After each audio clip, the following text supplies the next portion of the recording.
Second day of International Conclave on Engineering, a Future World for Society 5. A very good morning to all of you.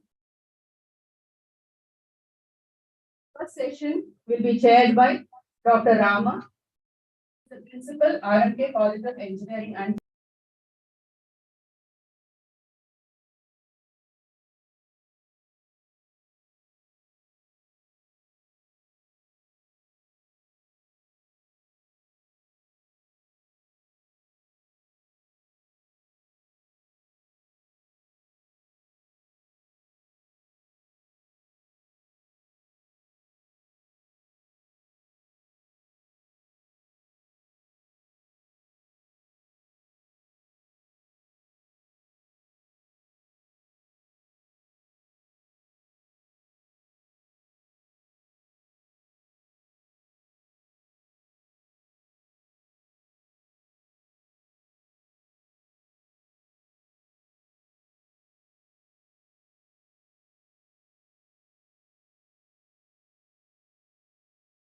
international journals, and 91 of them are Scopus indexed.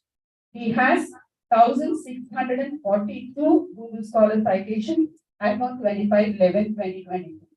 He has 3 textbooks published. He has obtained research grants from funding agencies like DSD, DRDO, worth 14.41 lakhs and 19.2 lakhs respectively.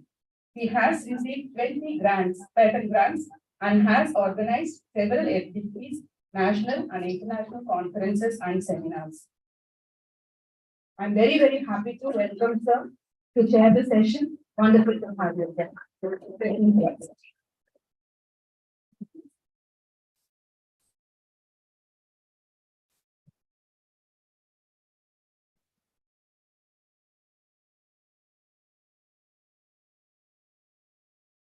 Organizing committee members, experts from various domains of our country. Good morning to all of you.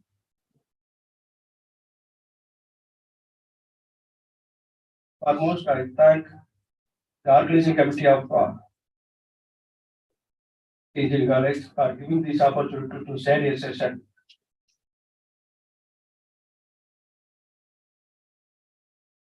Also, I joined with the organizing committee. I welcome you all for this session.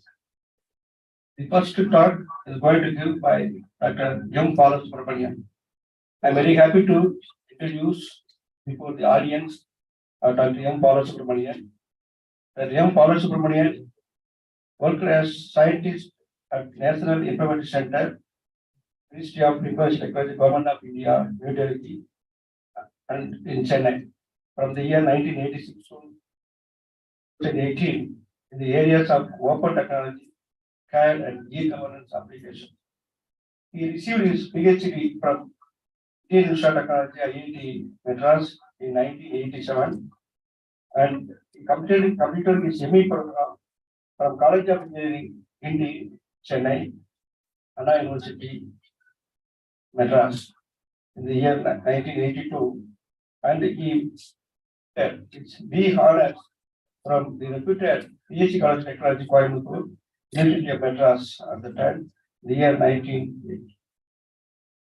He has published papers in leading international journals and international and national conferences from the research work at the NIC and IIT Madras. Having an eminent scholar with us, when you're looking at this degree, all IITs can do PhD tech to such a eminent scholar with us, and he is going to deliver the lecture on a note on Web3 and SWOT analysis for non-developers. I invite Dr. Balasubramanian sir to take the dais and deliver the lecture and to the audience. Please, sir.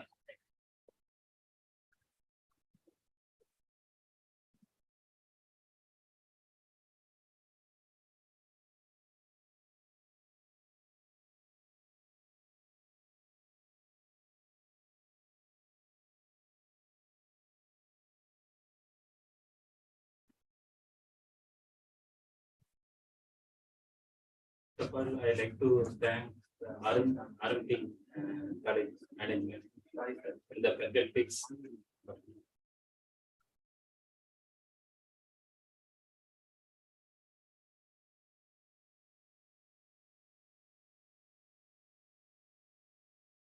Hello? Whether it's okay?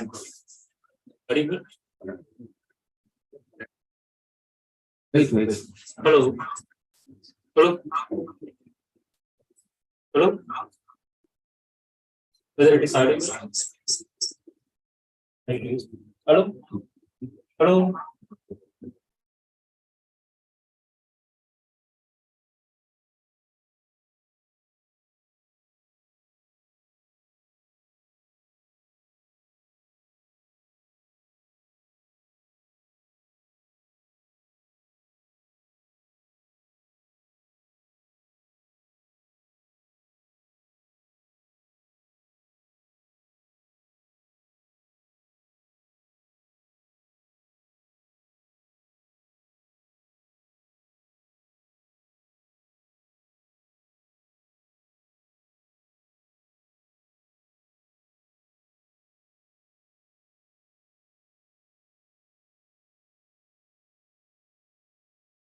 Main topic, that is Society 5.0.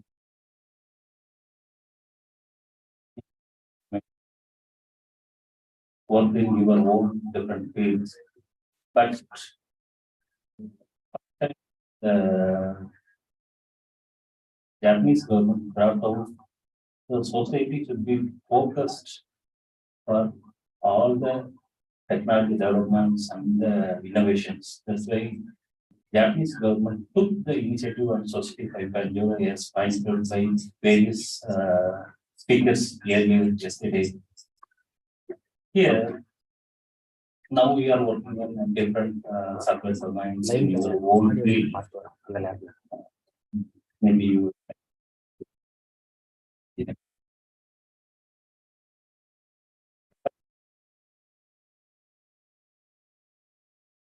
might have seen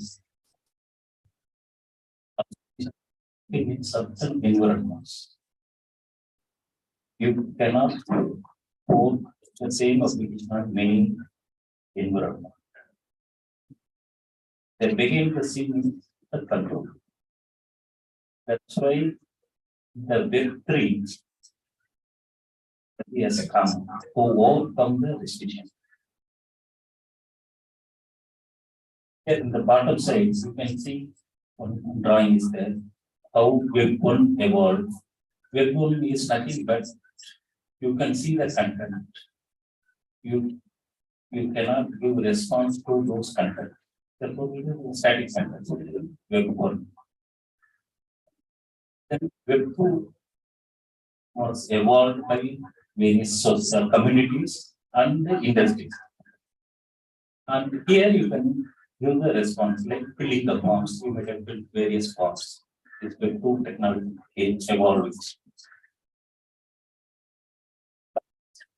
While bringing, there was a tussle between various communities.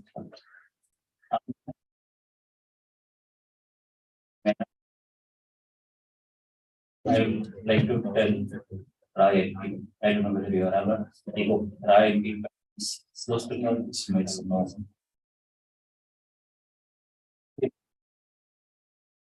Web2, while evolving Web2, especially the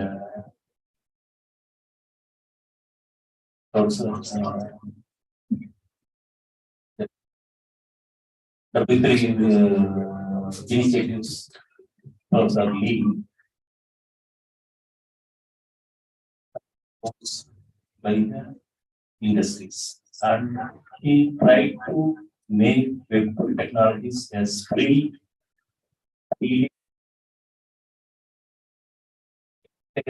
community. There is worldwide that technologies.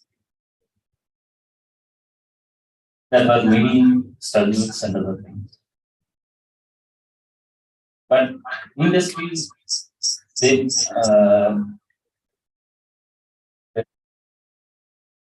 and all those browsers, those days they called browser wars. Netscape, Firefox, one side, and the other side of Internet Explorer and other things. Therefore, whatever the application you develop, it is expected to run on all platforms. Whereas some industry will try to control the technologies, future technology. Then, because of the community, you know, the software community freely developed, they offer many solutions, open source solutions and other things. Like Firefox community, LibreOffice community, there are many solutions, Linux community, there are several communities in the world. They bought and they preserve the browser. But the business people oppose. And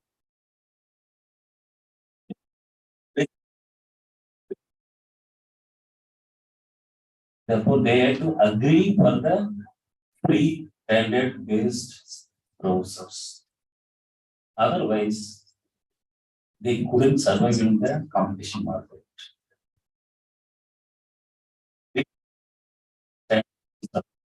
That's why the control came out from the industry itself. Freedom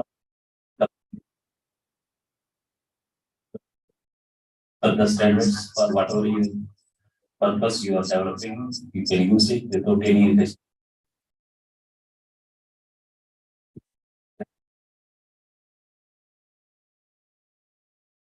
For this, some standard formats were there. Earlier, people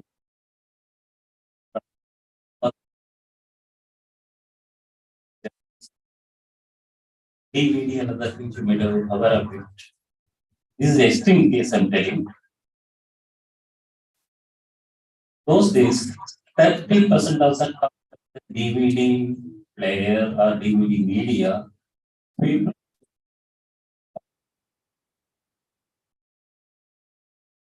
the communities people oppose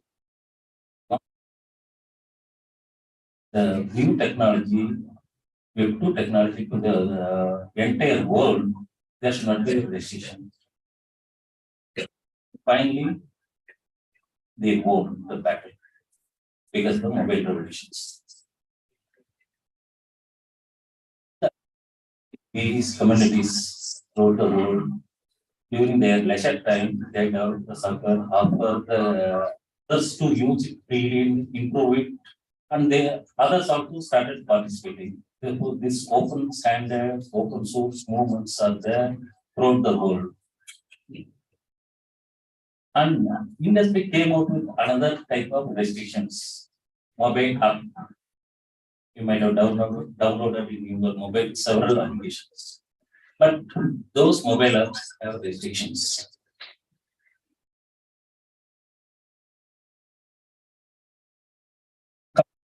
So came out with alternative solutions. Even in standards, HTML5 evolved. HTML4 is standard based. Browser for browser, you can use the browser as a platform. This is the response of the community. They enhance the capability of the standard browsers. Browser, you need not have any other thing except the browser. Browser is working as a platform. You need not download any utility for running a sound file or any running any multimedia file. You need not download. Everything is inbuilt in your browser. This is the response from the community.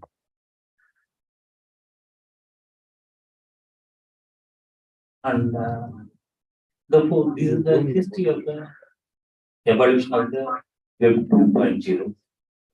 But unfortunately, Web 2 technology was brought to, whoever brought out the Web 2 technology, finally they also went into the old way of controlling. Now the control is shifted by the industries in a different way. Control is shifted from royalty and other things to centralized way. Therefore, everything is centralized.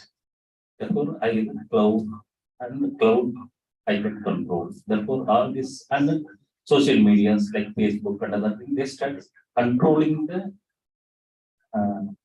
large populations. And the response now from the community is Web 3.0. Not only the people should have read, write, but they should have the ownership also. This is the response from the Web3. Now, many industries, though opposed earlier, they started moving in the same direction because of the same fear like mobile revolutions. Here, now the revolution is brought out by IoT. Sensors, you may have worked in several sensors, RFID sensors, and other things. Earlier, RFID sensors were used in mechanical, civil, several controllers, especially for mechanical and electrical, panel controllers, Philips controllers, several controllers. But these controllers were not open, made open. Here also you have to pay for it. Then the IoT came. If we connect through the internet, that is sufficient. Therefore, we are breaking the controls. That's why IoT revolutions came. It entered into almost all fields. Like computers is used by all the field, laptop is used by all the people. IoT is going to be already started used by all fields, health or agriculture. You might have seen several lectures from all other earlier experts. The IoT revolution is several fold compared to mobile. Now this IoT is completely standard-based approach. Otherwise, IoT devices can be developed by anybody. It can be integrated with anybody. Therefore, you need standardization, interoperability. Therefore, some systematic way is required. You might have integrated several, or you might have developed some software, some using some certain APIs, application program interface API. But here the Web3 gives one more option. Not only the format should be the same, the meaning, content should be the same by the service provider as well as service user. That is known as semantic web. Therefore, Web3 is started as a semantic web approach. Now the scope is enlarged. I'll outline those things. It's not a technical presentations. I'm giving the overview for all the disciplines of the engineering field. Not only engineering, it's linked with several other fields of arts and science also. Earlier, already experts pointed out how this STEM to STEAM now. Next, Professor Sadiq is also going to talk about STEAM. Therefore, that is A is from arts. Therefore, arts has many. You have freehand sketch, and there are several visual designs. So many things are coming under arts. I perceive arts is also looking for here economics as well as politics. Therefore, whatever the technologies we are going to use, it should help the entire society. It should be given as a free tool without any restriction. That is the approach and the response from the communities for all the restrictions. This is the background I given. That is a summary of this bottom figure.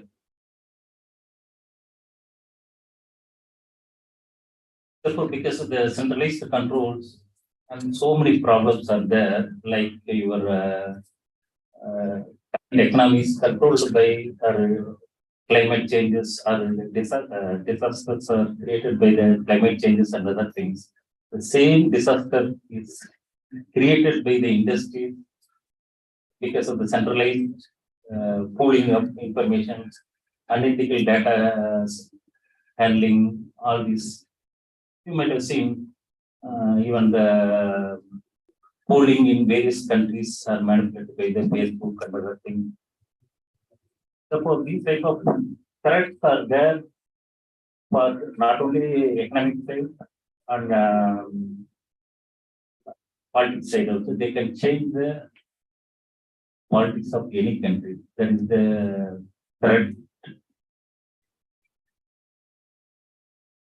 And here they create all these things because of the monopolies of the giants, few giants like Twitter, Facebook, and other things.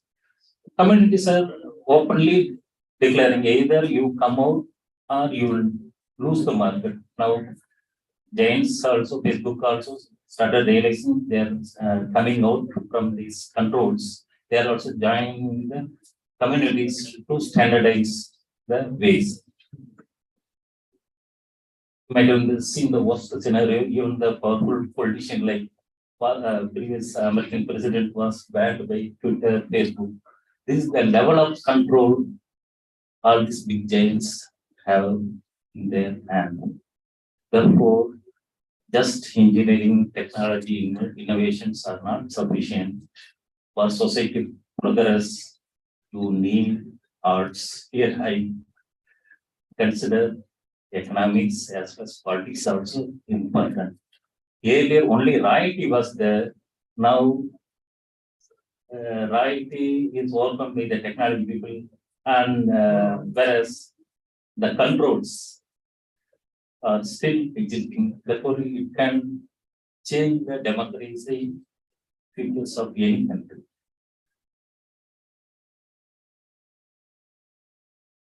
Therefore, the control is given back to the entire society by this Web3 technology. Generally, it is known as the third version of the Web3, if it is in the perspective there. It is based on the principles of openness, decentralization,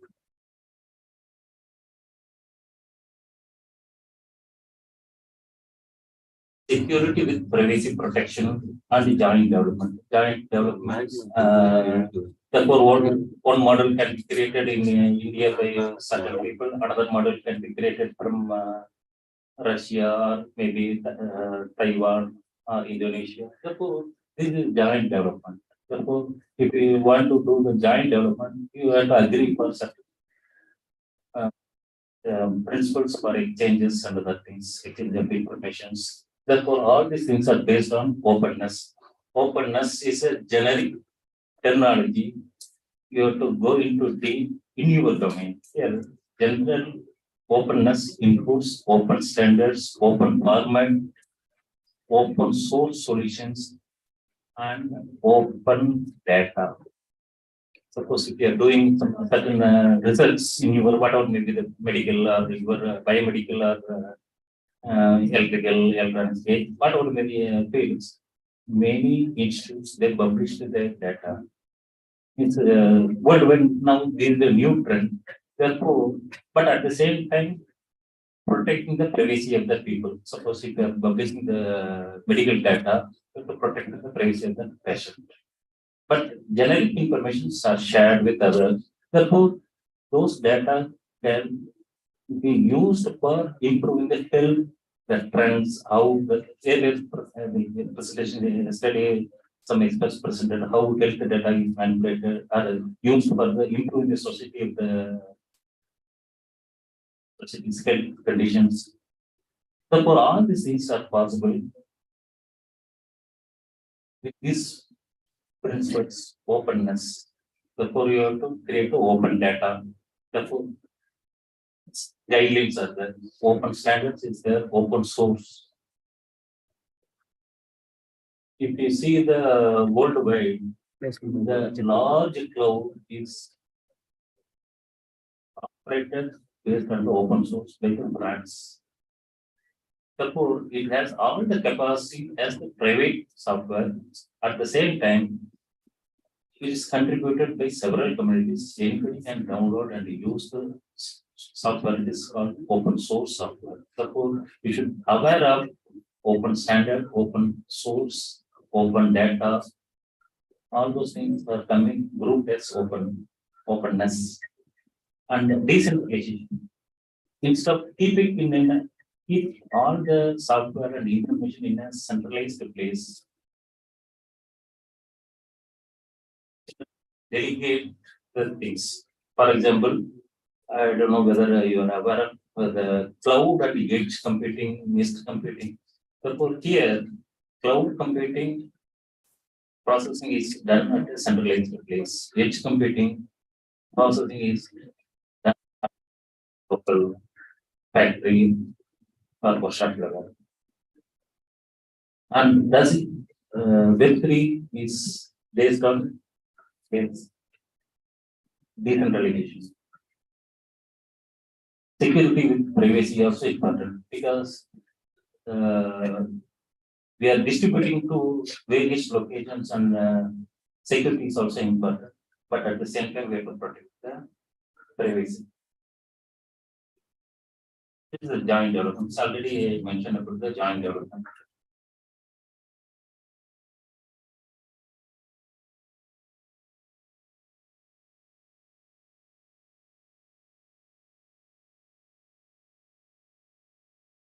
It just gives the overview of the technologies used in various phases of the first phase of the internet, Web 1.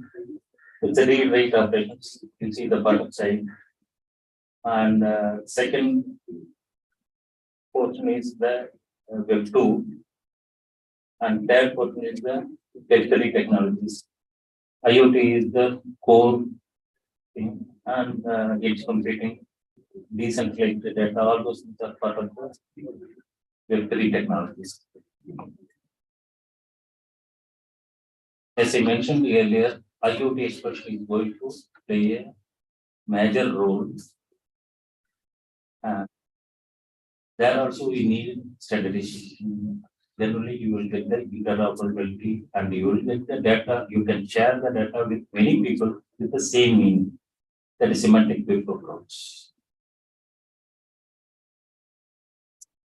So here I am going to compare various features of Web3, strength, weakness, opportunities, and threats. The objective of this is SWOT analysis. SWOT is yes, abbreviation for strength, weakness, hope, or opportunity for threats. That will be the technology they use. The strengths here, as I mentioned earlier, the strength major plus point is the complete control to you, the users, and the developers, creators. That is, complete ownership is given to you with adequate privacy.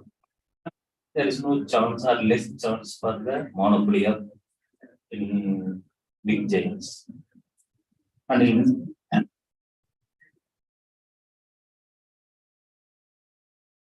it ensures the availability of the services through various modes.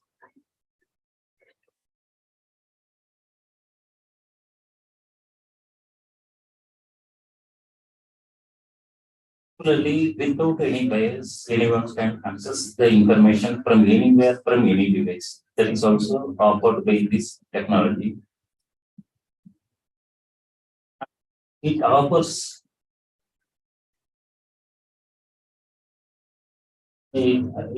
another advantage called better personalized, cheaper, and more accurate customer services. Here, there is personalized informations are given and the customizations are done as per the privacy control. That is the safer route offered by Web3. Here, all of these things are possible with this. You see the blue color informations. Here, edge computing, IoT, the semantic search, all these things are given with the proper approach. It's called contracts. Here,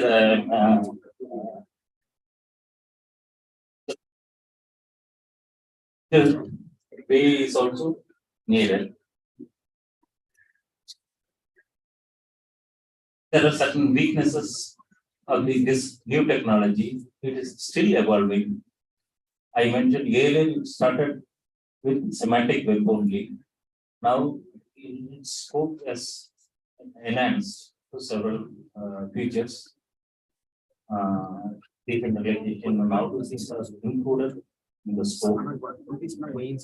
Therefore, it's still evolving. This is one limitation. And another one is scaling is not scaling is limited. Like you might have used, some of the people might have used several relational databases. The scaling is still getting improved.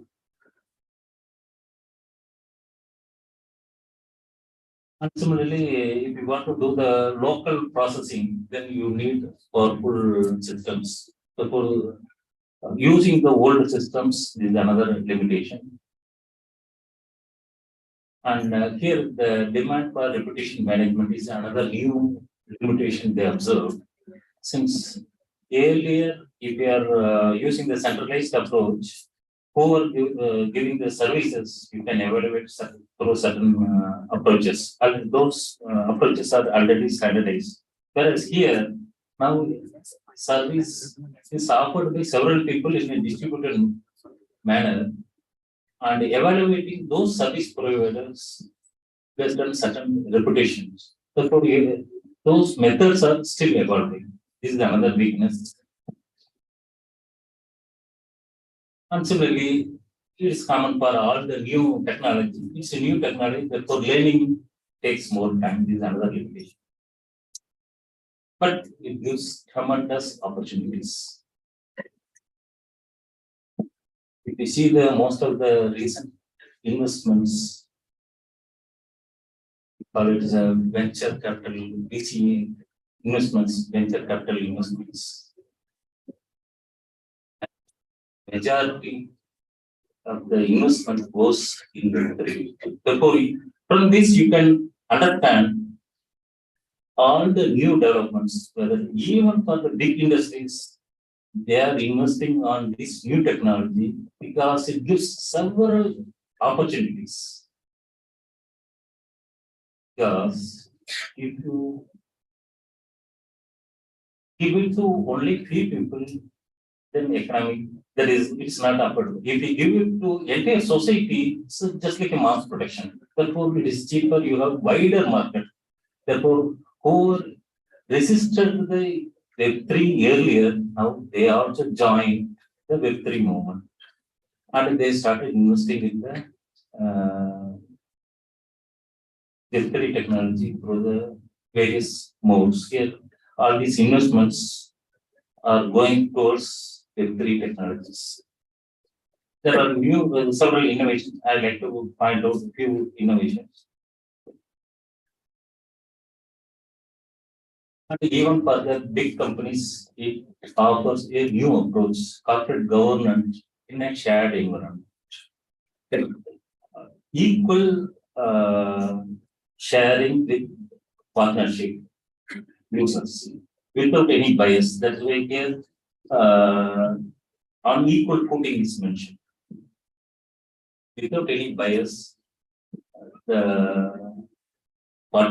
participants are also given importance. There is users or the contributors.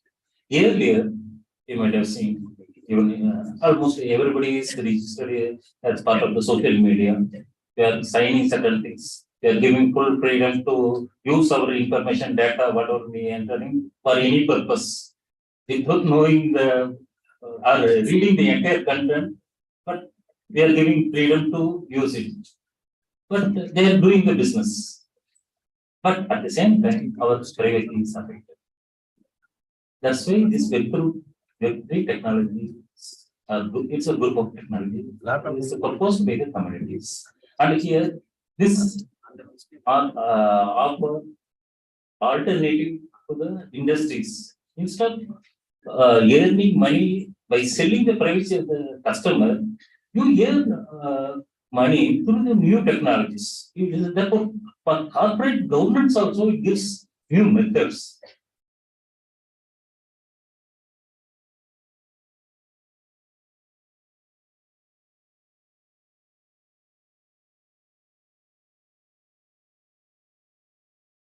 Not only for the corporate governance, even the countries.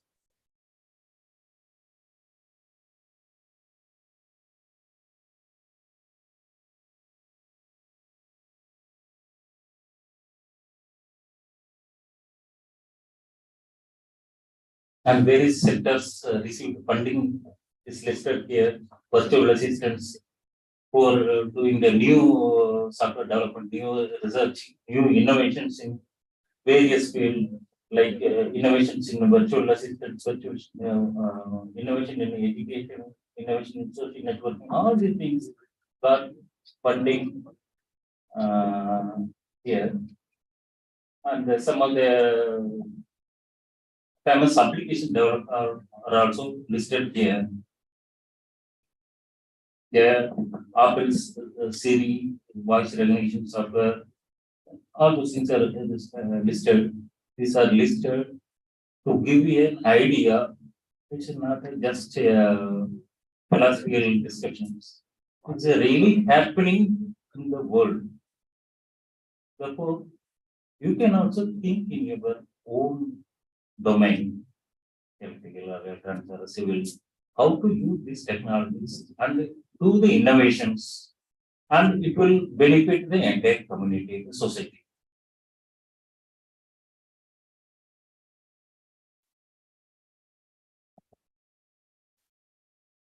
Here, as I mentioned, it's not only for the corporate governance, even for the entire country, any country, by strengthening the democracy in that country. Therefore, biased reports by, you might have seen many pre-poll or post-poll reports.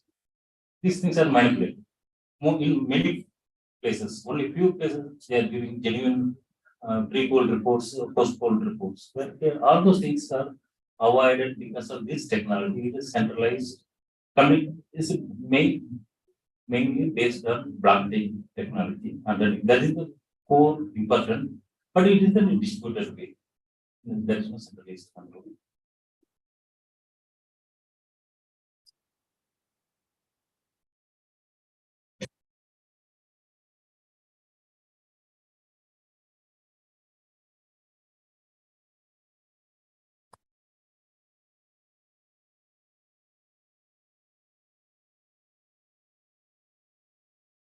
Here you can see who are already started moving in this direction.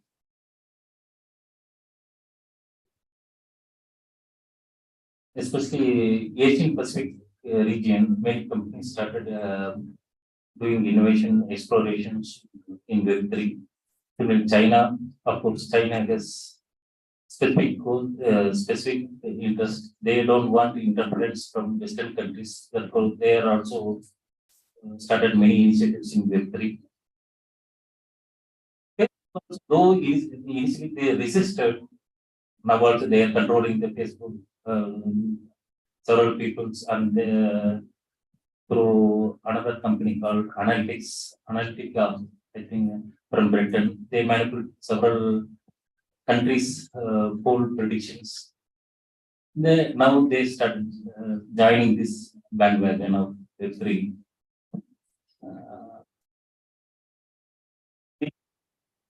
Universities started offering these courses. Therefore, this way, if you are interested, you can join those courses and enhance your domain knowledge, such that you can bring out more innovations and you can go for better futures.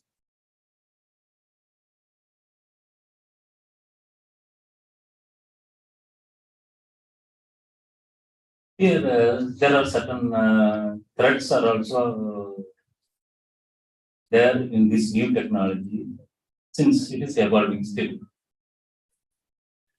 So one of the major threat is the crypto transaction claimed by this Web3.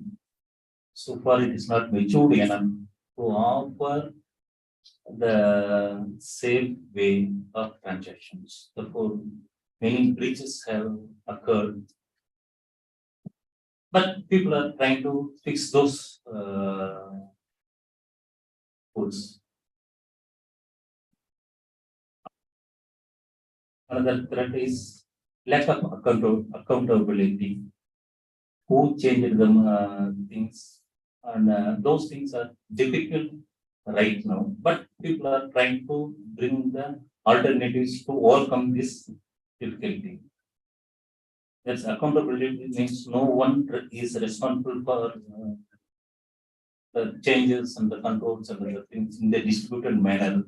That's why earlier I mentioned reputation management. Therefore, these are part of the reputation management. But right now, certain portions of the Web3 are not usable because of the these type of threats. But earlier I mentioned the opportunities. Already it is used by several countries and corporates.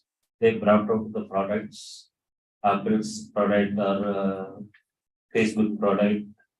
Those things are used in the reality. It's not a hypothetical ways of discussion.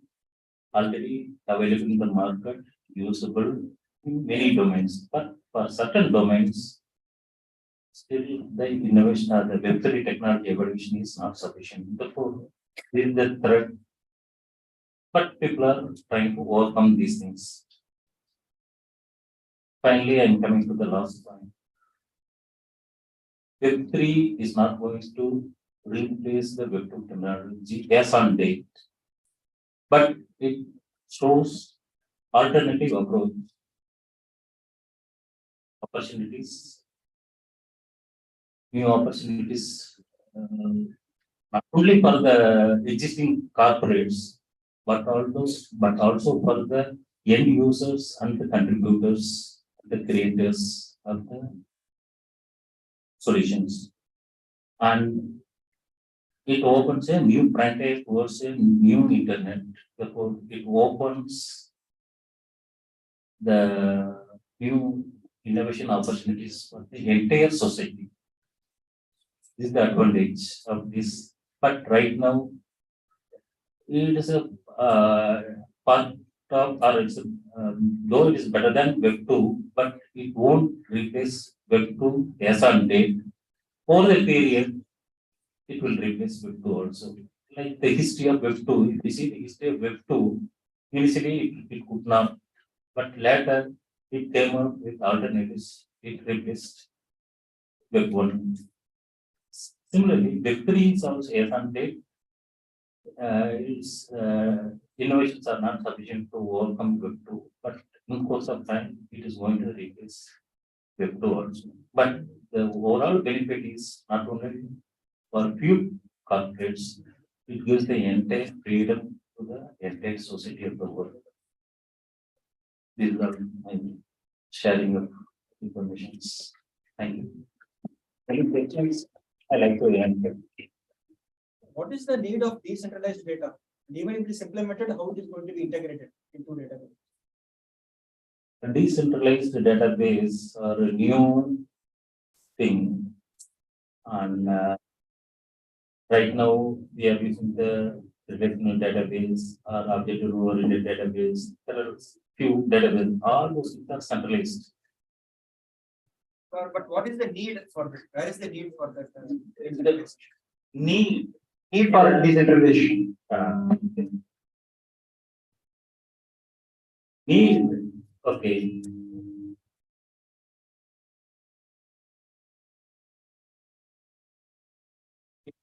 Centralized information, the monopoly comes. Earlier I mentioned the monopoly comes. Monopoly means the control by the big giants. Okay, who offer the social media or who offer the cloud cloud is nothing but centralized operation or network or several things of the centralized computing power. They have the control. Whereas if we have the decentralized, you have, if you are a creator, you have the control on your own creation. Similarly, if you are a user of the application, you will get the complete control and privacy of that information. Therefore, this gives the additional power to the common man. Requirement or this is the need to switch over from centralized control to distributed control. And accordingly, databases are also evolving. As I mentioned, still scaling up is a issue, but people are coming out with the new products. Any other? Is it okay? That's fine. Any other question, please?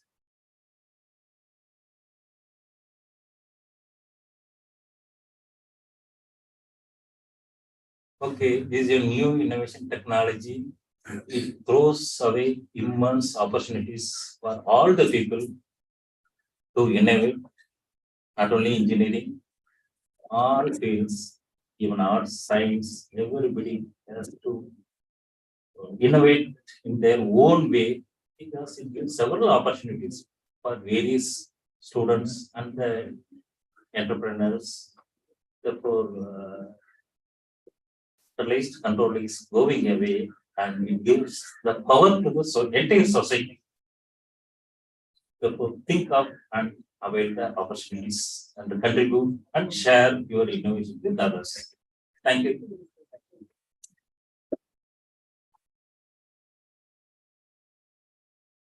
Thank you very much, sir, for your nice presentation about Web3 and SWOT analysis of Web3. Like third version of Internet of Web3 is a brief introduction, and also is given the strength and weakness and the opportunity and threat of SWOT analysis of Web3. And a participant, whenever a drawback or a weakness is given, you have to catch that weakness, the drawback, to take your project at that point. One of the drawbacks, the weakness of Web3 is always what many people, it's very difficult to assess many people because it needs very high-end devices. Like, so how to reduce this drawback or how to overcome this drawback? It's an opportunity for you. Yeah, it's an opportunity for you to take this weakness of the particular topic and as a project or startup project in your career. So with this, I thank you very much for this Web3 analysis, brief introduction about Web3, and it is SWOT analysis, strength, weakness, and opportunity. You have given a nice presentation. So thank you very much, our organizing committee and management. Thank you very much for giving the nice presentation. Thank you.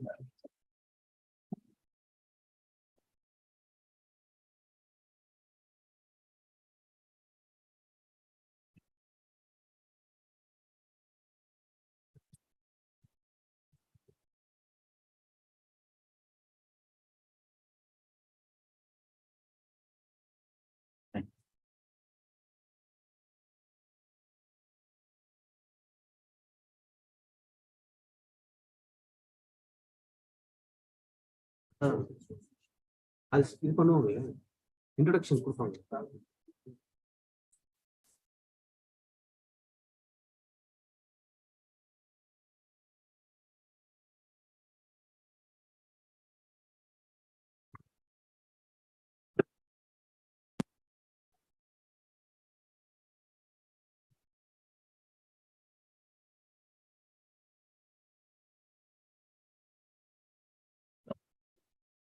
Sound வரவே இல்லையா?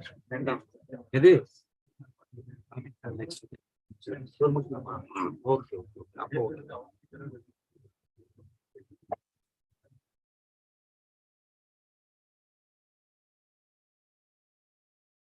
Expect Dear Mohin Sadi,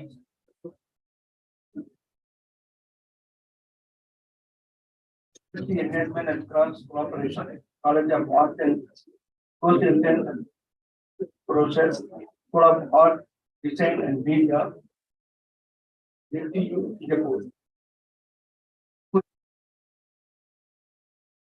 Just enhancement and cross cooperation at the College of Sciences and an associate professor in the School of Art, Design and NTU University. He is a visiting professor in the School of Design, IIT Bombay and VIT University, Bangalore. He is also an REP fellow teaching in the prestigious Renaissance Engineering program at NTU. As a PhD from Nanyang Technical University, a Master of Design in Industrial Design from the Royal College of Art, London, and a Master of Design in Product Design from IIT Bombay, together with a Bachelor of Engineering honors from the College of Engineering, Chennai, India. He joined NTU after 22 years as a practicing industrial designer. Today, Veer Sadiq is an expert on the design of operation, critical control centers for rapid transit system. A serial Veer Sadiq co-founder, Chakravet Plastic Private Limited in 2007 and Injection Molding Company located in Tirupati, Chennai. Past president of the Designer Association in Singapore, Veer Sadiq work have earned many accolades, including Chicago Arsenic Award, Singapore Design Award, and others. Members of the Design Society, UK, Veer Sadiq is a fellow in the Royal Society for Arts. As a part of National Day Awards 2022, the government of Singapore has awarded Veer Sadiq for public service medal for his contribution to design education in Singapore. Besides teaching, Veer Sadiq present research results or immersive experience and designing for mobility and transportation. Creativity, innovation, and design thinking are the topics of keynotes and lectures that Veer Sadiq is delivering around the world today. The eminent scholar research has completed very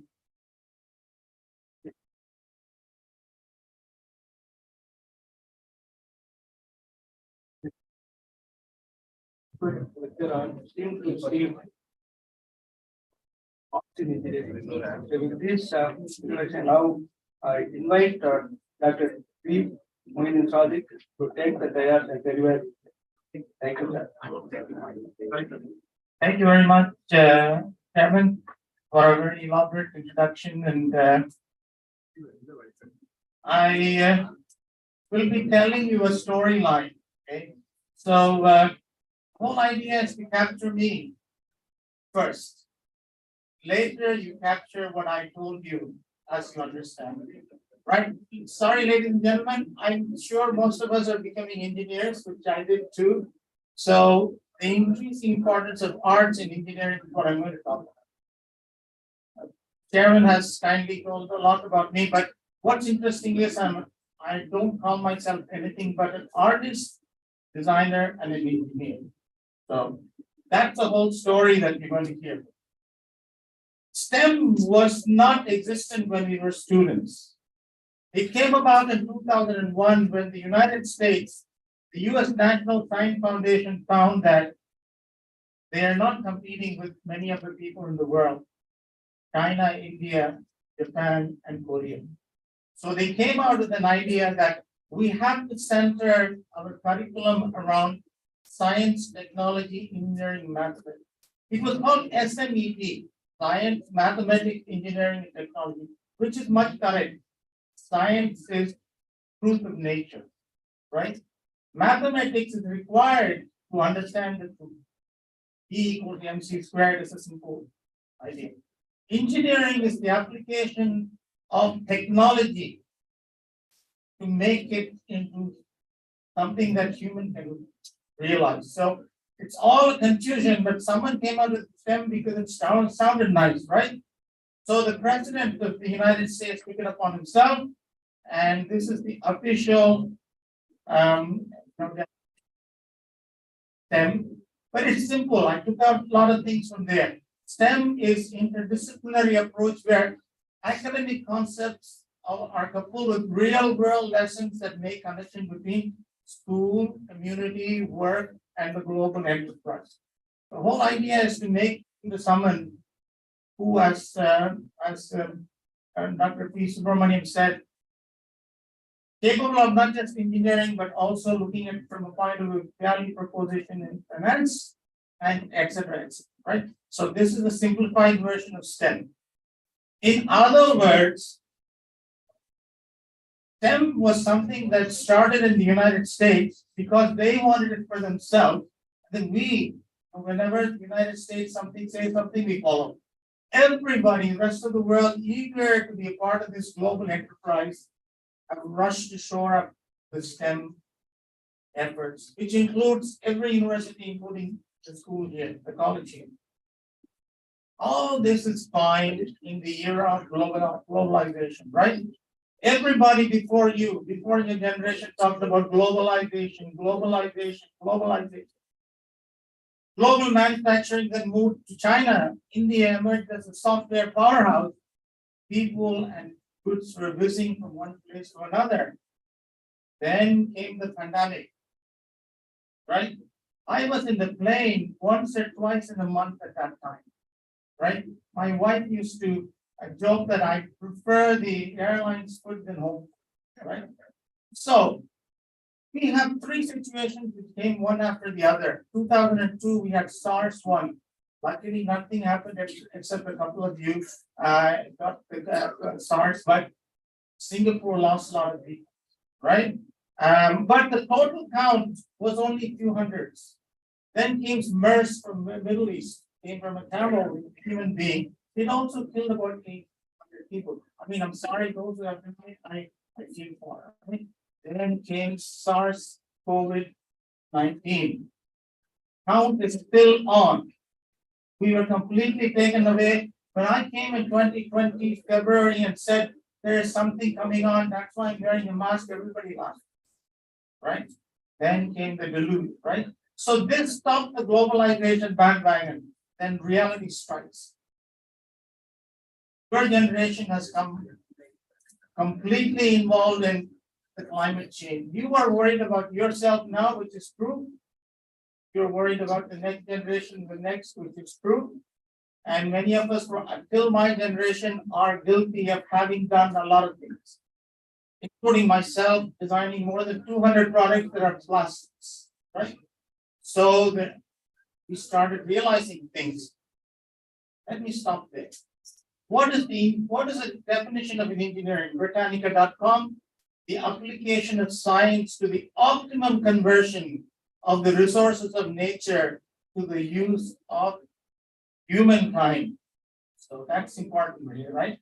Exactly what you're talking about, climate change, sustainability. You can't live this life anymore.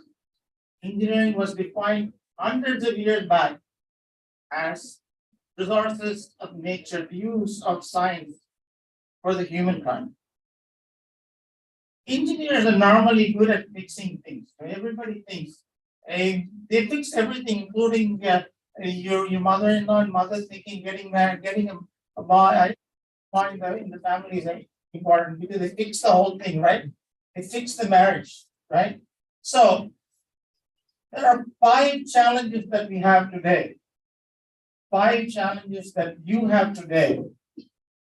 Climate change, resource depletion, environmental degradation, overpopulation, and last but not least, rising social inequality, which is has been identified as challenges not for engineering, everybody in the world. So let's look at that. STEM makes good engineers. Here's an engineer. Hi, I'm an engineer. That means I have an excellent employment potential. I can fix things around the house. How are your social skills? Look, who wants the moon now? See, there was something called empathy that was missing, something called the EQ that was missing in the way we were learning engineering, right? And Dilbert will not move. But something else is needed if we want to move forward for those 5 challenges. Keeps skipping, that's why I said you listen to my story, understand it later, right? Why an A in between the stem into steam? That is the working steam engine on the right, which went on a track. And this is what is happening right now. Travels at more than 200 kilometers, 380 kilometers clocked, right? It happened over 200 years. But in between, it's not just engineering, it's about how human beings are going to be inside. Yeah, it's about how you're going to spend that time, even though it's going to be only a few hours inside the habitat, as we call it, right? This from a flying machine that flew only about a couple of feet to the queen of the sky, Airbus 380, 100 years. And what are they worried about? Engineers are worried about the functionality of stuff. Designers like us are worried about you inside the plane, and we have to work together. You can't be sitting in a gray tube for 15 hours. You needed entertainment. I mean, I'm sorry, as I grew up, the only thing I was looking at is how pretty was the air steward. We had some 15 hours, that's not very good, right? So we need entertainment. So technology develops in on the land that has been put here, environment that has now happened. We have HEPA filters right now because of the pandemic. Every 3 hours, the whole air inside is being changed, so you can travel in peace, right? So this happened over 100 years, and there was a reason for that. My classmate, by the way, was the chief designer from the School of Art for Boeing and Airbus for a long time. Now I'm going to tell you a story. Those of you know who Kannadasan and Anur Vivekananda. I tell you stories all the time. I'm going to tell you a story about 2 people. One is Jim Dyson, the other is me. I've always been shy to tell the story about myself. Yeah, till one professor came and said, I said, sir, I do not want to blow my own trumpet. They said, for the past 35 years, we've been blowing a trumpet very well. Blow it to tell other people what we've done. So you can't compare me to Jim Dyson, of course, but we have a path. We have a path that is crossed. And I have met him twice. So I do not know how many of you know Jim Dyson. He's not a vacuum cleaner, by the way. Yeah, he's the one. Sir James Dyson, behind him is a lot of not degrees but titles. The best of it is honor of the British Empire. Sir, and let's see what he has come out with. From the Royal College of Art, he had designed this, what he called a ball barrel. 1978, we can come to that later. And everybody expects people to design all sorts of things when they're in the Royal College of Art because they're in the Royal College of Art. He did a humble ball barrel because he's seen his father and everybody struggle in the mud with a wheelbarrow. And he sold it. Makes money. I mean, between Sir James Dyson and myself is money. He's made billions, but I only have a few thousands of you I am here, right? Then somebody called him and said, hey, we need to sell these boats to the Egyptians and the Israelis. So he designed this boat which is fast moving, carries all sorts of jeeps to this side and that side of the lake. And he thought he lost his bearings here. Because of the designer, he's sensitized to a lot more things which I'll talk to you about. And he said, this is not what I'm going to do, wear a boot and see people getting killed. That's not the part of design. But then he had a hunch. While he was walking around, he saw that dust during a storm goes up. Started him thinking. It took him 5,712 prototypes before he made this, right? In 1978, if I remember, or no, when I started my studies, design, 1986, he finally convinced a Japanese company to sell this, which sucks up the dust like a cyclone. and takes everything away. It doesn't need a bag, it's a bagless. So then what happened was everybody wanted to buy him out. And when he heard one of the topmost vacuum cleaner companies saying, buy Dyson's product and shelve it. Get the, get the patent for it. So he decided to start his own company. And this is the first one that came out. There, if you go to Dyson.com.uk, you can see his history. He spent a lot of money, he was fooled by a lot of people, he lost a couple of the company that he started with a friend, he thought his brother-in-law, I think. He stole a company, so he went on further. But then you might have seen this. Yeah, it's a very simple thing. It's an every engineer wants to know what's going on. And then you realize that this Bernoulli's principle.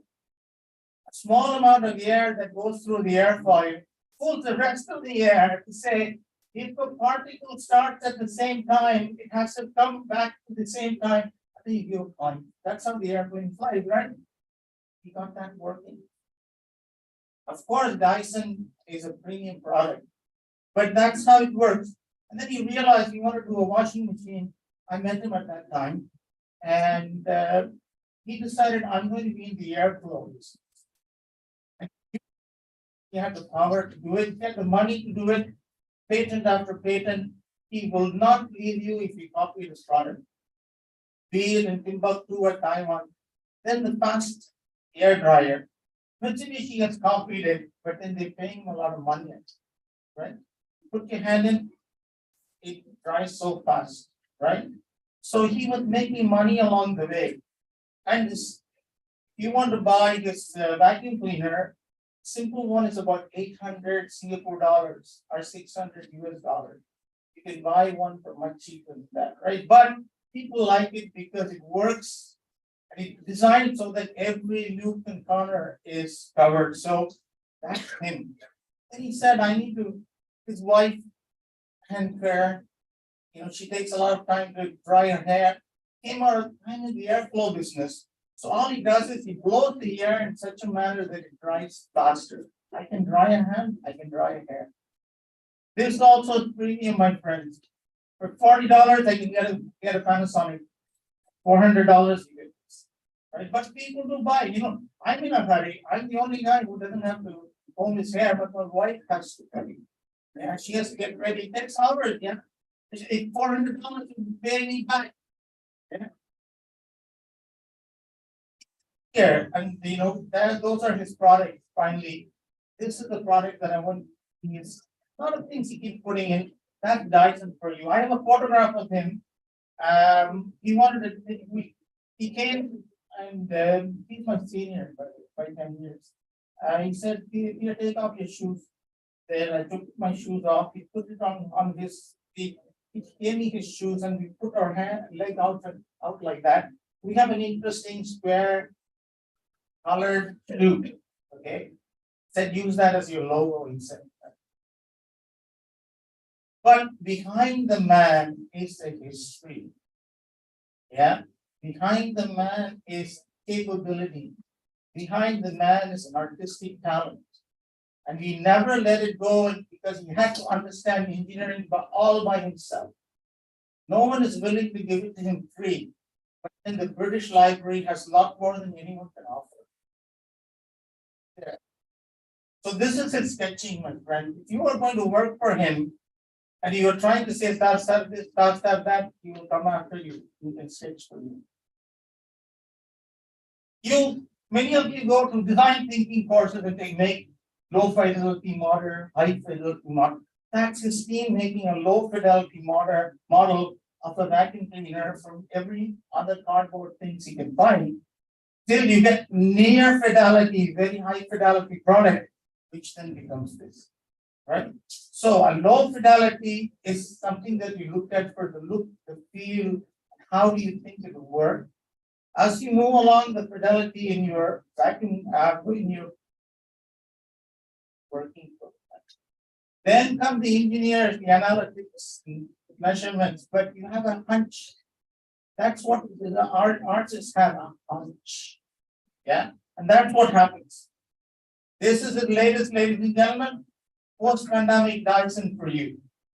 It's a speaker come air purifier.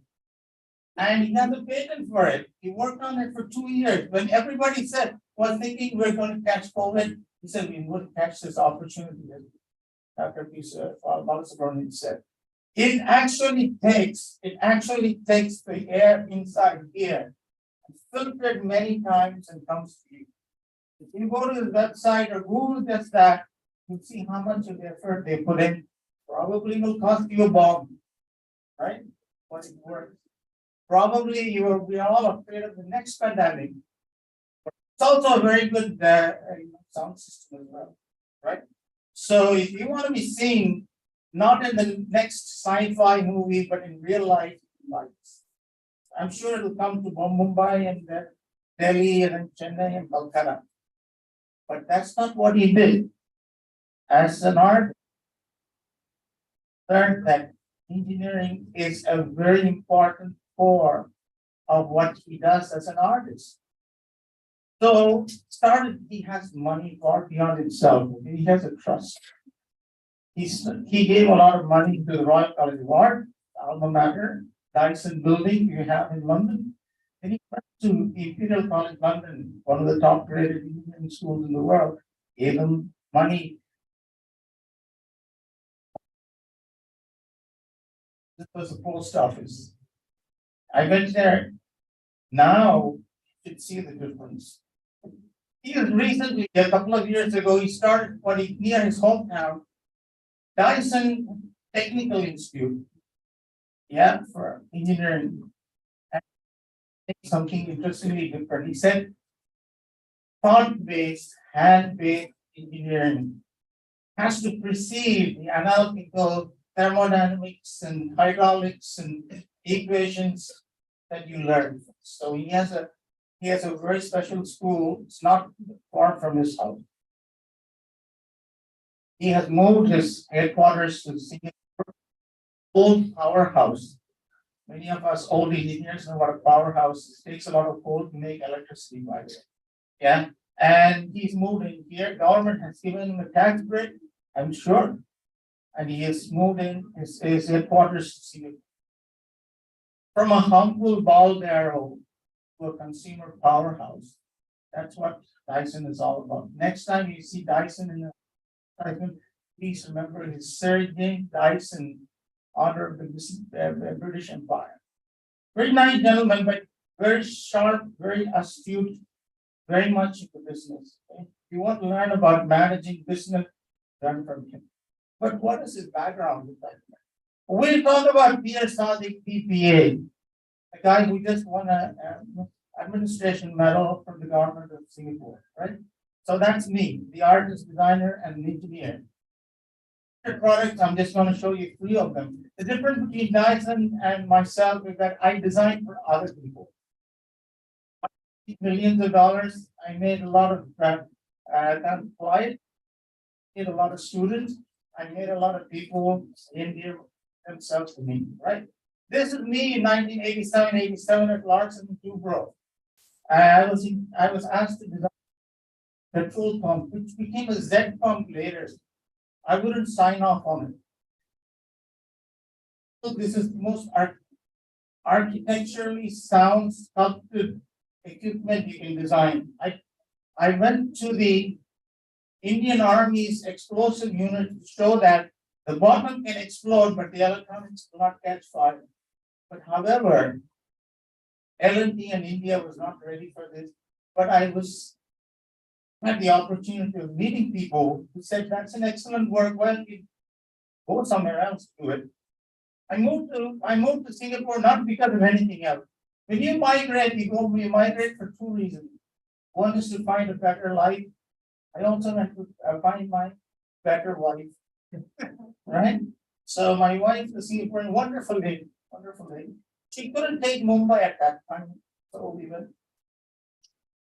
I designed a Black & Decker Bajaj in 1995-96. A lot of standards that I set in is in every mixer grinder that you buy here today. Chennai Metro, I became an expert by some sort of accident as a control center designer. Okay?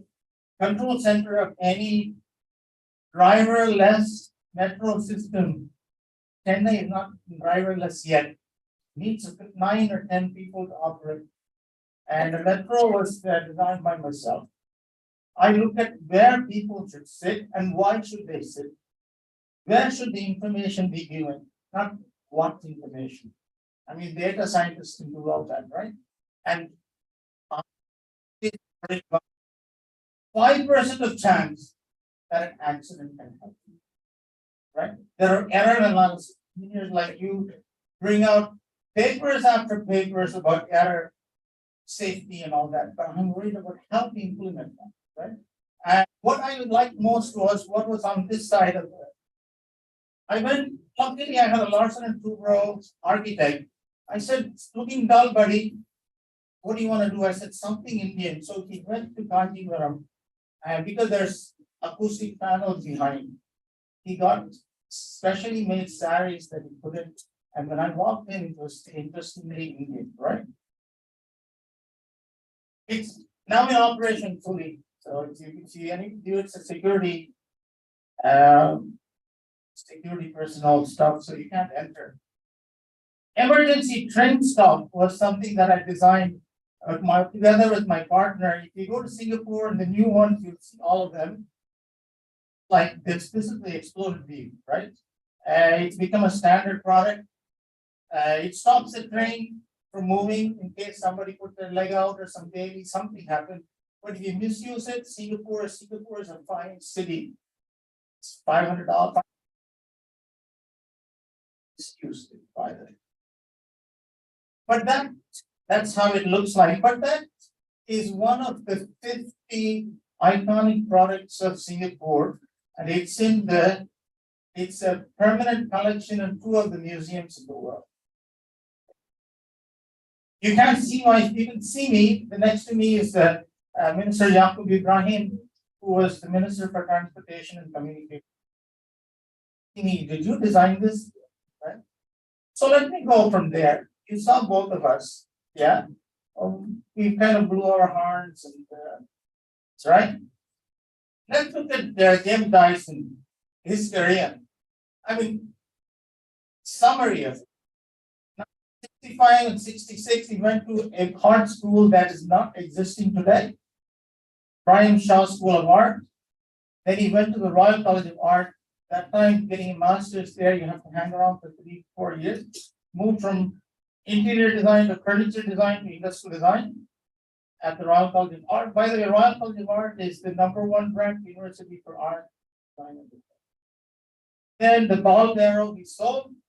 Between then, he did a lot of work before coming to 1993 when his first cyclone vacuum cleaner came into production. And then the rest of the things I showed you. 2015, he started the Dyson School of Engineering Design at London. 2016, Dyson Center for Engineering Design at Cambridge University. And then 2017, Dyson Institute of Engineering and Technology at Wiltshire, where it comes from. Let's look at me. 1979 to 84, College of Engineering. Don't say anything else. It's College of Engineering, Guindy. We're called Guindy and it's nothing else, okay? Right? And 1984 to 86, I was at the IDC School of Design at IIT Bombay. We're from there, Larsen and Toubro took me.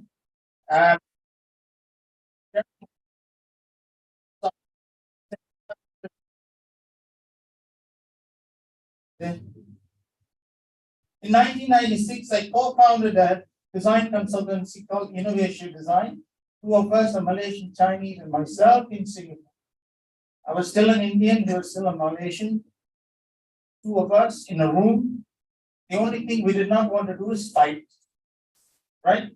So, but the business, because of it, our engineering knowledge, my engineering knowledge and ability to art slightly better than me, that we were excellent artists. Okay? So we got a lot more of the jobs that we were looking for. Then in 2007, I co-founded Technovate Plastics in Chennai, which is running. We just got an acre from Sipcot. I still manage as a chairman. So that's an endpoint. And in 2008, I joined the present School of Art Design Media at MTU. It's an assistant professor who in 2022 was appointed as a director for industry engagement. So from an engineering to an art school to a college of humanities, arts and social science. This is my journey. So what is common between us is that we have a, while James Dyson started from art to engineering, I started from engineering to art. The reason we, both of us like where we are and why A should be in the STEM is A will allow you to acquire skills of visualization, sketches to hand. You gain brain to hand ability, making visualization realizable. It will sensitize you to humanity through music, rhythm, form, proportions, and color. Sensitize you to humans' behavior and empathy. You also learn to narrate the story. That's very important, to be able to rehearse and narrate even a technical story with other people. Above all, it will make you into a better engineer. I would like to say something that I learned yesterday. It was very important. Not that I don't know. We had Dr. Shankar Venugopal from Mahindra yesterday.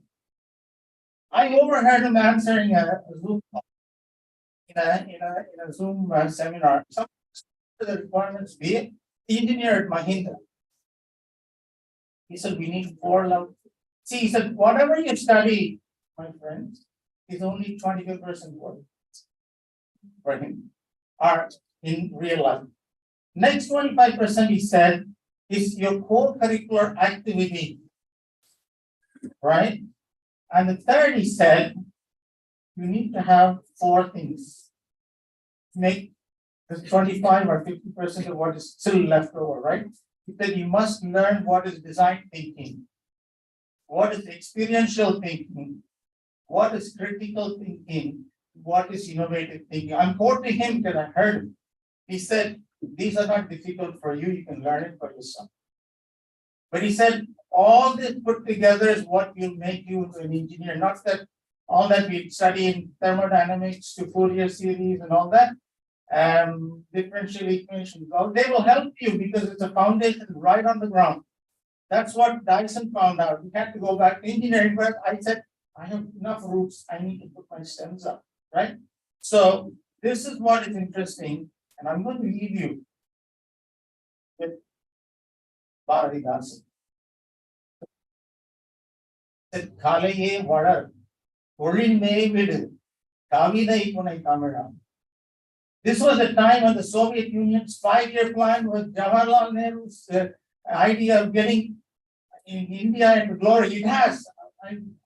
I owe my life also to IIT Bombay, right? But what did Bharatidasan say? Kalaye Vadar. Oh, Tamara, cultivate culture. Because that's what we were trying to do. Make industry. Kavida Ipunai Tamara. Make it into a poetry. That's what a designer does. If you would ask me to design a car, I won't design a car that looks like a brick. I will make a car that is a poetry. There are 2 concepts about it. One is called heuristics, which is rule-based. Science and engineer rules are heuristics. But a poet, a designer, an engineer, a writer rules the poetics, right? The way to make things look so clean, make so good. When you see a beautiful boy or a handsome, beautiful girl and beautiful girl and a handsome boy, there's no question about it. It is poetic, right? The only thing we worry about is behavior. Another story. So, Kalaye Vadar, Orinme Vidu, Kavida Ipunai Tamara. With that, I'd like to end my talk. Thank you.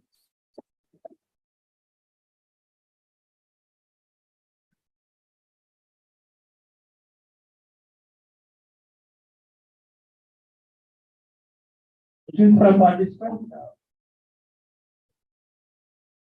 Very good topic of increasing the importance of arts in engineering. Excellent topic is taken. Any doubt? I know lunch is waiting, guys. Okay, without doubt, just I could. I have seen the advertisement of Dyson, the vacuum cleaner. I have gone through the reviews of that also. It's an excellent product actually. But what is the difference, whether it's available in India? There are more, any service centers, I think. more service centers. That's more than our. Costs around 40,000 rupees. Of course, that I told you, the difference between myself and Sir James is that he made money First buying, by the fact. because that- I have already, I We had, had innovation at this time. Nobody thought that we watching the dust go up, I can do it. When you see this product, you realize, for example, it has each one of them is, if you buy the latest one, each one of them is. And it will be, and then the way that's the designer. So. Not that I'm advertising and I want to buy, I don't even have a Dyson except for the photograph of myself and. But that's what it is. I would place that. there are service centers available. I'm not sure, when Dyson moved, Mr. James moved, he moved to North. I'm sure there will be service centers.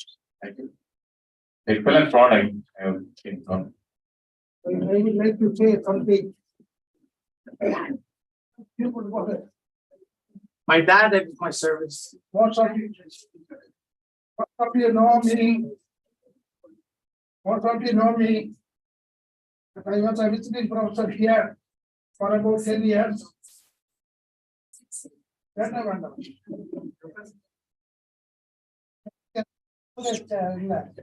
Explain பண்றதா மேல போடுங்க. Explain பண்றதா. He is my son.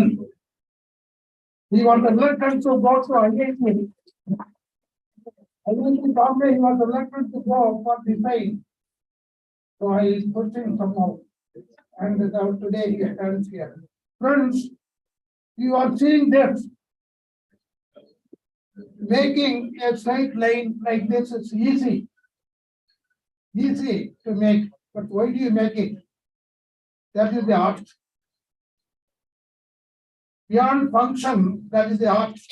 And you are making it lower because the head must be visible. That's functional. For that matter, you could put it like this. But you make it like this, that is the art. So engineering and function is right. And I have got two examples here. For example, you find this. It will turn like this. Round. Here also round is there. But another is, this design, it is a straight. That is beautiful. But quite often, when you come to the end, it happens. Avoid that. They also put some circle like, bend like this. But they make it straight here because if you come to the end, you will not stop it. So functional and. In fact, here you have got one well here, and the two wells. It could be made right from this up to that from one single rod. Single rod. That is easy to manufacture, difficult to manufacture, whatever maybe. But why do you view all these? Round, both functional and the beauty. Gives beauty also. And this one is like this. In the earlier design of the chair, was the tight. It was hurting your legs. So they made it like this. So both functional as well as beauty. Why do you make it like this? There's beauty as well as function because it gives a slightly kind of cushion effect. So he has finished at last with the Baridasan's In Singapore, I was just giving this poem. Perhaps he has copied from that. Copying is a great art. You must open. Copying is a great art. That's what the Japanese are doing. Yes, sir. They are making it very successful. Okay, fine. So you could also copy and improve. That's how it goes. I am a person for the first time introducing in the Hindi and the MIT. It was very low creativity. And even today I give lectures on creativity. That's what I say. You have to be creative and innovative. There's a lot of difference between creative and innovative. You find yourself and do that. Okay, thank you. Thank you.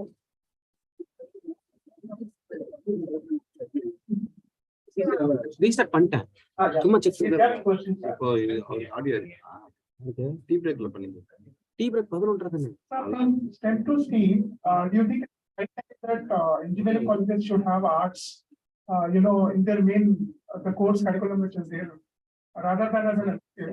It is high time. Connect பண்ணுங்க How long do you think it will take? It is. You see, connect பண்ணுங்க இத internationally, we come to a conclusion that, that's why I have another story of how design schools have influenced education in the world. It's very important that you have a foundation here. Not basic mathematics and science is foundation, but besides that, there needs to be a foundation in English. Not just like English as a language, but English as a communicator. You need, maybe you can have, widen the horizon near your brain. Then comes the second year. Recently, I was surprised when I went to a Bangkok university and the faculty of medicine start off with creative thinking and critical thinking together with the biology and all that. So, and then second year, they also learn basic engineering science. So we have to mix it up. Some of the older generation of engineers, like my father, even mine, we had excellent English literature. இல்ல இத போட்டு I had one for variety of men from C.P. Snow. And it talks to you about C.P. Snow's friendship with scientists and engineers. You can never, you give your whole background to what this engineering is. So it is very important to change. I'm sure it will happen. இது போட்டு Okay, பாருங்க it's called ICC, Integrated Core Curriculum. இத restart பண்ணி Every student of every faculty in INFU goes through that, including engineers, humanities, and so on and so forth. So we have moved towards that. The benefit is engineers, but I think could benefit back more than people. Any question? Any other question? No other question. I would like to conclude this session of Dr.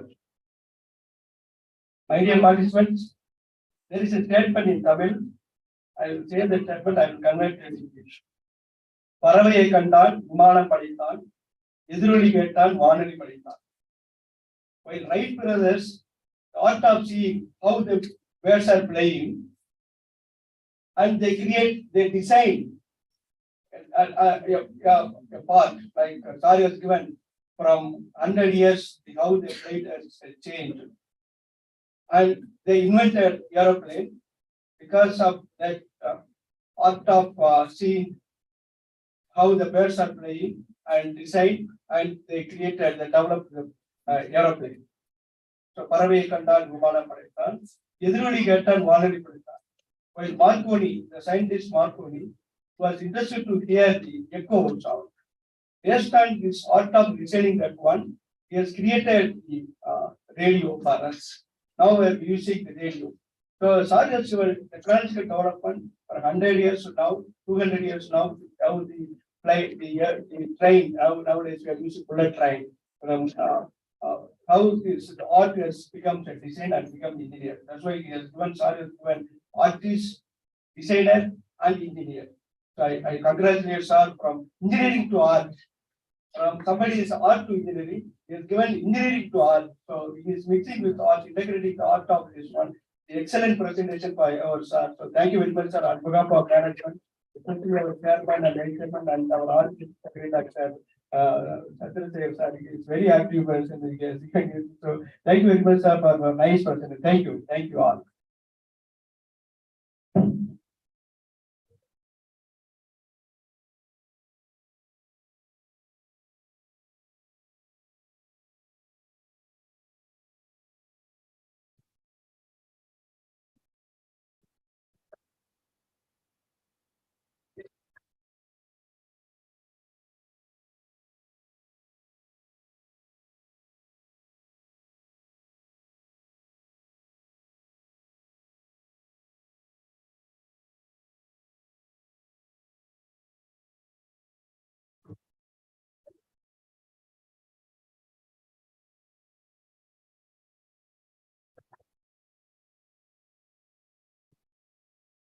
Sir,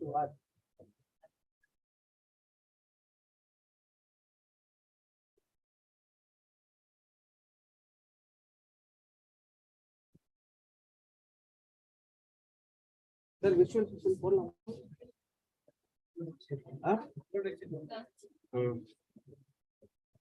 சும்மா trial மட்டும் பார்த்தேன். Sound வருதாங்க.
எங்க போனாரு?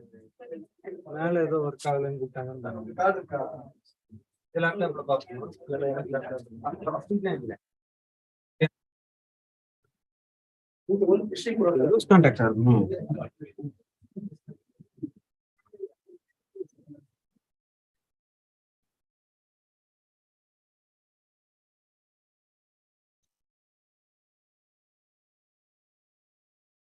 How's it different from food prices? Electric breaker.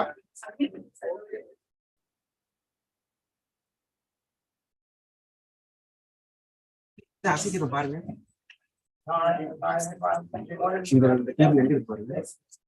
இருக்குங்களா?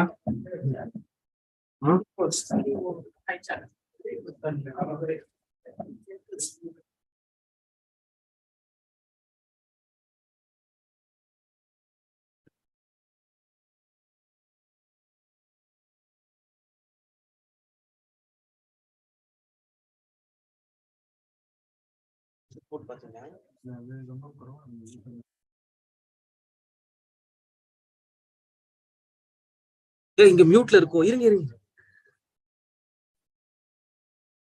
Piece of 4.0.15, you can see this already implications some sort of இங்க மியூட்ல இருக்குமா அது மாதிரி? patients. Okay, that's part one. So that means sensors. Okay, so sensors, you're looking at various sensors, passive sensors, pressure sensors, various sensors, data sensors, micro sensors, and devices. There's so many sensors that comes in, and one of the work that we did is on the hospital to home. சரி, okay. லைவ்ல இருக்கட்டும் அப்படியே.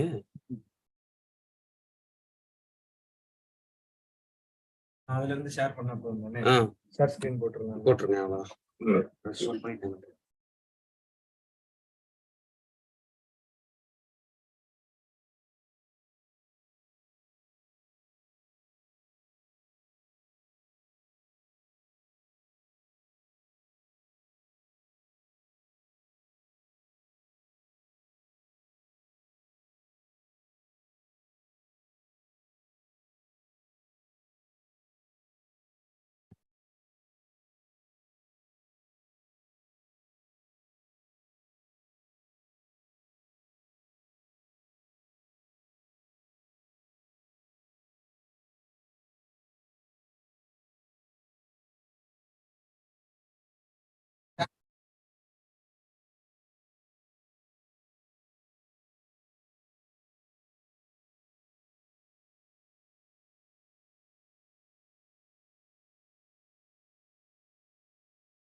Play பண்ணி விட்டு சொல்றாரு.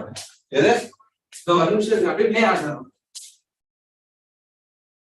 அவர்கிட்ட சொல்லிட்டு போயிங்க sir. அவரு இவருக்கு இல்ல, இல்ல. அப்புறம் இது வரையிருங்க. இந்த செஷனே வேணான்றாரு அவரு. அப்புறம் அடுத்தது யாரு? வரையிருங்க.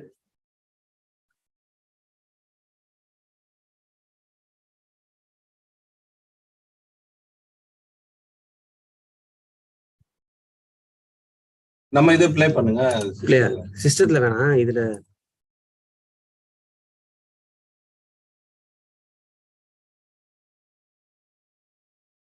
From Concordia University, Montreal, Canada. இவர் தான் பேச போறாரா? And you were much more than that. இவ்வளவுதான். So we have done a lot of this. இது முடிஞ்ச உடனே ஸ்டாப் பண்றோம். ஆன்லைன் ஆன்லைன் கிடையாது. Cancer cells. இப்ப யாருமே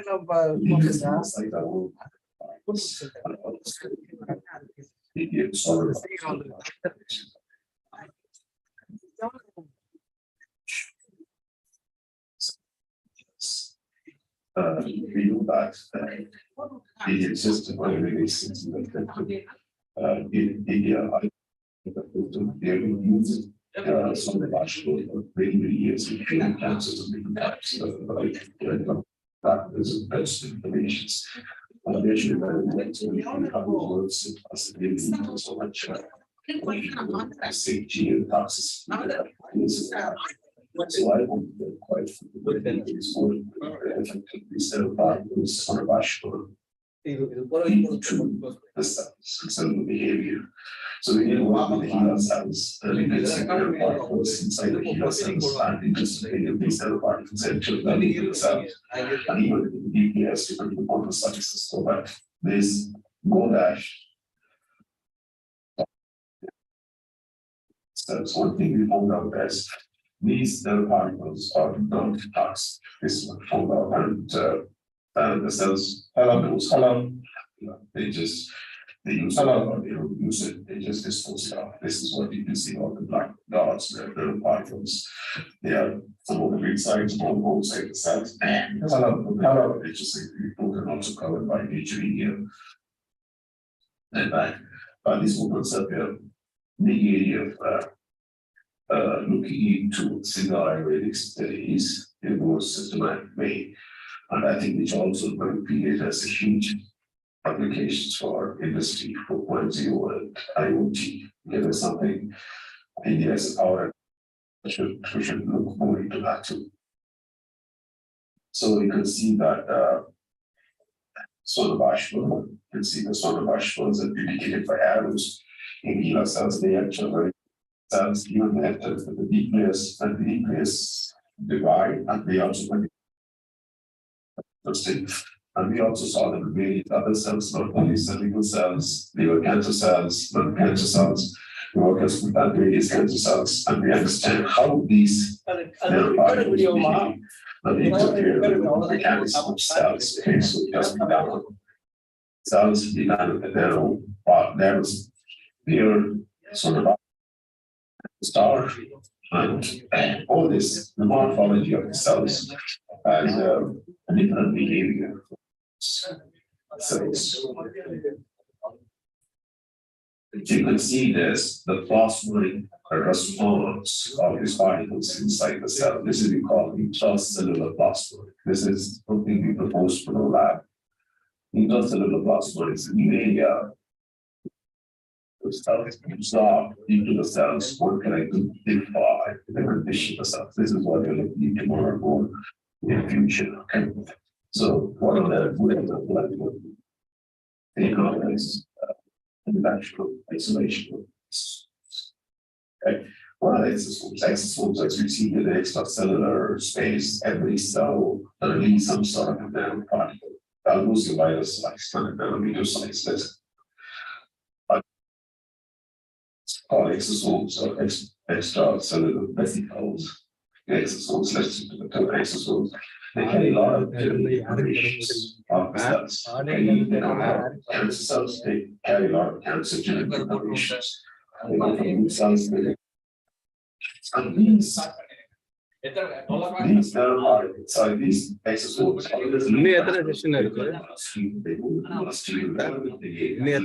They implement that cell.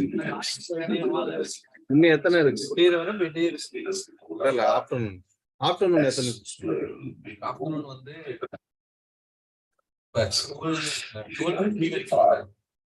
detect vegetables.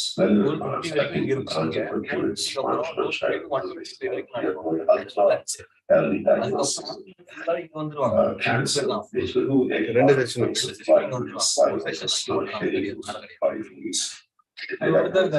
ரெண்டு பேர் So the idea is this, like, here, trying to find out unique laboratory concept here, that's what we're interested in, based.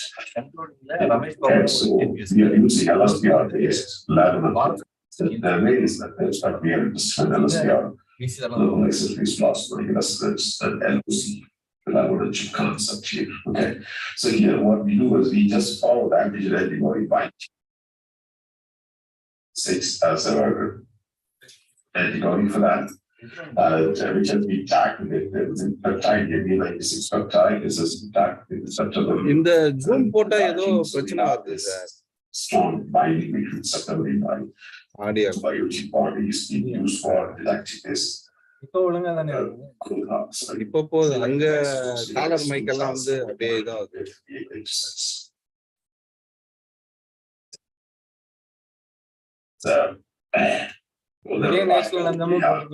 இதுலயே போட்டு விட்டுருவோம் cut பண்ணிட்டு டைரக்டா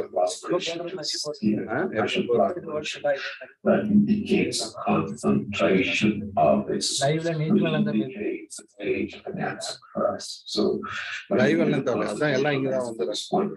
Identify the state of the cancer can be used for many early diagnosis. So we are interested.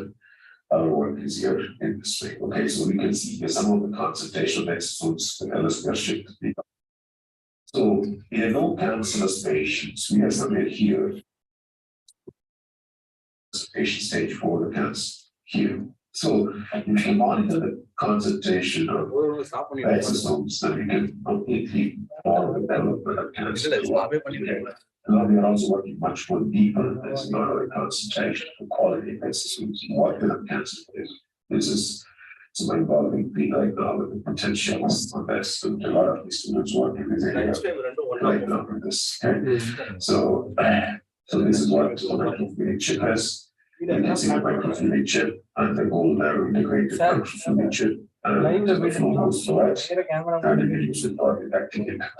So basically what we learned is my lab works on developing small devices for point of care, point of need application. These are ideal devices for IoT and Industry 4.0 applications, not only for health, they also could be applied for non-health. So in simple terms, what I try to do is I'm trying to stream the power of the into now we believe in these. So this is what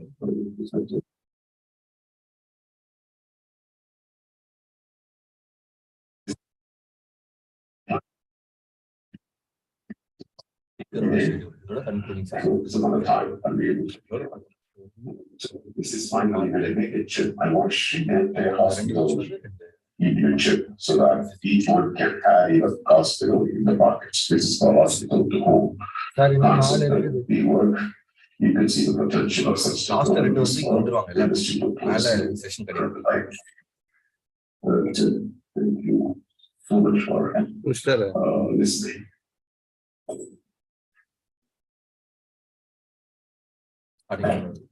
Good morning. This is Professor Pakisani from Concordia University, Montreal, Canada. I thank you for this fantastic conference, especially.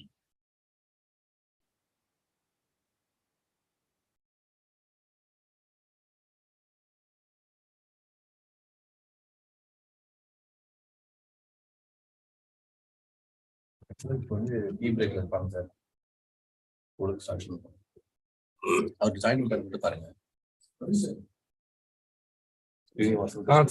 Screen share பண்ணியா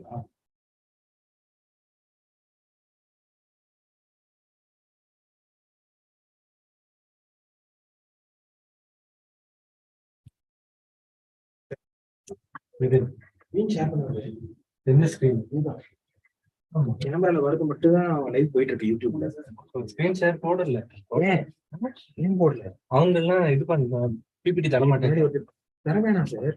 அவர் PPT தர மாட்டாங்க. அவருடைய லேப்டாப்ல எல்லாம் அப்ப அவர் zoom லிங்க்ல போட்டு அவரை ஷேர் பண்ண வேண்டியதுதானே? மேல அப்படிதான் பண்ணிருக்கேன். சூப்பர் கிளியரா வருது. போதும்.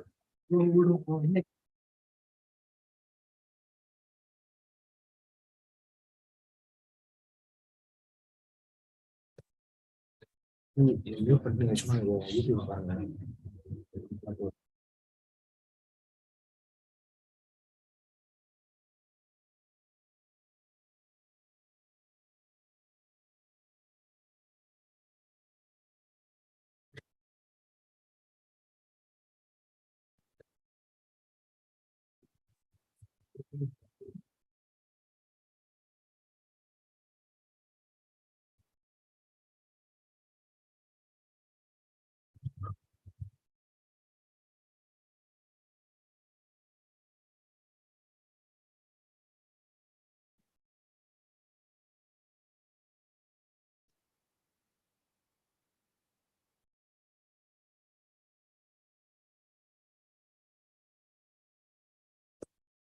சார் அதை ஆஃப் பண்ணி வச்சிருக்கேன்.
Can you check the laptop? Yes, sir. Audio, video and all is there.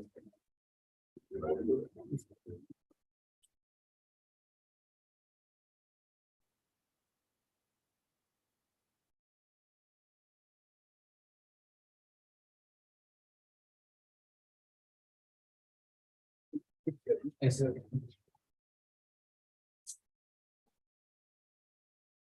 Going to be virtual.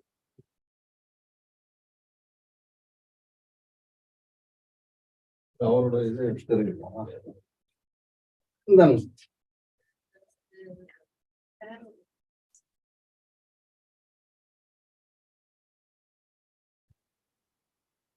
அடுத்த நிமிஷம் சார்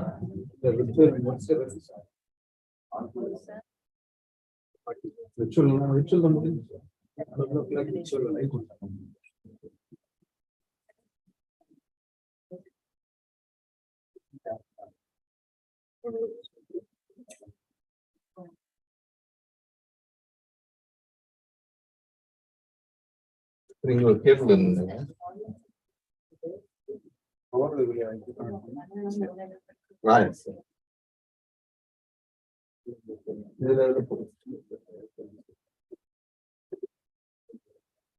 இங்க ஒரு கேபிள் இருந்தீங்க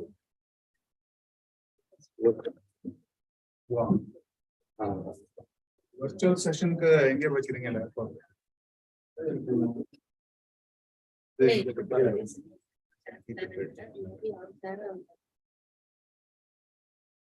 இதுல ஒரு கனெக்ட் இருந்து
வந்துச்சா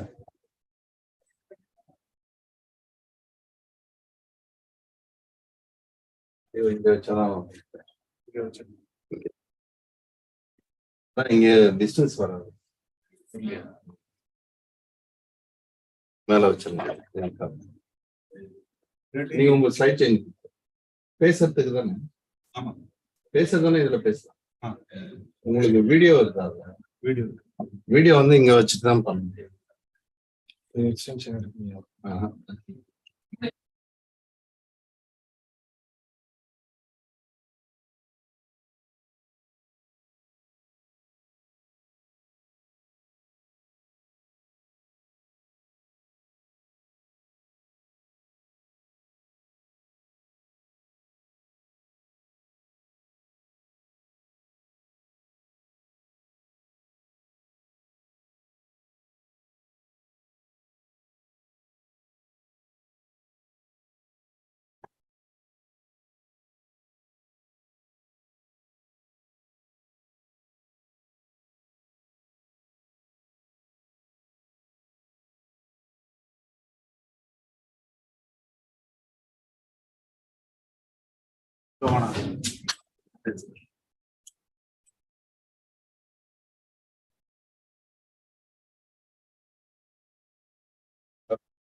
Challenges.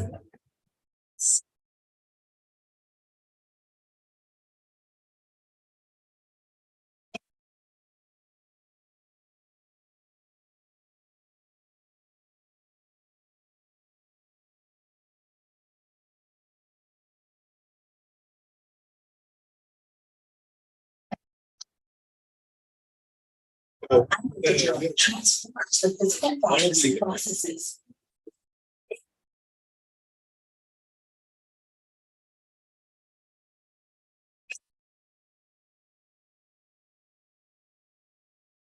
Action.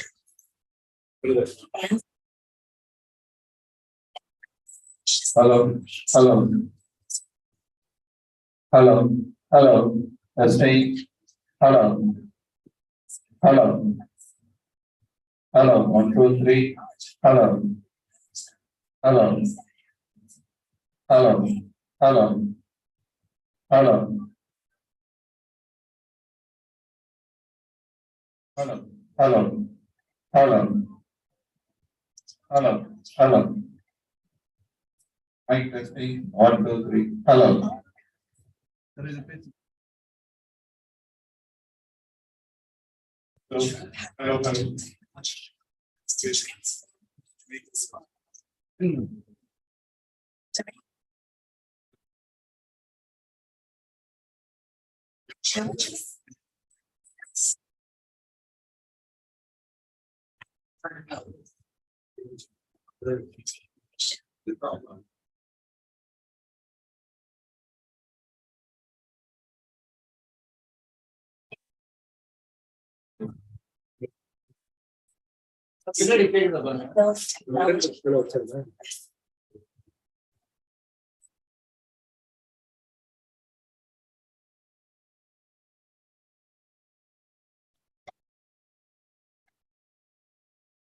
How everything.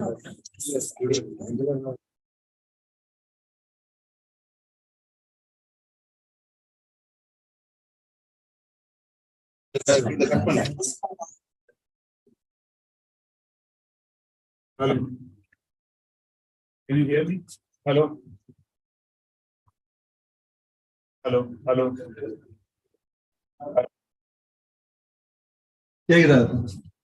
Hello. Hello. Hello. Hello. It has to be very near. Okay, sir. I to them.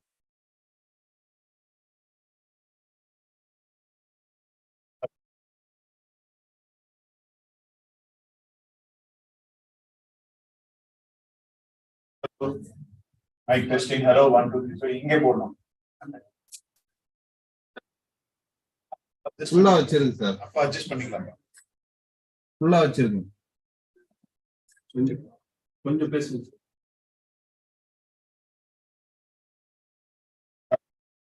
Sound ஆயிடுச்சு. Hello. கொஞ்சம் கிட்ட வச்சு பேசுங்க.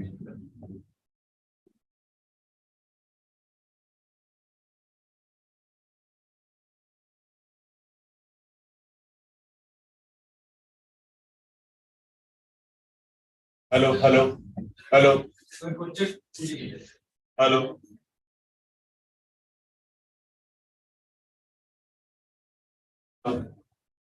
Hello. Okay. Sir Okay.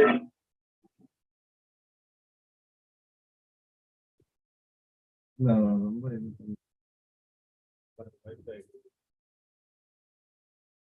Hand மைக்ல பேசுறேன். இது கொஞ்சம்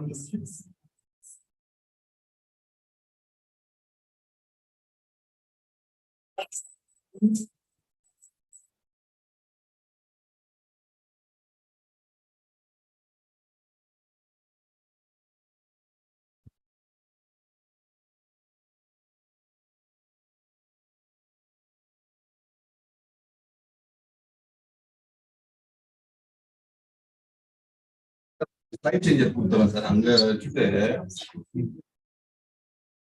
வச்சுட்டு ஆடியோ வச்சோம்னா நல்லா கிளியரா வரும். இல்ல சார், அவர் பேசுறதுக்கு கொஞ்சம் கஷ்டமா இருக்கு. நீங்க லேப்டாப் இங்க வச்சிருங்க சார். உங்களுக்கு ஸ்லைட் சேஞ்சர் கொடுத்துறேன், ரிமூவ் பண்ணி. நீங்க ஆடியோ மட்டும் எதுன்னு சொன்னீங்க, மினிமைஸ் பண்ணி வச்சீங்கன்னா நாங்க அப்ளை பண்ணிக்கிறோம்.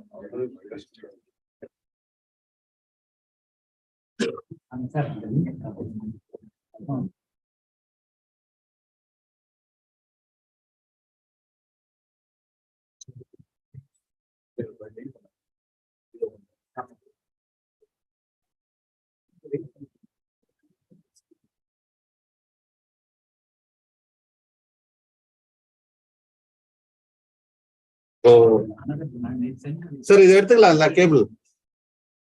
இதுல ஒண்ணும் இல்லல்ல. விர்ச்சுவல்னா அதுல தானே போடணும். செக் பண்ணன்றாரு. அதை செக் பண்ணிட்டு திருப்பி இதுல மாட்டி.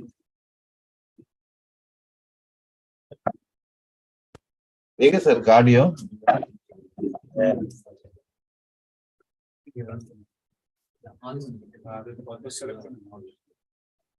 எது சார்? மைக் இன்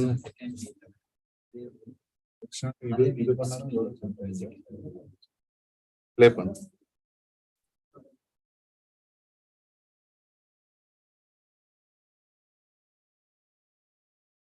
கொண்டு வரல.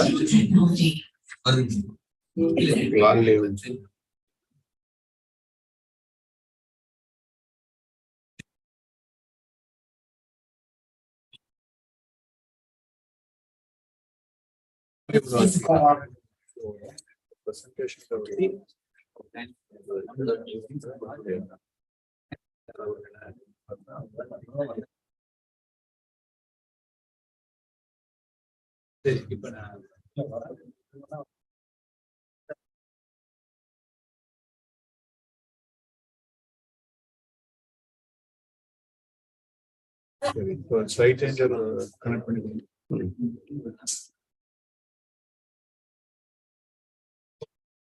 அந்த இது எடுத்தீங்களா இங்க ஸ்லைட் சேஞ்சர் அவர் இதுல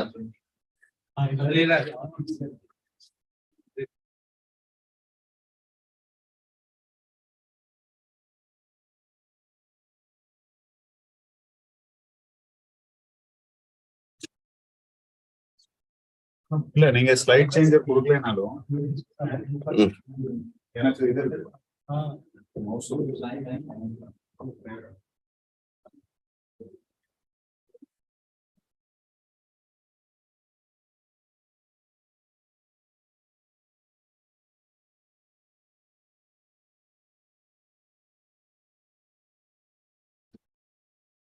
ஃபார்வர்ட் தானே? Forward.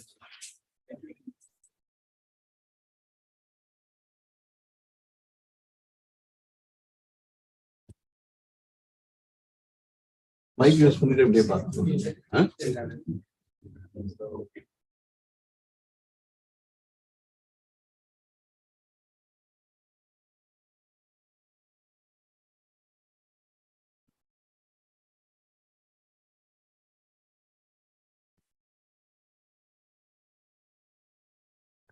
Efficiency is necessary for that. Having an enterprise.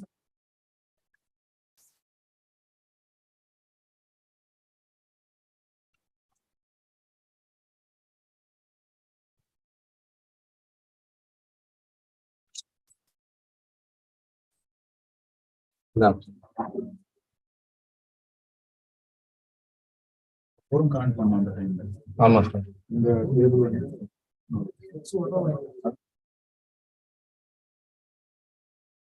எது சார்? அங்கே வச்சிருக்கீங்க.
இதுல ஏதோ ஆடியோ செக் பண்ணுங்க.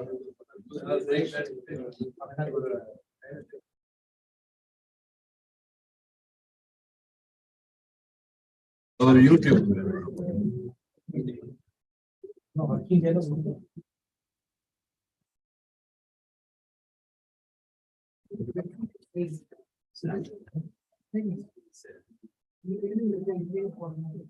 YouTube.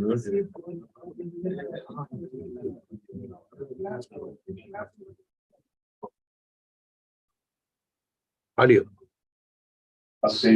Okay.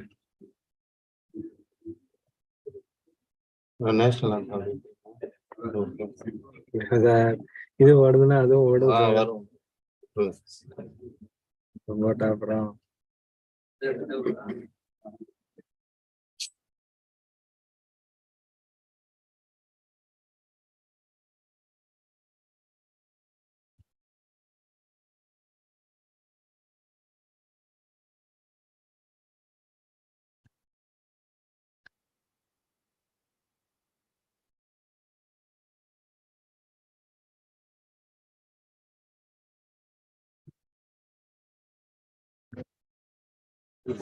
மொபைல்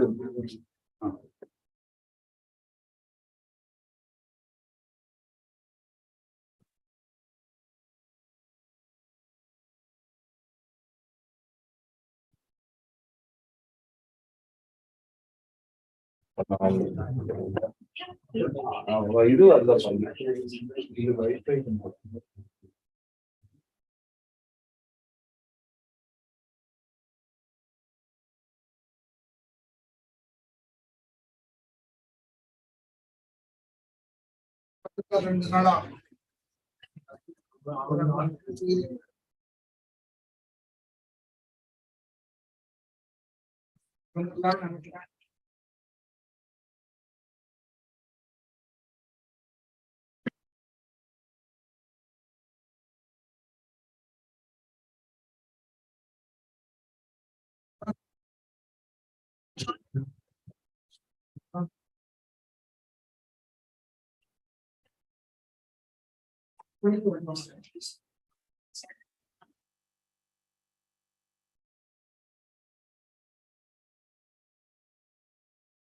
connect ஆயிடுச்சா?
இது ஆப்ரேட் பண்ணீங்கன்னா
இதுல கனெக்ட் பண்ணி அதுவா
வாய்ஸ் ஆன்ல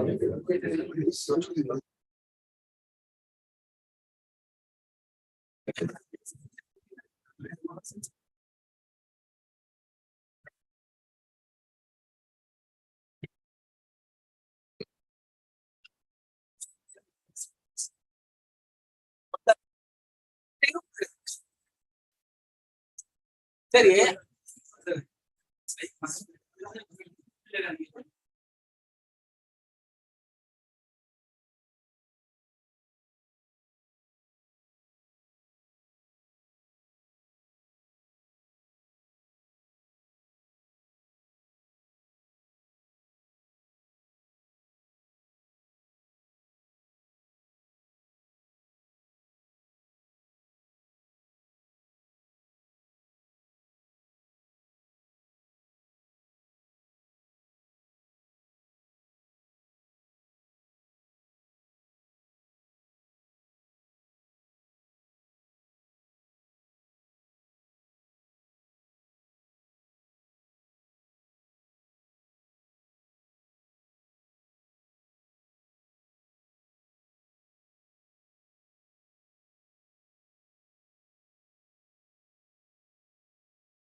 Sir, good afternoon, sir.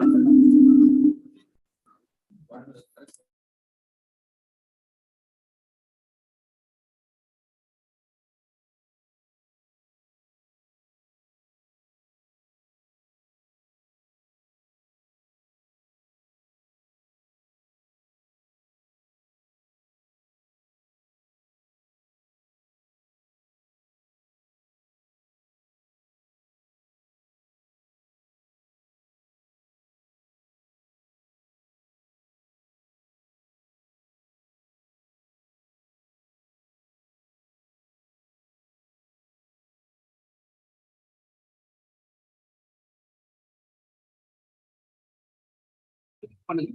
Okay. இல்ல, அங்க சிம்பிள் இருக்கு பாருங்க. Okay okay. Sir, am I audible, sir?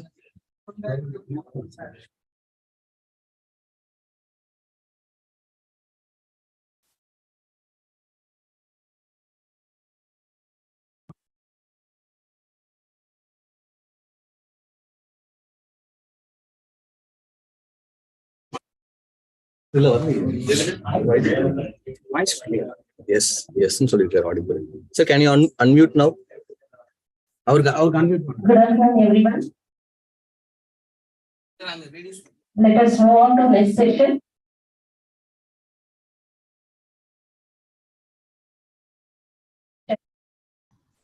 Elvin Chandramoni. Yeah. So am I audible now? College. Sir, welcome, sir. Thank you. Am I audible? Yes, sir. Yes, sir. So I'll just share my screen so you can tell me whether the screen is visible. Yes, sir. We have a lecture by Dr. Srinivasan Krishnaswamy. He is Associate Professor of Electronics and Communication Engineering, IIT Guwahati. He completed his PhD from IIT Bombay in 2012 and has been IIT Guwahati since. His research areas are control systems and cryptography. He'll be giving a lecture on securing digitally connected smart society. The digital technology will be used to giving a smartness to the society. So, welcome to be online. Thank you, sir. Thank you for coming online. Thank you so much. I'll just start. So can you see my slides? Right, yeah. Go on, please. Yeah. Yes, sir. Yes, sir. Just a minute. Yeah. So so can I start now? Yes, sir. Yeah. Yeah. So thank you for having me here. And so today we will have a general. So this would be a general talk on most issues regarding digital security, but it would concentrate more towards the cryptography side since that happens to be my research area. Yeah. So when you talk about data security, yeah. So if at any point I'm not audible, please tell me. Yeah. Am I audible? Am I? So are you able to hear me properly? Yes, yes, sir. Yes, sir. Yeah. Yes, sir. Yeah. So when we talk about data security, so what are the things that we are essentially talking about? First is, suppose I want to talk to somebody, yeah, and I'm communicating on some kind of a channel, yeah. So I would want that no one else should be able to hear what I'm talking, yeah. So the data that I'm communicating with somebody else should be absolutely secure. Second is, suppose I store my data. I can store it on some cloud. I could store it on my own computer. I do not want any unauthorized person to access that data. Yeah, I do not want anyone to just get in and access the data. So there should be some kind of access control to stored data. Yeah, and third is, if I've stored data somewhere, I don't want someone to come and change the data. Maybe that person can't understand what I have stored, but he shouldn't be able to change the data that I have stored.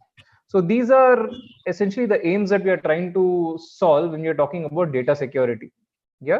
So there have been many cases that have been, that have become extremely,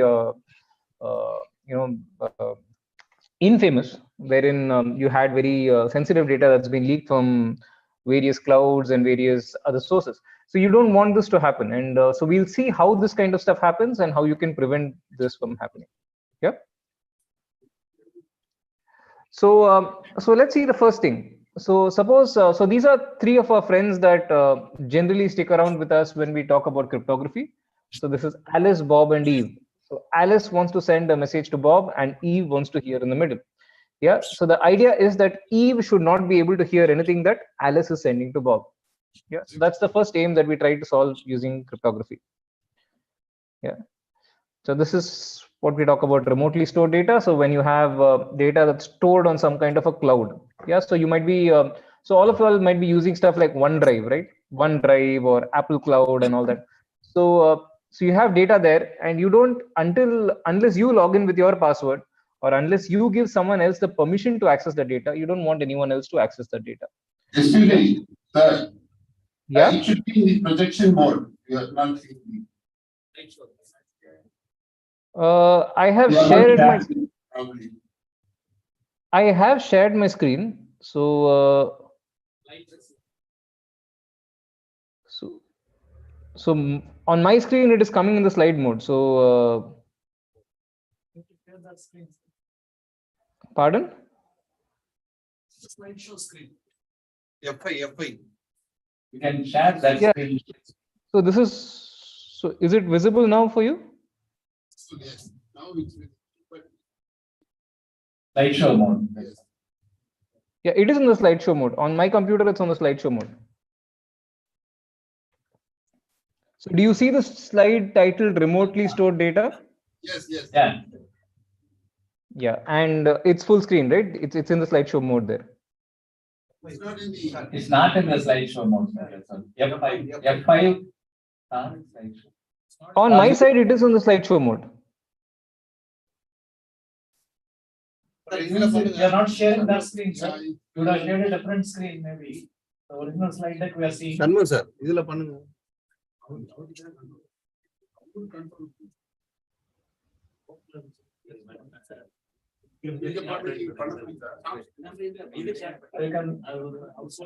Stop sharing and share the screen again. Yeah. இப்போ தெரியுதா?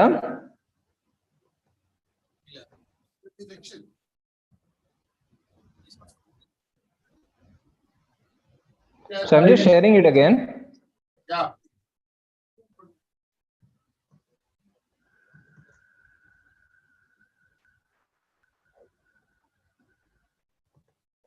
So just probably take it on.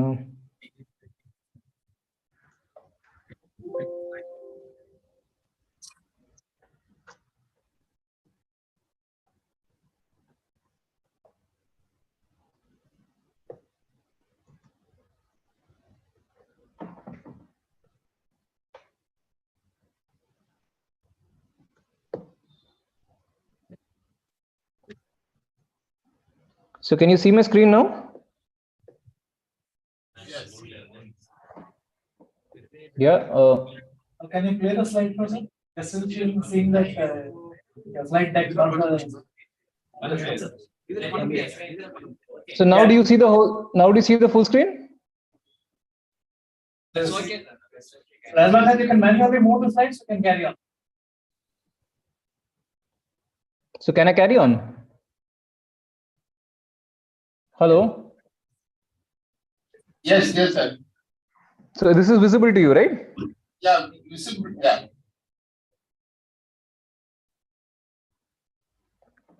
Yeah, it's. So is the screen moving as I'm moving it here? The same slide, remotely stored data slide. So now? No. So now do you see the previous slide? You can carry on, sir. Sure. So yeah, so you would want remotely stored data to be secure. Yeah, you would want remotely stored data to not be accessed by anyone that you do not give permission to. Yeah. So and thirdly, the data that's there on your own computer. So you don't want some malicious software to access your computer and give that data away. Or you may have sensitive data on your own PC. You do not want anyone else to access that without having a proper password. Yeah. Yeah. So this can be achieved by means of a key-based data protection. So typically, what do you mean by a key? A key is something that you derive from your passwords. Yeah. So when you give a password, the computer or the remote server uses that password to generate a key. Yeah, and you can access data only through that key. So using that key, it kind of converts your system into a kind of a locker. Yeah, and only when you have the key to the locker can you access the data. So this has been used since very ancient times. Yeah, so if you see in Roman times, so they used to have this thing called as a substitution cipher. Yeah, so what they did then was like they would shift the alphabet by a certain amount. So for example, A would be written by E, B would be written by F, C would be written by G, and so on. Yeah, and they would then use that to transfer data. So could anyone tell me what could be a potential problem because of that? Not able to understand. Pardon?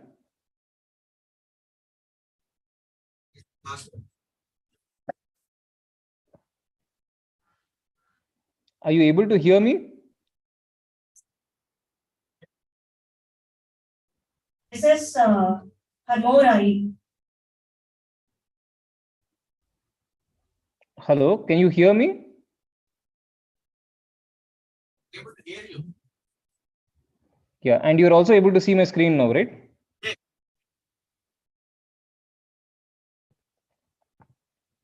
Yeah. So So the possibility of guesses are more. pardon? Possibility of guesses are more. I couldn't hear you now. So what did you say? Could you just repeat what you said?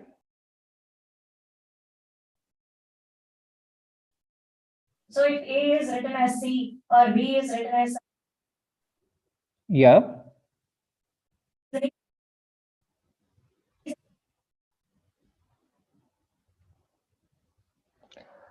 Yeah, so what can happen in that case when you have these substitution ciphers is you have certain words that keep occurring again and again. So for example, suppose I have a three alphabet word that keeps occurring again and again. You would suspect that word to be, you know, an and or a the. Yeah, so these are words that occur again and again. So you have, so natural languages tend to have certain patterns. You use patterns and the fact that you've substituted data, you can easily recognize what alphabets were originally transmitted. Yeah, so these codes were used in Roman times and they were also broken during Roman times. Yeah, so the first variation to this kind of a code was the Enigma code that was used by the Nazis during the Second World War. Yeah, so they had a typewriter that did this substitution with a kind of a shifting algorithm inside. Yeah, and this Enigma code was later broken by Alan Turing. Yeah, and this was also there was also a movie made on that. Yeah, so this Enigma code was the first big kind of development that happened in cryptography after a very long time. Yeah, so the Second World War kind of made it necessary to kind of encrypt information. Yeah, and so the Nazis had invented this Enigma keyboard. Yeah, this Enigma system was again broken by Alan Turing. So since the time of the Second World War, after the Second World War, there was a lot of progress in this field of. So firstly, in the field of information theory, and as a result of the progress in the field of information theory, there was a lot of development in the field of cryptography. Yeah. So there are two kinds of cryptography that you can kind of broadly classify. So there is symmetric key cryptography where both the sender and the receiver share the same key, and there's asymmetric key cryptography wherein there's one key that is known to everybody, yeah, which can be used for encryption, and then there is the secret key which can be used for decryption. Yeah, so you have two different keys occurring at the encryption and the decryption side. So we'll look at this in a little more detail. So firstly, what do you mean by symmetric key cryptography? So in symmetric key cryptography, you have a sender, you have a recipient. Now the recipient need not be a single recipient. You could have many people receiving the same data, but the sender and the receivers they share the same key. Yeah. So yeah, in this case, Alice and Bob share the same key. So data is encrypted with that key, and the same key is again used to decrypt the data. So the big problem in this symmetric key kind of a scheme is that the key must be shared among so many participants. Yeah, so how do you do this key sharing? So that becomes a fairly big problem in symmetric key cryptography. Yeah, so so there are various key sharing mechanisms that have been developed. So there is this Diffie-Hellman key sharing protocol, and there are many other key sharing protocols that have been developed. So this in itself, key sharing in itself is a big area of research in cryptography. Yeah, so this comes about when you have symmetric key cryptography. Yeah, so is this clear? Is what is symmetric key cryptography clear? Yeah. So so what is asymmetric key cryptography? In asymmetric key cryptography, you have two keys. Yeah, you have something that's called as a public key and something that's called as a private key. Yeah, now suppose you have the sender here who wants to send this message to the receiver. Yeah, so what the sender would do then is he would take the receiver's public key. Yeah, he would take the recipient's public key and use that to encrypt the message. Yeah, so this public key is available to everybody. So he can just go to the server and download the receiver's public key, and he can use that to encrypt the data that he has. And this data is now sent on a channel. So the receiver now receives this data, and then he uses his private key to decrypt this data. So only when this private key and public key match is this decryption process properly done. Yeah, if a data is encrypted with one public key and is not decrypted using the corresponding private key, then the decryption algorithm fails. Yeah, so this is roughly how asymmetric key cryptography works. Yeah, so yeah, so this is just a kind of description of that. So you see this two equations that are written here, that is C is equal to E of pk comma m, that is the encryption function. The encryption process is a function of the public key and the message, and the decryption process is a function of the ciphertext and the secret key. Yeah, so firstly, the unencrypted message is always referred to as the plain text, and the encrypted message is always referred to as the ciphertext. Yeah, so what is the advantage of doing this? There is no need to share keys anymore. Yeah, there is no need to share keys in an asymmetric key cryptography scheme, because all the keys are anyway publicly known. Yeah, so all the public keys are available on a server, and if say for example you want to send data to me, Srinivasan, so you will just need to search for Srinivasan's public key on the server, and using that public key you can send the data to me. Yeah, so is this clear? Is asymmetric key cryptography clear to everybody? Yeah.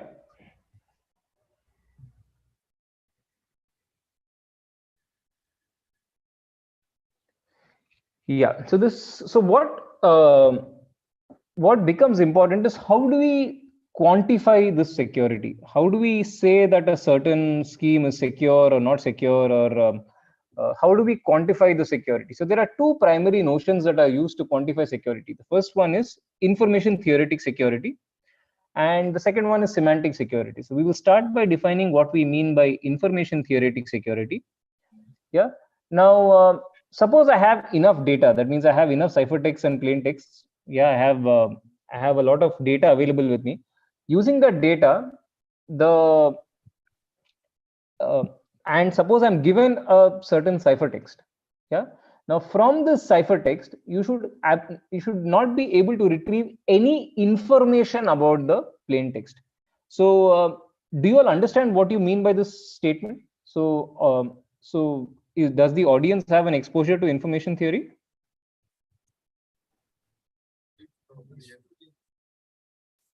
Yeah. Yeah.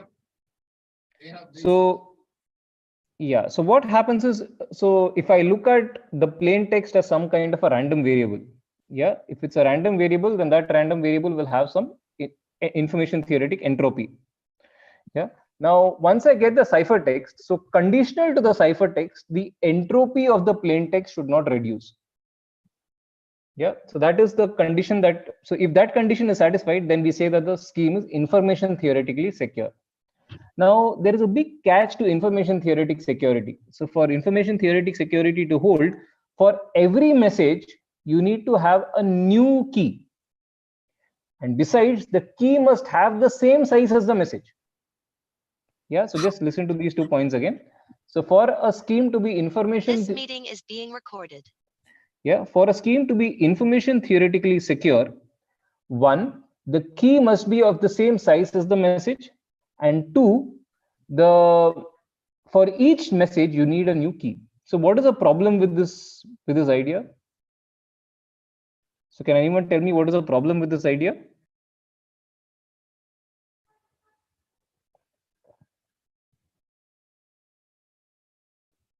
Yeah. So if I put this condition that the key must be the same size as the message, and for each message there should be a new key, what will be the problem with this idea? Time consumption of a message would be very high.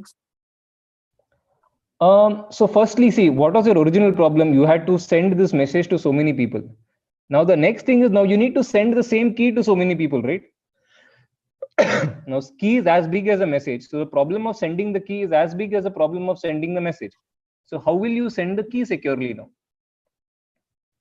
Correct. So the problem of sending the key securely to so many people is as difficult as the problem of sending the message. Am I clear? Yeah. So this kind of becomes a fairly difficult thing to achieve. Yeah. So information theoretic security is still possible. It's not possible in the context of cryptography, but it is still possible in the context of something else that's known as secret sharing. Yeah, that's not in the ambit of this talk, but if you're interested, you can probably give a search for that. So secret sharing is used. So one of the applications of that secret sharing is actually to share keys. Yeah. So this information theoretic security becomes a kind of an esoteric concept. It becomes something that's very difficult to achieve. So we now want to look at something that we can easily achieve. Yeah. So when we are trying to look at something that can be easily achieved, we will look at this concept called as semantic security. So what the semantic security definition says is that a system or a crypto system is said to be semantically secure if given sufficient data. So now we will see what you mean by given sufficient data in the subsequent slides. There should be no efficient algorithm that can retrieve any information about the plain text. Yeah. So now what do you mean by an efficient algorithm? Which means that an algorithm that operates in polynomial time. Yeah. So if I say that my data is n bits long, then there should be no algorithm that runs in polynomial of n time. Yeah.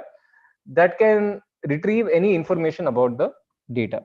Yeah. There should be no algorithm that can retrieve information about the data either by using limited space or by using limited time. So the amount of space and time required to extract information from the data should be very, very high. Yeah. So that is the definition that you have for semantic security. Yeah. So how do you say that a scheme is semantically secure? So we will say that a scheme is semantically secure if we can prove that breaking this crypto system is equivalent to solving some computationally hard problem. So computationally hard problems are typically problems that are known as NP hard problems. So have you all heard of this term NP hard anytime? Yeah. So yes. So this kind of becomes equivalent to, so a scheme is said to be semantically secure if you can prove that breaking that crypto system is equivalent to solving an NP hard problem or a computationally difficult problem. Yeah. So what are some computationally difficult problems? So the first problem that we see is factorizing large primes. Yeah, suppose factorizing products of large primes. So suppose I consider 2 prime numbers that are fairly big and I consider their product. Now it's very easy to multiply 2 prime numbers, but given a number that's a product of 2 primes, to divide it or to factorize it into primes is considered a difficult problem to solve. So that problem becomes the heart of something that's called as the RSA crypto system. Yeah. So the RSA is a public key crypto system, and this factorizing of primes becomes a underlying problem that motivates the RSA crypto system. Yeah. The second problem that's very commonly in use is something called the discrete logarithm problem. Yeah. So what is the discrete logarithm problem? So firstly, all of you all know what a logarithm is, right? So all of us have studied logarithms in school, but here we are talking about logarithms in a finite set. Yeah. Suppose I have a set wherein you can define multiplication. Yeah. A simple example would be, suppose I take numbers, say modulo 5, or say modulo some prime or some other number. Yeah. So then you have only you just have a set of integers, right? Now you still have multiplication in the set of integers. You still have addition in the set of integers. Therefore, you can have logarithm in the set of integers. Yeah. So you can say that given an integer g, you can define what g squared is. So it will just be g squared modulo some number. Yeah. So are you able to follow what I'm saying right now? Hello? Hello? Yes, sir. Yes, sir. Yeah. So yeah. So you're looking at this particular mathematical entity is called as a group, a structure that allows you to multiply, or which allows a single operation. Yeah. It's called as a group, and the other condition is it should have an identity element, that is, say, a 0 or a 1. Now, within a group, suppose I tell you that you have this element g, and I give you g raised to x. Is it possible to find out what x is given g raised to x? Now, there are certain groups in which this problem becomes a very difficult problem to solve. I mean, it can be proven that solving this is computationally hard. So typically, so you might have heard of this term elliptic curves. So elliptic curves, generally give rise to a group wherein this discrete logarithm problem is very difficult to solve. Yeah. So this is normally used in the El-Gamal crypto system and the Diffie-Hellman key exchange system. Yeah. So the Diffie-Hellman key exchange protocol is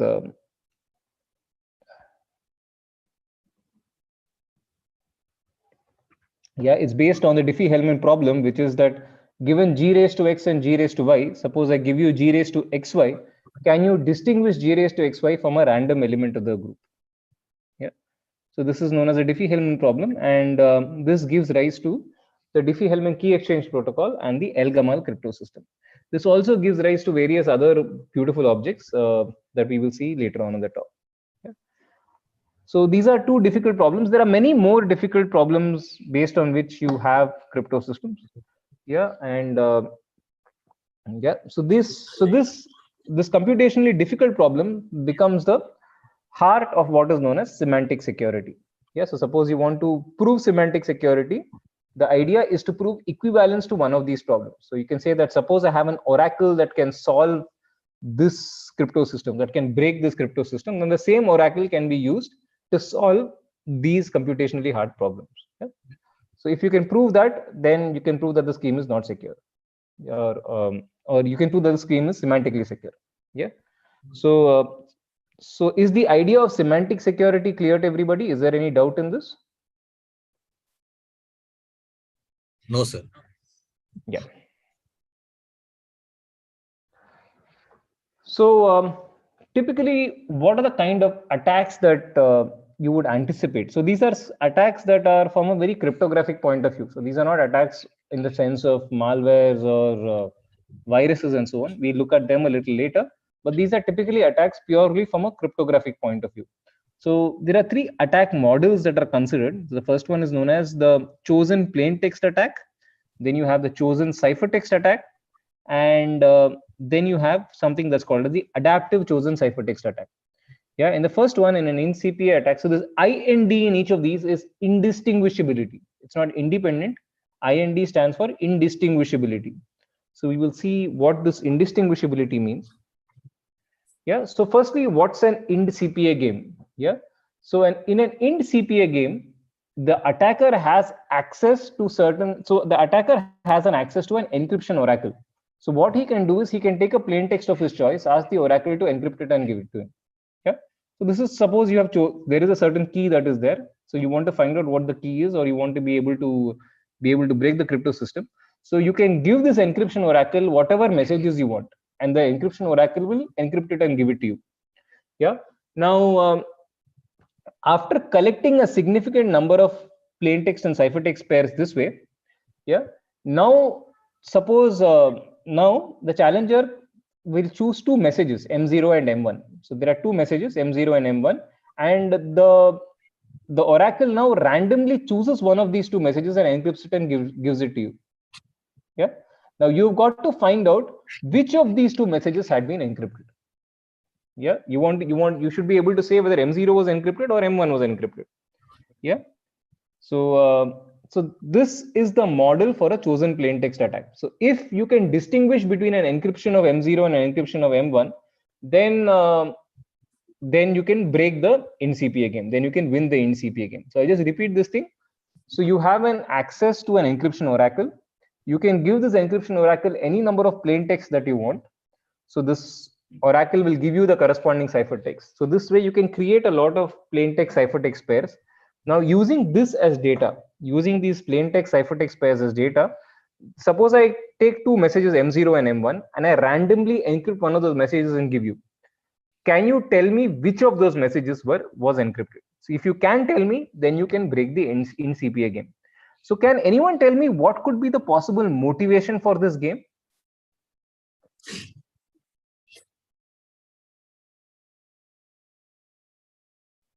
So are there plain texts for which, I mean, suppose I give you a certain data stream, suppose I give you an encrypted stream. So are there parts of that encrypted stream that you know beforehand? Yeah, are there parts of plain text that you know beforehand?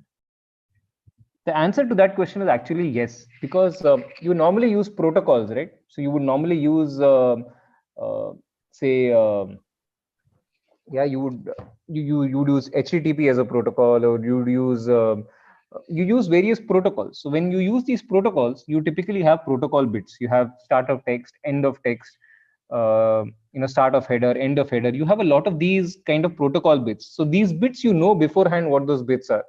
So when you're looking at an encrypted data stream, you know that this part of the encrypted data stream is an encryption of, say, the data header, or of the start of text, of the end of text. So there are parts of the encrypted data stream that you know where it has come from. You know which plain text has been encrypted to give you that.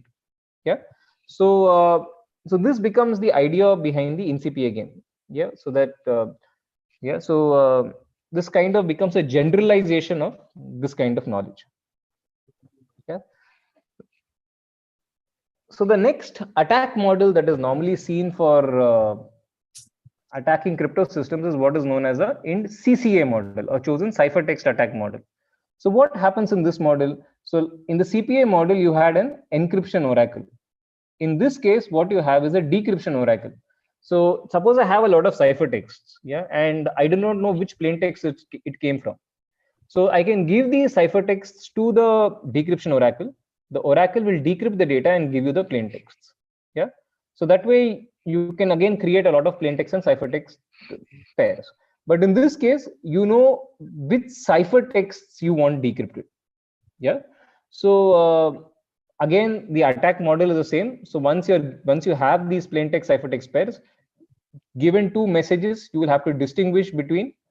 You will have to say which of those two messages was encrypted. Yeah.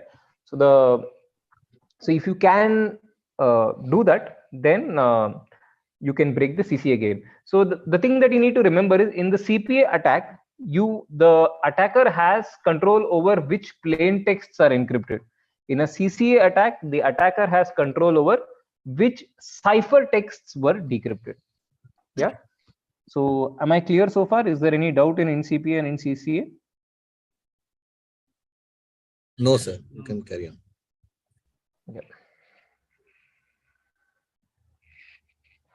So the next attack that we have is something that's called as the adaptive chosen ciphertext attack.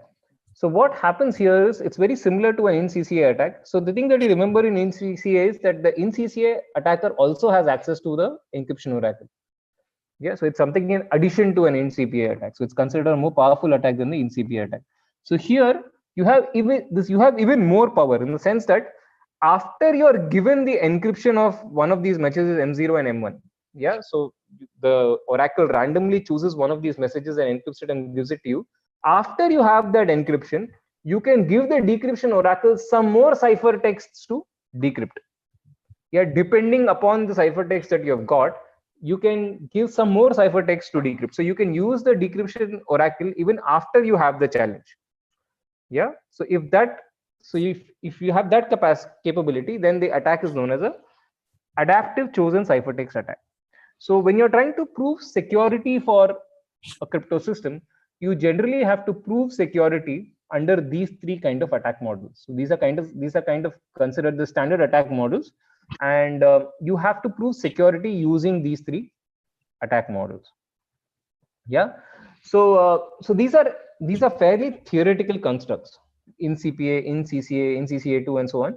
So not all crypto systems that you use actually follow these constructs. So does anyone know? So all of you use the internet, right? So you might be using this HTTPS head title before your website, right? So this HTTPS protocol uses which crypto system behind? Yeah, which encryption algorithm is used? Does anyone have an idea of that? Yes. What is the crypto system that is used? AES. AES is used. Absolutely right. So when I used to be small, when I was in school, there was this. So the first Windows system that had this nice GUI and mouse kind of an interface was this Windows 95 system.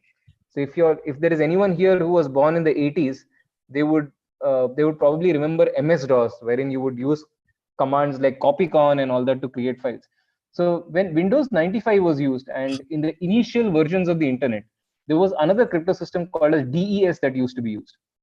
Yeah, and so this DES was broken, and currently you have AES. So AES actually has no security proof. Yeah, AES has no proof that proves that it is secure under an in-CPA attack, under an in-CCA attack, or in any other such attack. Yeah, so the security of ciphers such as AES is purely empirical. Yeah, there is no security proof for the AES attack. So the crypto system that actually has a proven security is the Elgamal crypto system. Yeah, even RSA, the equivalence to the factorization of prime problems is not complete. Yeah, so of the algorithms that are currently used, the Elgamal algorithm is the only one that is actually that does have proofs for security. Yeah, so AES and all the other algorithms do not actually have security proofs. Yeah.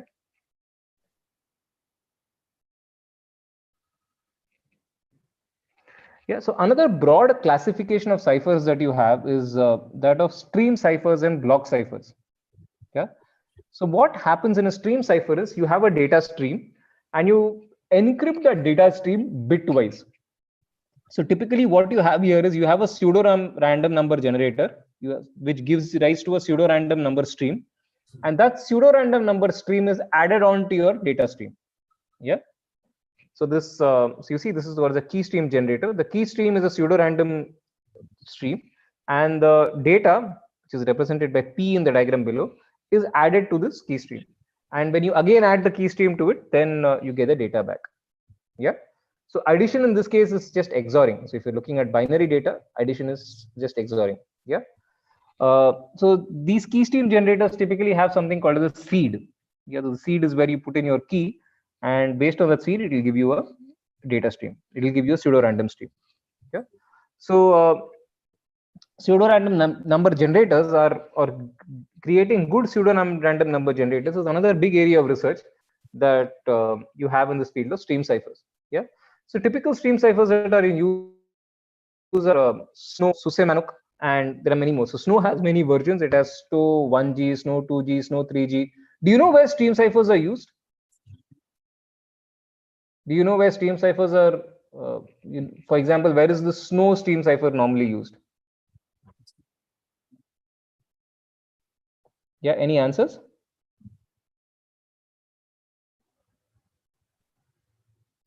Yeah, so does that name give off something? So when I say Snow 2G, Snow 3G, does that give off anything? Yeah.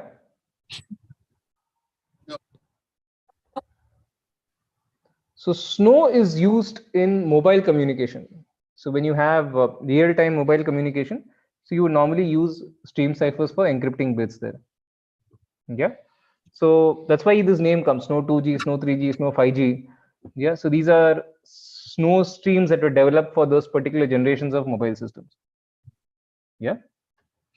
So this is what a stream cipher is. So again, so we already talked about this crypto system called as AES. So AES is an example of a block cipher system. So what happens in a block cipher system is that you take blocks of data, say 128 bits, 256 bits, and so on, and you encrypt that whole block. So this kind of acts like a pseudo-random permutation. Yeah. So normally, so we talk about all these security models, we talk about NCPA, NCCA, and all these attacks. So these attacks generally conform to mathematically breaking down a crypto system. Yeah. But generally, when you are trying to break a crypto system, you don't actually sit and try solving hard problems. Yeah. So you want to find some loophole in the crypto system that can give away your key. Yeah. So that gives rise to this whole topic of side channel attacks. So there are various loopholes that normally exist. Yeah. So for example, when you use different keys for encryption, your power signature changes. Yeah, the power that is dissipated by your chips change. The power that the computer draws in, it slightly changes. Yeah. So just by monitoring the power in your CPU, you can actually break crypto systems. Yeah. Then the cache access that happens. So the number of times that the CPU accesses the cache while encrypting, that gives away data about your key. Yeah, there are electromagnetic signatures that so suppose someone monitors the electromagnetic signals around the CPU that is doing this encryption and this encryption process, you can get information about the key from just doing that much. Yeah. So these are extremely powerful attacks. So we've had people in labs here who work on actually breaking AES and other schemes using side channel attacks, and these are very, very successful. So I mean, you can actually have live demonstrations wherein in say within 10 to 15 minutes someone can just break AES and give you, yeah, using power attacks. Yeah. So next time you use the internet, just be a little careful, because internet uses AES, and there are various attacks for AES. Yeah. So you might think that you're using an HTTPS you're surfing using an HTTPS protocol and you must be secure, but yeah, AES has been broken, and it's been broken many times over. So yeah, so you're not all that safe on the internet. Yeah. So so much about data encryption. The next topic that we would discuss in this talk is is about message authentication and hash functions. Yeah. So as we said, the first thing that we would want is no one should be able to overhear our communication. Yeah, or no one should be able to access my data without my permission. So people might not be able to access your data. People might not be able to understand what you're talking to somebody else. But what someone can do is they can try modifying the data so that what goes out is garbage. Yeah. And they can do that without being detected. Yeah. So the first thing that you need to do in this case is you need to be able to see whether the data that you've received is authentic, is actually the data that was sent. Yeah. So this gives rise to schemes this gives rise to message authentication schemes. How can you authenticate that the data that you have received is the data that was sent. Yeah. So the core of a lot of message authentication schemes are hash functions. Yeah. So we'll see what happens. So typically this is how a message authentication scheme works. You have a message, and using a key you create a tag. Yeah, and the tag is then verified on the receiver side to see whether the message is proper or not. Yeah. So what are these hash functions? The hash functions are typically are functions that map any large space to a smaller space or to a fixed size space. Yeah. So so suppose I have a large data, I can calculate a hash. So the hash normally will be a small signature of a large data. Yeah. So what are some properties that you require? So now what happens when you map data from a large space to a small space? Yeah. What happens when you map data from a large space to a small space? Suppose I just take two vector spaces. I take a 5-dimensional vector space and I map vectors from a 5-dimensional vector space to a 2-dimensional vector space. What can happen? Anybody?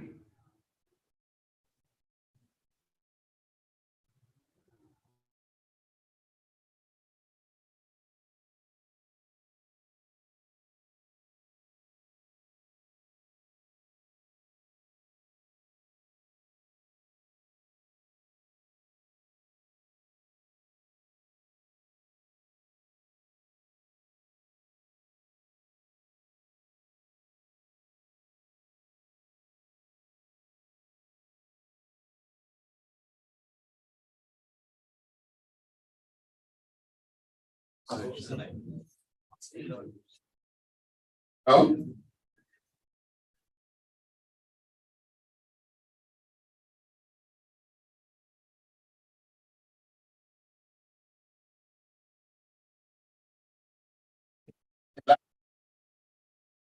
No. Hello.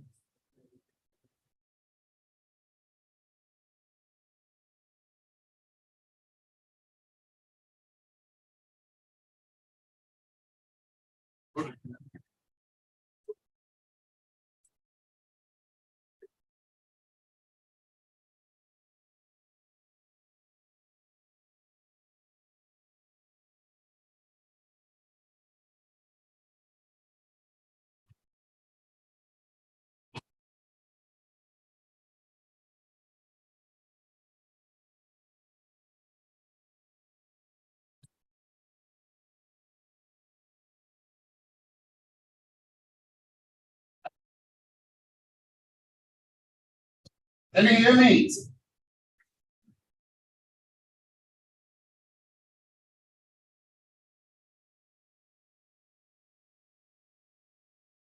It's on mute, sir. You're on mute.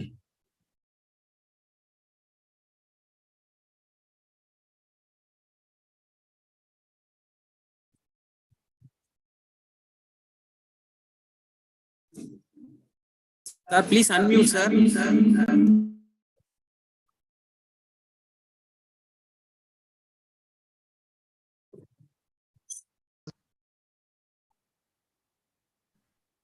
So am I audible now? Oh, yeah, now it's okay. Yeah.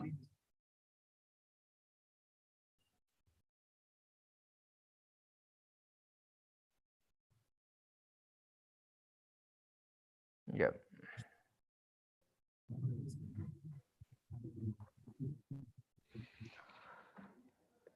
Yeah, so I'll just share the screen again. Now I'm audible, right? It's okay now. Yeah.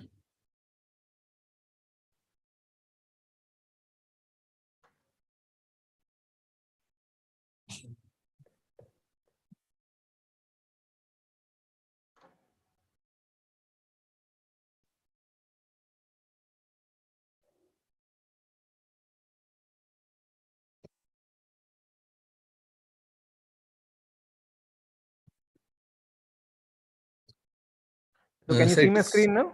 Yes, sir. Yes, sir. So it's time for next session, sir. Can you rush up? Oh, sure. I thought it was 12 to 2, right? My talk. No, sir, no, sir. Up to 12:50 actually, the time. 12 to 12:50. Okay, I'll just rush through then. Maybe give me another 10 minutes. I'll just go through some more stuff and then I'll stop. Okay, sir. Yeah. Thank you. Yeah. Yeah. So what is normally done in message authentication is that you would normally hash a message along with the key. Yeah. So there's when you have a hashing that happens along with the key, then that kind of gives rise to a message authentication kind of a system. Yeah. Yeah. So this is another thing that you would have probably heard in this context is digital signatures. So as we saw with public and private keys, so you can also have a private key and public key authentication system. So a digital signature is typically like a public key authentication system wherein you can hash your message using a public key of the receiver, and the receiver can then authenticate it using his own private key. Yeah. So normally the kind of attacks that take place on your computers are those related to malwares, viruses, etc. So what's a malware? A malware is some software which goes onto your computer and then makes your computer malfunction. Yeah. So yeah. So this can essentially try this. A malware can install software on your computer that can try manipulating the victim computer and so on. Yeah. So there are also malwares that we have designed that can actually take control of the victim computer. Yeah. And so each time there is a malware that's designed that does not have a signature that is recognized, yeah, then that malware can then cause a lot of harm. So what is a virus? A virus is a particular kind of malware which replicates itself. So it takes its own code and attaches itself to other programs that are running on your computer. So when that program runs, it also runs these viruses, and in the process of running, it also replicates on the host machine. Yeah, so these are viruses. So there are various ways of fighting these viruses and malwares. There are there are various computer security systems that have a whole catalog of malwares and viruses, and they create antiviruses and anti-malware kind of software for that. Yeah. So the last thing that I really wanted to wanted to cover in this talk was blockchains. Yeah, because since it's a hot kind of a topic related to this, do I have 5 minutes to cover this, or do I end the talk here? Yeah. Yes, sir. You can end, sir. Okay, then I'll finish this. I will not really cover this. I'll anyway share the slides with you, so maybe you can have a look at the slides later. Yes, sir. Yes, sir. Thank you, sir. Yeah. So yeah. Okay. So are there any questions, or do we end the talk right away?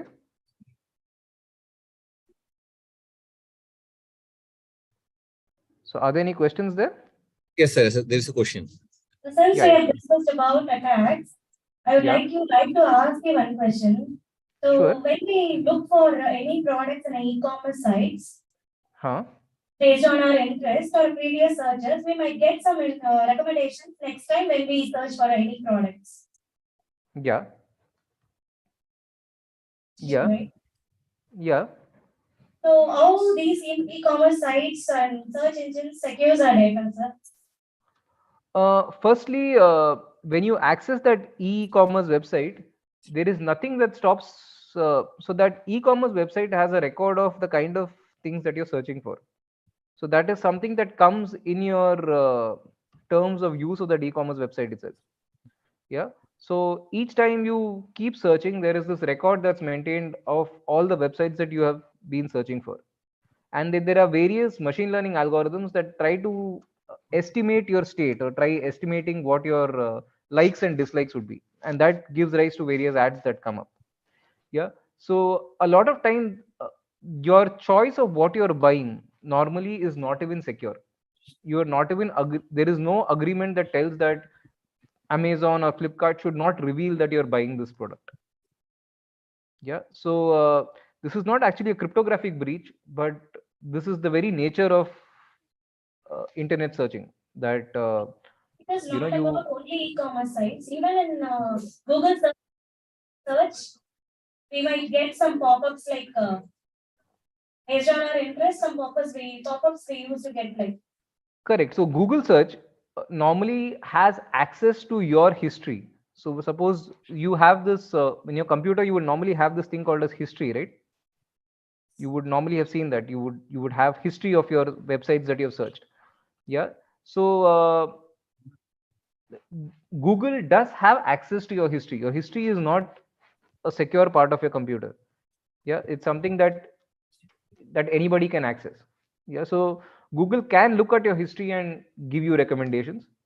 Yeah, and another thing that Google does is it also generally has this idea of geography and searches from a certain geography and correlation between different kind of searches. So it uses those kind of searches to give you results. And this is not just done by Google; it's done by all kinds of websites and all kinds of marketing platforms. Yeah. So there is this very beautiful paper of the Google search algorithm. So that actually brought linear algebra or computational linear algebra into a lot of into the mainstream. Yeah. So do I kind of answer your question? Yeah. So any other question? No, sir. Okay then. No, sir, thank you so much for your presentation. Sir. Thank you so much. That's interesting. Yeah. Thank you then. Yeah. Thank you, sir. Thank you.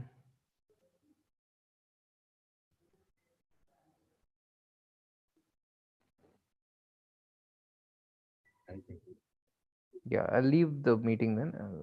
Yes, sir. Yes, sir.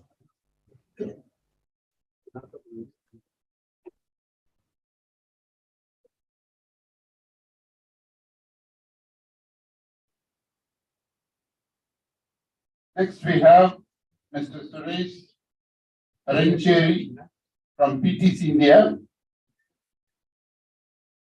He has a BTech from BTech in Mechanical Engineering, BA from MBA in Operations Research, and he has worked for 27 years, most of his years in the PTC, dealing with digital transformation in automobile, agriculture, defense, heavy engineering. He's going to talk on digital transformation. To talk on accelerate digital transformation with digital twins.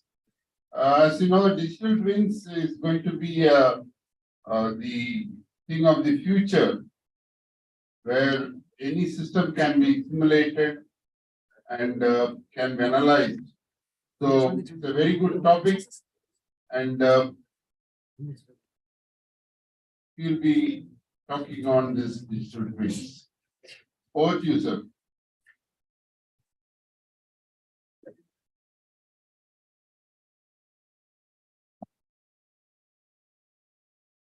Opportunity. When I came here, the hall was vacant. Thanks to the students, now it looks full. The previous topic was good. Unfortunately, we can blame the technology. I have never seen this happening with Zoom. We were only seeing one slide and we were speaking. I don't know. It could have been Latin and Greek. How many of you understood? Maybe somebody who is experienced in giving some justification to his talk. He was also covering blockchain. Fantastic topic. I'm glad that I'm here. I'm not virtual. Go to the first slide.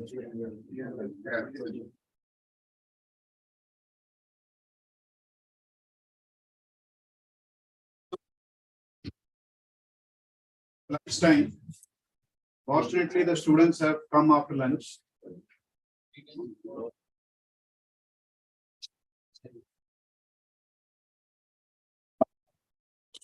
We're already late, but thank God the students have come after lunch. I'm okay to postpone my lunch, and maybe those are already there. I will be right. So let's do some justification of me coming all the way from Bangalore. Thanks for this opportunity.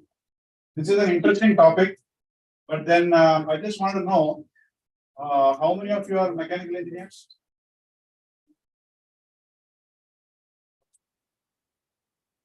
looking at your placement board, EC, CS, somewhere there were two mechanical. I was happy. Why is it so? So this topic is apt for EC, for computer science students, though it is owned by mechanical. Because when I say programming in manufacturing, when you say programming in manufacturing, computer science students say, I don't understand manufacturing. But you say, the pocket in there. So I put it in the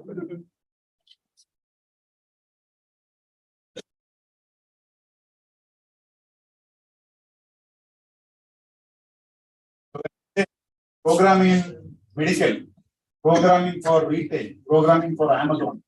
Computer science students are different, but you don't understand manufacturing.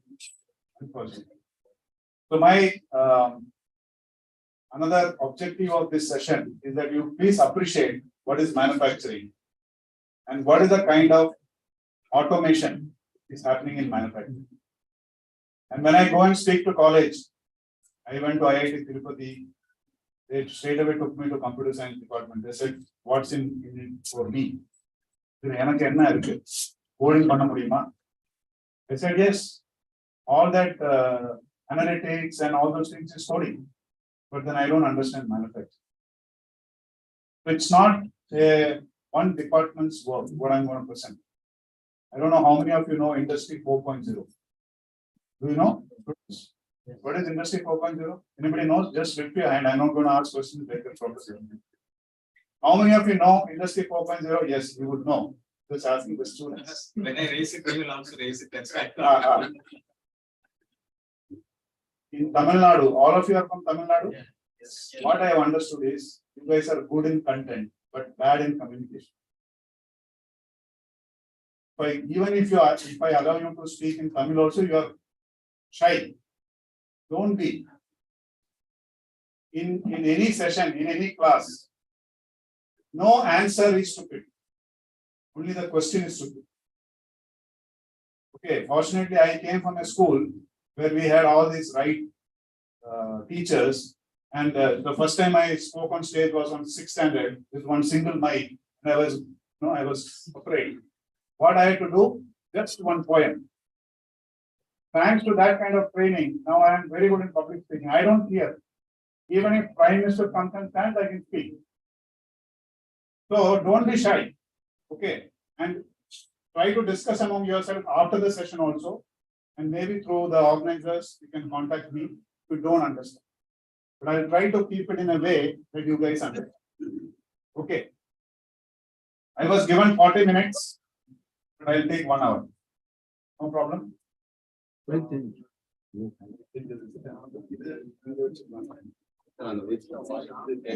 Technology is not helping us. Am I clear? Am I clear? Okay. So before I start any presentation, you have seen a lot of presentation. Let me show you a live demonstration. Okay. What is digital twin? Let me show you a live demonstration.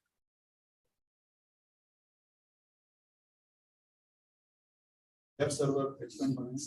Let me see.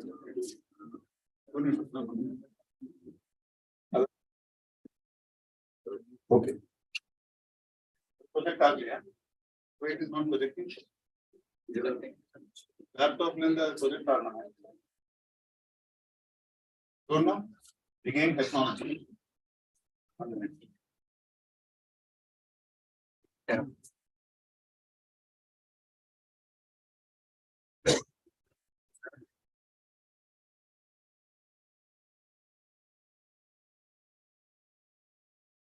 Yeah.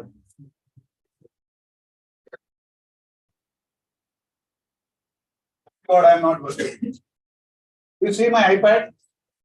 All of you. Then that screen. Okay? It's not coming that screen? Why is it not coming that screen? Coming there? Then you guys come forward. Don't worry that these are girls. Okay. Come here. Want to see? Can you see that screen from there? Row, come here. No? Sir, சொல்லுங்க. Come and sit here. See the- Sir, இப்போ பார்க்க சொல்லுங்க. இங்க வந்துருங்க. தெரியுதா? Sir, இப்போ உங்களுக்கு தெரியுது.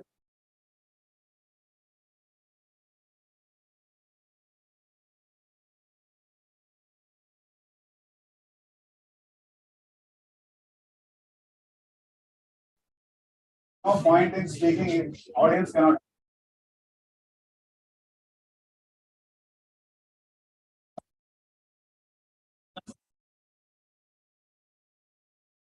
போறதா?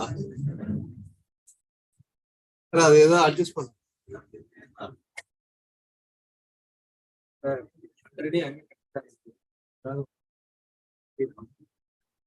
Already it is kind of detector. So the same thing if you want to.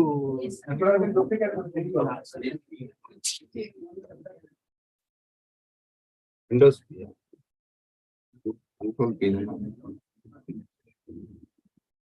இல்ல அதெல்லாம் ஒண்ணும் பண்ண முடியாது. It's all your internal connection.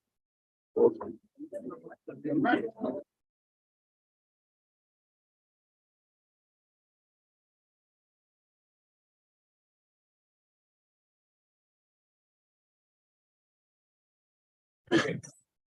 If I do it from here. ஒண்ணுதான் support பண்ணேன். HDMI already பண்ணிருக்கீங்களா? இது பண்ணிட்டேன். C3. C3 okay. இந்த HDMI பண்ணி போட்டு வரலங்க. வரல. Fetch. சார் மைக் பாருங்க.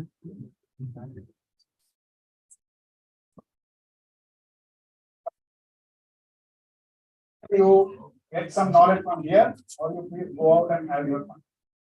Both together. Here, you can go out and have fun. You have to be receiving some knowledge. Good person. Okay, then we will do it. So this is a model, 3D printed model of Howden compressor. Howden compressor is a big customer of PTC. I am from a company called PTC.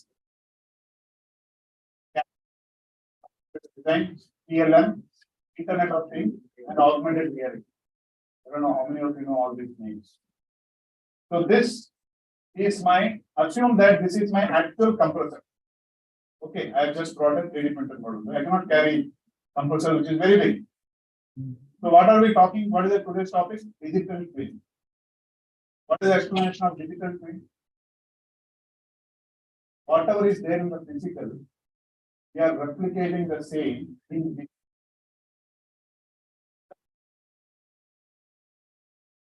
to see how the machine is running and all the parameters of the machine. If there is an electronic component running, if there is a computer running in your home, something is running. See it while I am there in my college, my mobile phone. What is happening in my computer?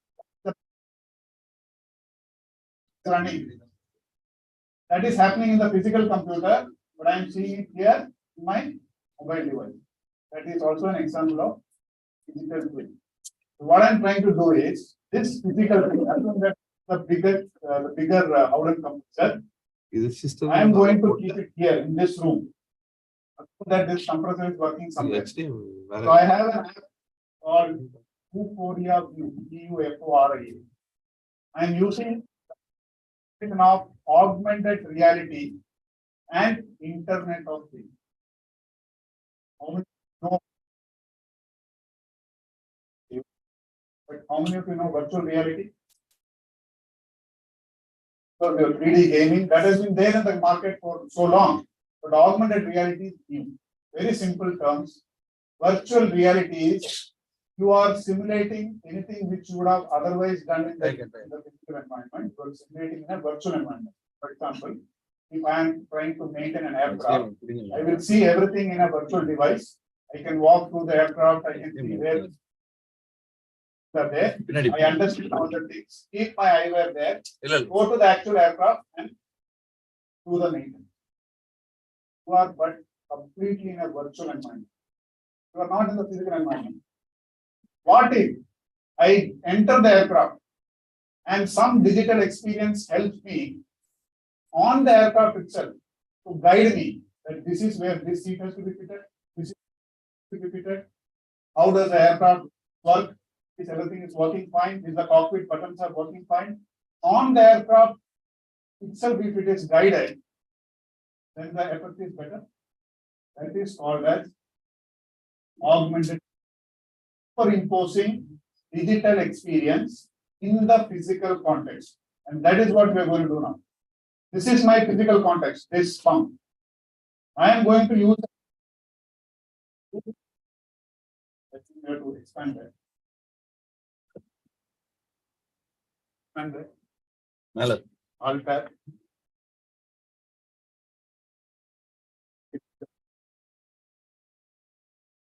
So that you can also see.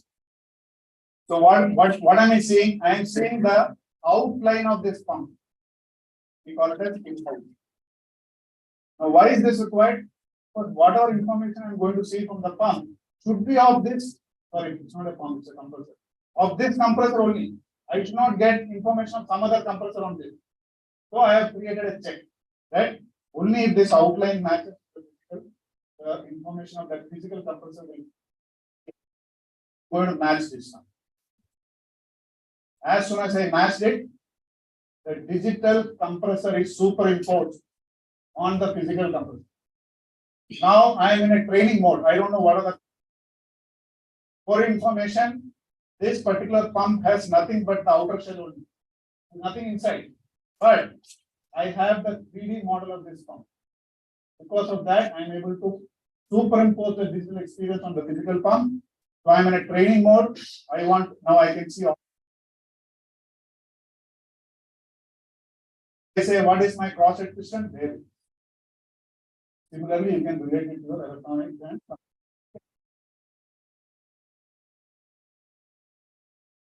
Okay, so I can understand about all these components. Fine, I understood. Next is I am trying to see what is the safety region. There is an electrical safety region. There are high pressure areas, high temperature areas. It is showing me right. There is a motor here. Dangerous. Okay. Now I am getting into the. I want to see how does it operate. So I click this button.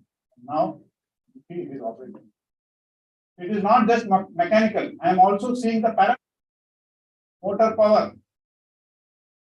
So discharge pressure, suction pressure. These are the parameters of the actual compressor which is running there. So I gave you that example. Your computer parameters you are able to see here. Okay, now I am done with this. Say now the motor is running, but I am given a problem. See what is the problem? There is a broken diaphragm detected. Pressure between the diaphragm exceeds 1 bar unit. So there is a problem. Now I turn into a service engineer. I am on the field. I saw the problem. Now I have to guide me. This will guide me. So I get the service and it is going to give me step-by-step procedure. First, remove the gas valve. See the text, you see the visual. Go to the next step, but here we will run it in one way. Take the nuts in this sequence. You see some wrench is coming and opening the.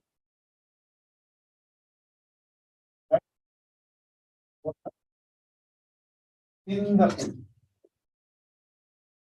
This is one example of digital twin.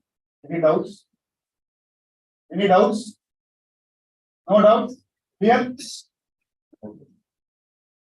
Now they will be excited to see the PPT. Digital twin.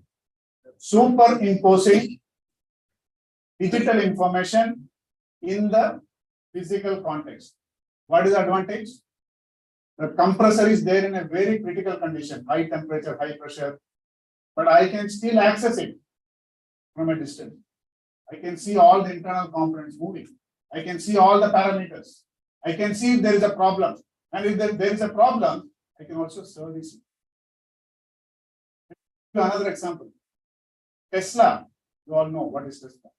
It's one of the best electrical cars in the world. Now, Tesla is such a smart connected car.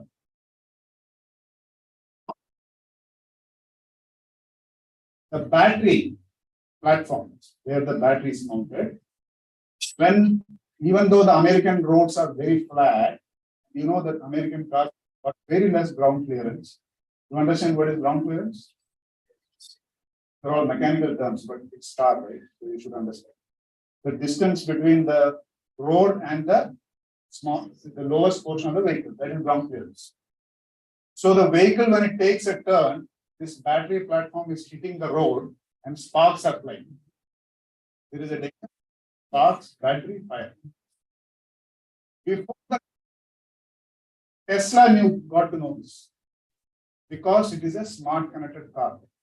Continuously, the data from Tesla car is being taken into the cloud and it is coming to 3D. That is not phishing. It is helping the customer, right? Working at the back. So it could be a phishing, it could to help the customer also. Now Tesla came to know this. Immediately they sent a message to everyone. They also know how many cars are sold, who are the owners, all database they have, numbers. They sent the message saying that anybody who is static, please stop their car. Please stop the car for a few minutes. If somebody who cannot stop, continue. It's not an emergency. Whenever you stop, let us know. Then what they did, they sent a software update over the internet. The software raised the Tesla chassis by 2 inches. Smart connected cars. I have my NG Hector. I have an app here that is standing in Bangalore. From the app, I can open the door, I can open the sunroof, I can open the dicky. It's all software. Who has done that? Computer science guys. Who has enabled that? Electronics guys. And finally, who is the end customer? Everybody. The mechanical component of the Tesla, the suspension, which has been designed by the mechanical engineer, is being controlled through software update. The chassis rose by 2 inches, problem solved. No recalls, nothing. This is the beauty of smart connected products, smart connected operations, and digital twin. Got it? Now you understand the importance of that. So what is a digital twin in that? They are able to monitor the car digitally. All the parameters of the car is there digitally in real time. Okay, let me now continue to the, just close this.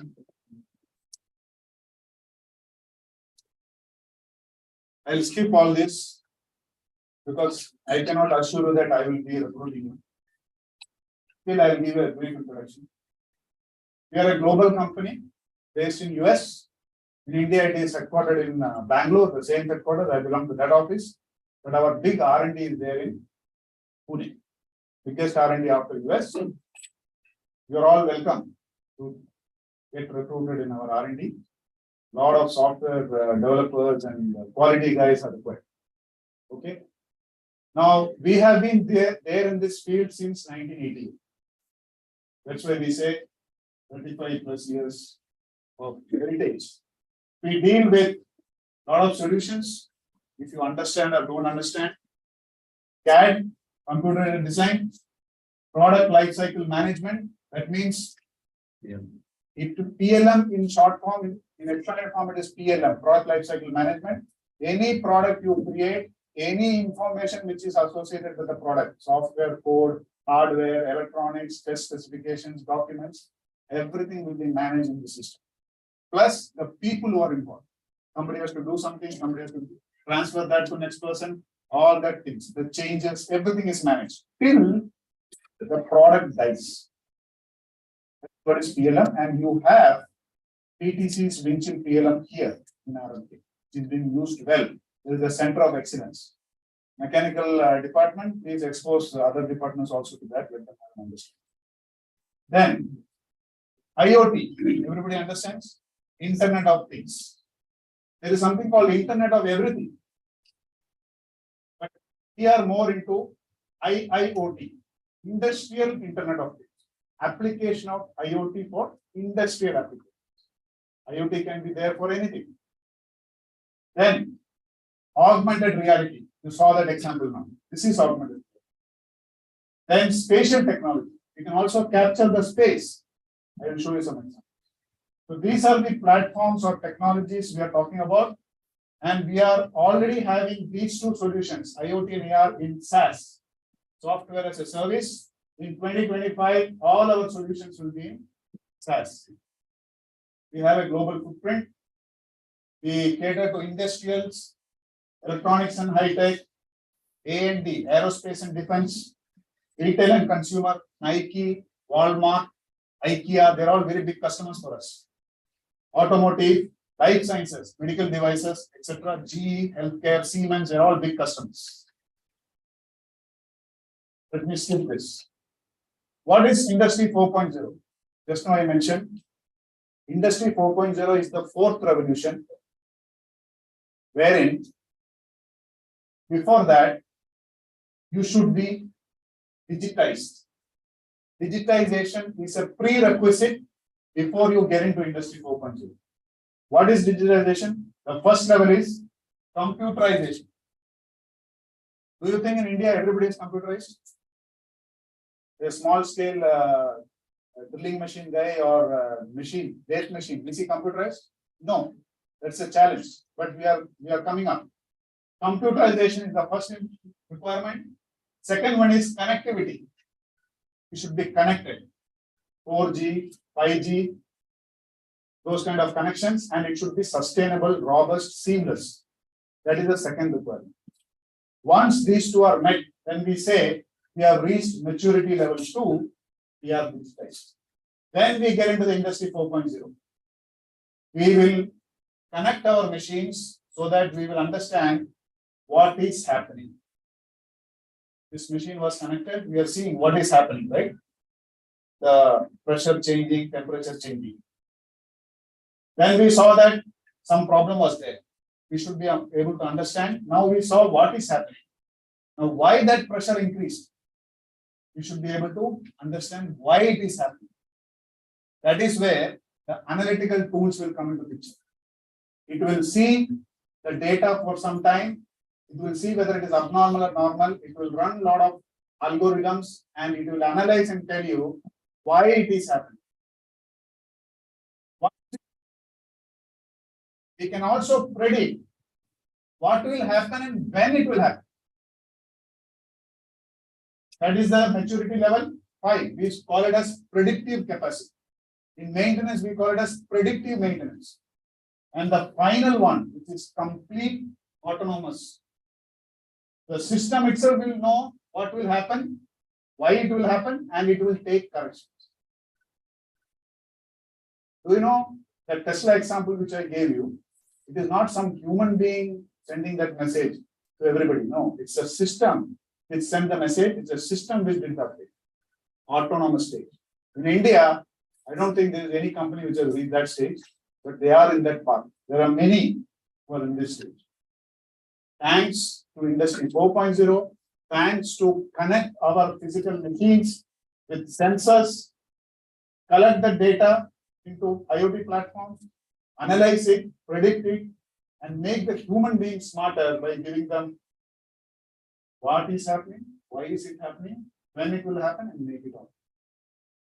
What zone is this? They are much ahead. Artificial intelligence, machine learning are all built in. What DT, digital transformation, is equal to DT square. Mathematical guy will kill me. But what do we mean is, digital transformation is a combination of digital twin and digital thread. Digital thread is nothing but, it's a thread only. When you try to do a product, you will first conceptualize, right?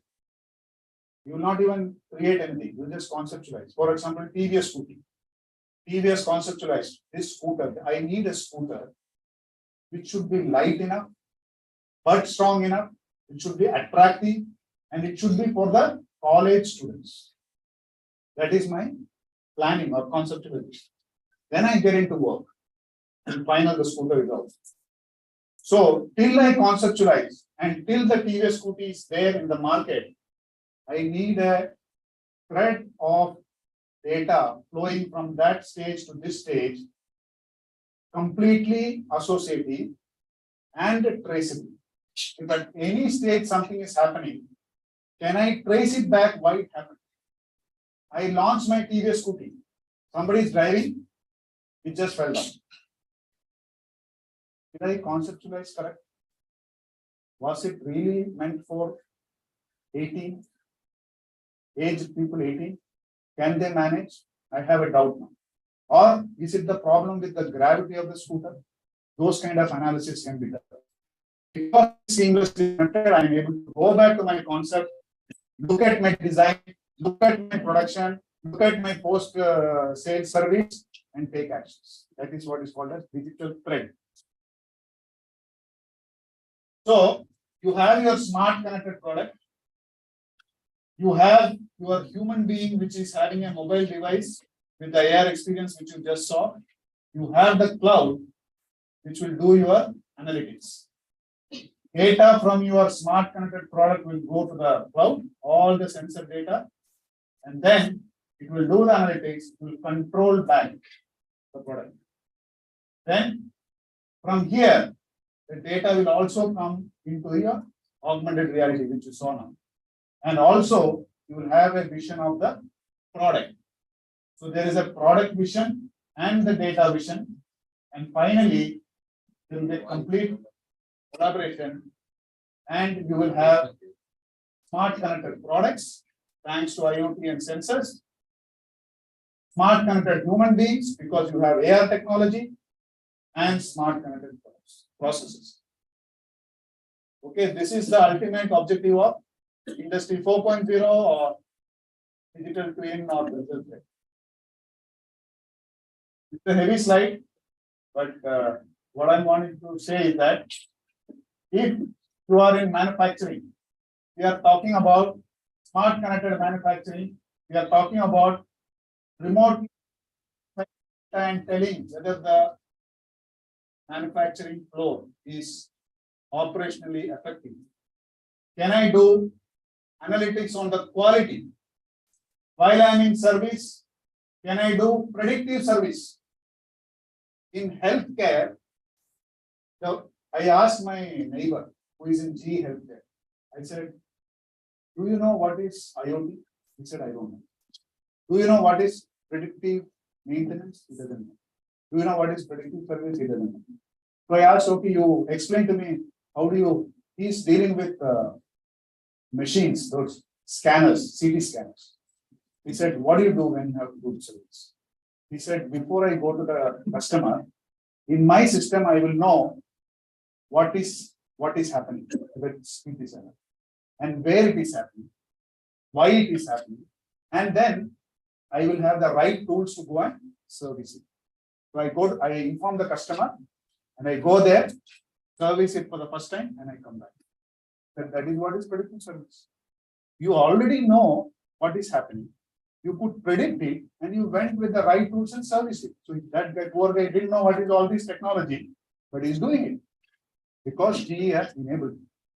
So what is called as predictive service. And when he goes there to service, he gets an AR step-by-step instruction like this. There itself. So no doubt. The other day I was trying to do a idling change in my scooter. Access for it. Let's do the access 125. I change one, rotate one screw, idling can be increased or decreased. But I was not able to find where is that idling screw. And I am looking at the document, it's saying somewhere near underneath, but I don't know how to access it. So I let go of my mechanical engineering ego, I went to the service there. That fellow, sir, outside there is one hole through which he put a big screwdriver and he adjusted. So suppose I had a nice augmented reality instruction pointing me to that place and giving me a step-by-step sequence, perhaps I could have done myself. Now I am knowledgeable. So sometimes 2D documentations are not good enough.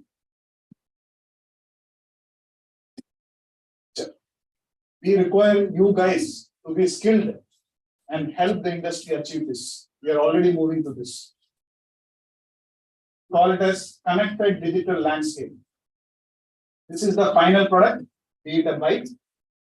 This is where you start planning that yes, I want a bike like this, a Royal Enfield bike, which suits people who go for mountaineering, people who wants the feel of a bike.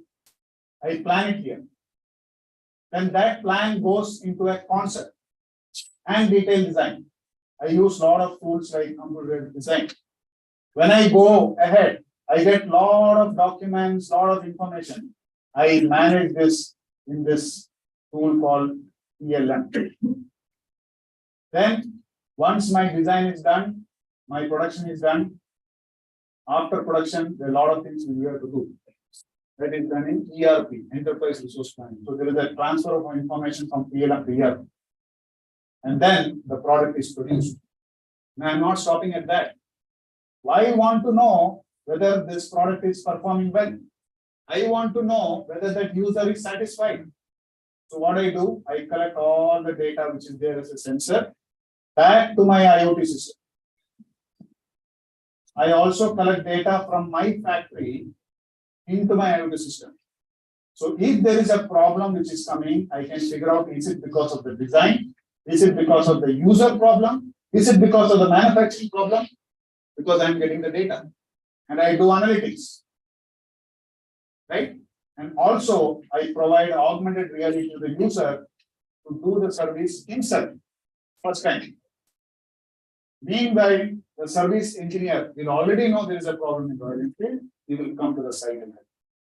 It's the landscape picture. So industries are doing pieces of this. And here I have also mentioned 3D printing. Gone are the days when you do everything in manufacturing. You have to cut metal, CNC machines. You can straight away design something in 3D and print it in a 3D printer.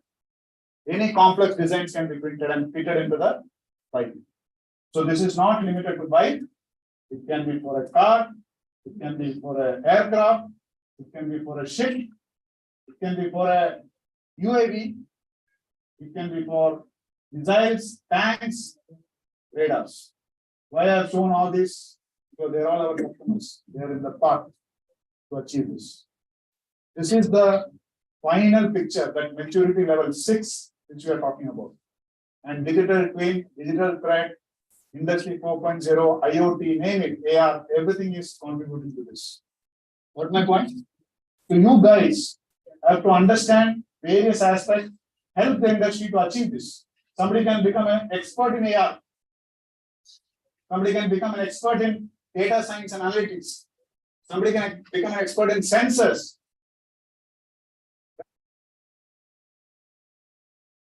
So again, explanation of digital twin. Digital twin is a dynamic digital model of a product or an operation or a process or a worker of a person, which will analyze your existing systems and the data combined with real-time sensor data. And IoT is the backbone for digital twin.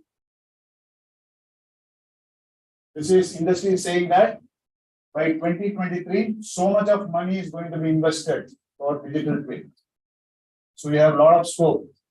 Industry is spending.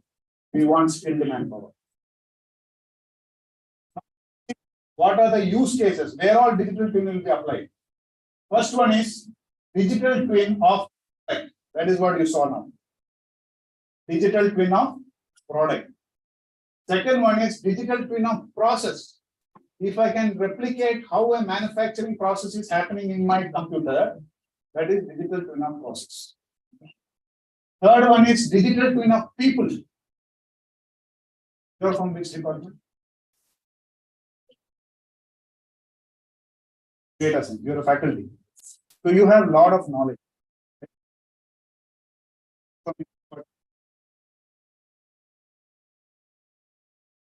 Departments. Computer science. Who is from computer science?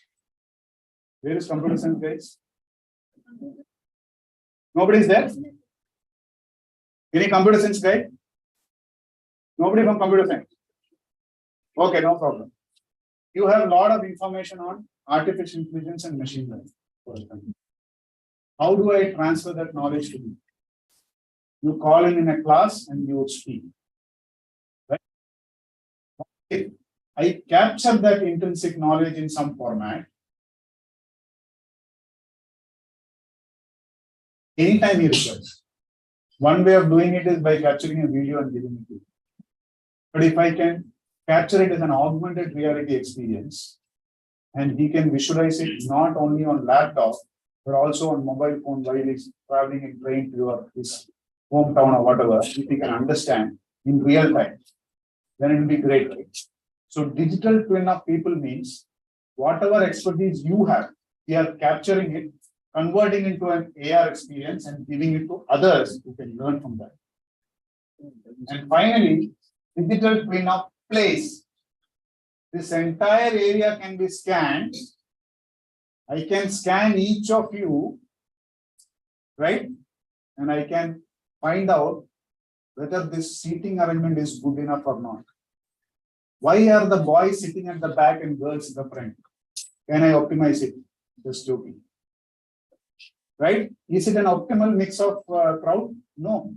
Some people are sitting at the back. There are so many seats vacant. Can I place this? Is the screen in the right place? Is it in the center of the stage? Is this camera center? And is the speaker visible? These kind of analysis I can do and give it in very simple terms, so that I can optimize my space. That is called as digital twin of space. So let's see digital twin of product. What does it do?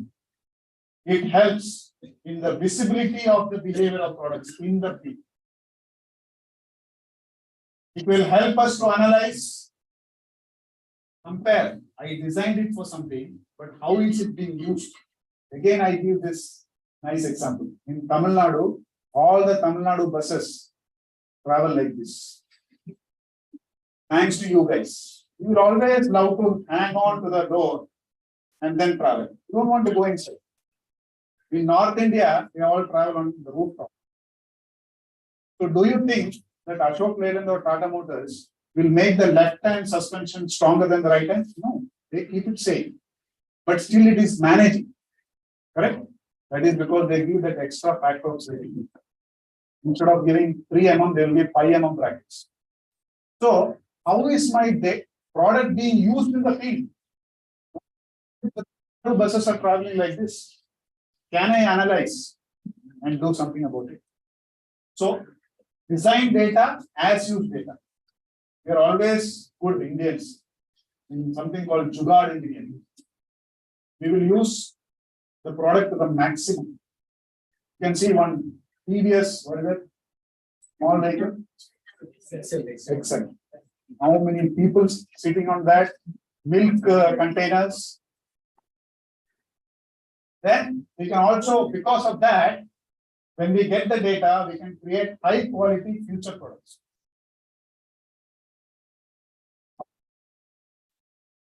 Than the product sales, we are getting more sales in service. Royal Enfield realized that. Because of this environmental problems, government regulations, Royal Enfield reduced that noise or the original sound of bike, bullet. That was the main attraction. But what do the users do? They buy the bike, straight away go to the service center, change it to bring back to the original sound. So Royal Enfield thought, why should I lose that money? Now they have set up service centers, merchandise. You can buy nice jackets, gloves, helmet, service centers. They will help you to do this. Service. You have more money from there.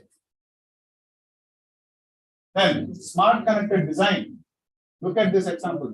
This cycle is there in the lab. This mountain bike, we call it Santa Cruz. It is connected with lot of sensors. So this is the physical product. This is the digital twin of that cycle. Where is it created? In our IoT platform. And these are all the virtual sensors, which is getting the data from the physical sensor and it is capturing it. You see, there are a lot of data patterns here. This is because it is capturing over a period of time. This is our IoT platform ThingWorks. And what do we do from that? We transfer that data to a digital model in CAD, which is doing a motion analysis of that cycle. If somebody is trying to ride this cycle, how does that cycle behave in real time? See, these arrows which you saw in between, they are the forces which are coming because of the cycle moving. And because of that forces, I'm also able to analyze it structurally. A structural engineer will analyze with those forces what is the strength of the product. This is one case of digital twin. And it is not restricted to lab. They are testing it on the field. On the field, when the cycle is being tested, real time through the internet infrastructure, it is coming to my virtual analysis tool and I am getting the forces. This is 10 years old movie. This is digital twin of product. If it is in medical, this is a medical device. Okay. A customer or the user of this medical device has to service it himself. How does it do it? He is given an augmented reality experience. He uses an iPad and he scans this barcode and he gets step-by-step instructions on the service of this product. You see, something has to be rotated, something has to be moved. This particular bracket, you see the text is also coming at the bottom. And this has to be cleaned and it has to be fitted back. It's also a digital twin facilitated by AR. One I have already shown. Now let's get into the digital twin of process. What does digital twin of process means? You will get insights from machines and the processes and other operational inputs so that you get real-time visibility of the process. So we will have an expert eye on the equipments. We will detect problems before they occur. Why people are so interested in Industry 4.0 is because in manufacturing, you cannot afford downtime. Too much of cost. So problems before they occur and also reduce the unplanned downtime. Then also improve the uptime of the assets and also identify the bottlenecks. The bottleneck, that is why it is there. Water is there this much and it becomes restricted. Where is that restriction? Find out. And then you also try to find out what is the improvement which we can do back to the as designed product. This is a classical example. I'm not going to run this for the interest of time. Just search in YouTube Flowserve plus PTC. You will get this video. 6 minutes video. I'll explain what it is. This is a Flowserve pump, which is installed in some remote place. The service engineer in his digital twin of the pump is getting all the details, vibration, discharge temperature, pressure. Now, all these are working fine. The voltage, current. As soon as something goes wrong, it highlights in red color. So the analytics is working at the back end. Anomaly is detected. It is saying your discharge pressure is high. Because of that, the efficiency of the motor or the pump is reduced. Now that is okay. I am seeing what is happening. But now my digital twin or my analytics is going to tell me what will happen. If you don't address this, your bearing will fail in 297 days. Your mechanical seal will fail in 185 days. But more importantly, your impeller, which is coming here, will fail in 6 days. It is telling you, if you don't address this problem, it will fail. You go and do it. This is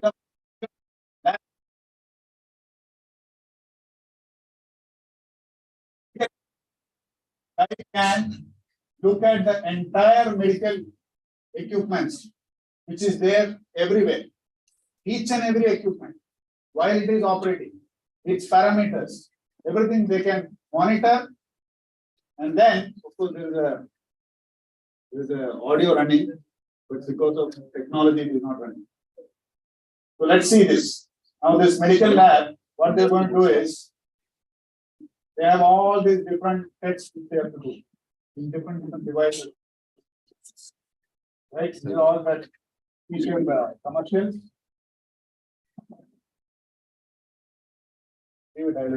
Now you see, one person sitting somewhere, he is getting the complete view of all the different equipments, the labs, etc.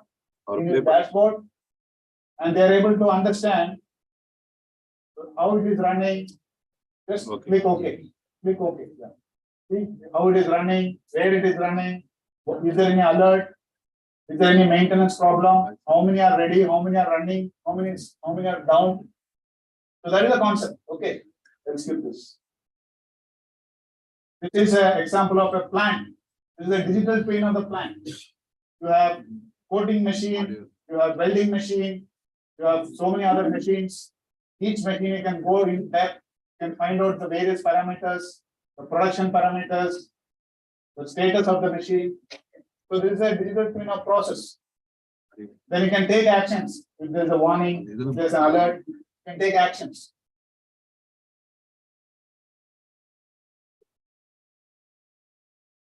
I want to explain somebody how does a factory works. Instead of giving a 2D document, I can augment it. What you're going to see now is I scan with an app called HDR, which is developed by Harvard University and PDC together. They have created an app called HDR. I don't know whether this is available in the Play Store. There, download it. HDR. You go and scan one image and you see coming up. Paper plane factory, you scan it with this app, and there you go, you get the augmented reality experience. So you can visualize it, you can interact with this. When Robert is making a paper plane and then pushing it off, you can visualize it, you can interact with it, you can instruct it. So one 2D image comes to life. Okay, that is also another application. Available still in this world. And digital twin of people, I mentioned, capture your knowledge, give it to somebody else. We call it as Vuforia expert capture. What is being done here? The knowledge transfer of domain experts is digitally captured, converted into AR experience, given to the people who want to conclude. So what will happen? What is our objective? Your workforce will be highly productive. You can improve your safety and compliance. You can have all the service procedures properly documented and digitize it. And you can also cut costs of repeat visits. I gave you that example of GE Healthcare. Assume that washing machine. Can you imagine if one day if the washing machine doesn't work, the flight of the home minister, one day, even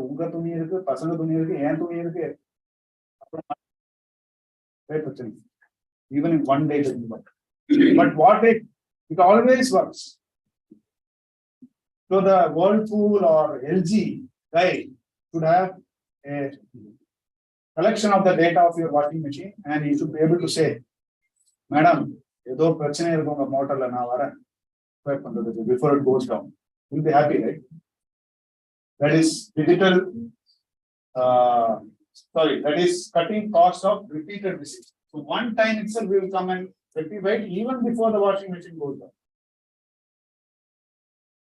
down. Vuforia expert capture is our tool, named as expert capture. This guy is the expert. He's wearing a HoloLens and he's capturing a process of medical testing. Or it could be an industrial equipment. The same equipment which you saw earlier, He's capturing step-by-step instructions. He's also narrating what to do. That is also being captured. She or he is taking photograph. That is also captured. And one by one, whatever he's doing can be converted into steps. And all is being captured by this device. It could be we call it as realware. You see, you can make it as a step. If everything is being captured, it could be a HoloLens. Sorry.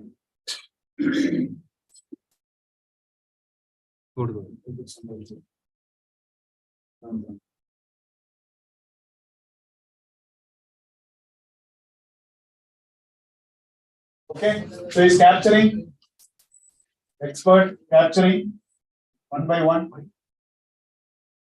This is a industrial equipment. So you are having the camera sensor, you're having the voice recording, you're having the location sensor also. Suppose I move from this point to that point, that is also captured. And captured, to publish it into an AR experience, you edit it and publish it into an AR experience, you'll see in some time. Unfortunately, the voice is not working. Now you have captured everything, you are editing it, adding more details, and you publish it to an AR experience. And now this person is using that. He or she is getting that step-by-step sequence like this. Step-by-step sequence in front of her. We call it as head-up display. Such complex aircraft turbines also we can step-by-step. So there is nothing created. I am taking your knowledge, convert into an AR experience, giving it to somebody else. Right? Now let me make you appreciate the beauty of this. During COVID time, you can go and search in Google, UK ventilator challenge. During COVID time, there were 2 ventilator manufacturing companies in UK. But the demand of, you know what is ventilator? All of you have come through COVID time, right? Ventilator is helping you to breathe. There's a lot of rush ventilator in that all these guys took opportunity and sold ventilator at horrible cost. So in UK, they wanted, say, 10,000 ventilators.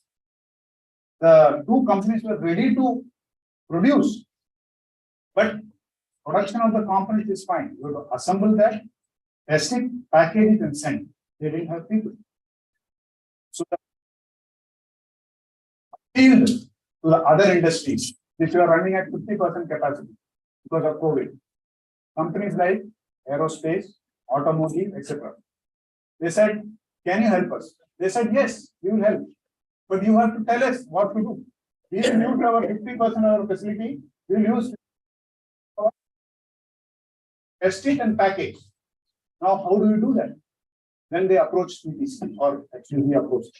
We said, your ventilator company experts can capture that knowledge of assembling them, testing them, and packaging in this tool and make it available to the automotive and aerospace industry. And they did exactly that.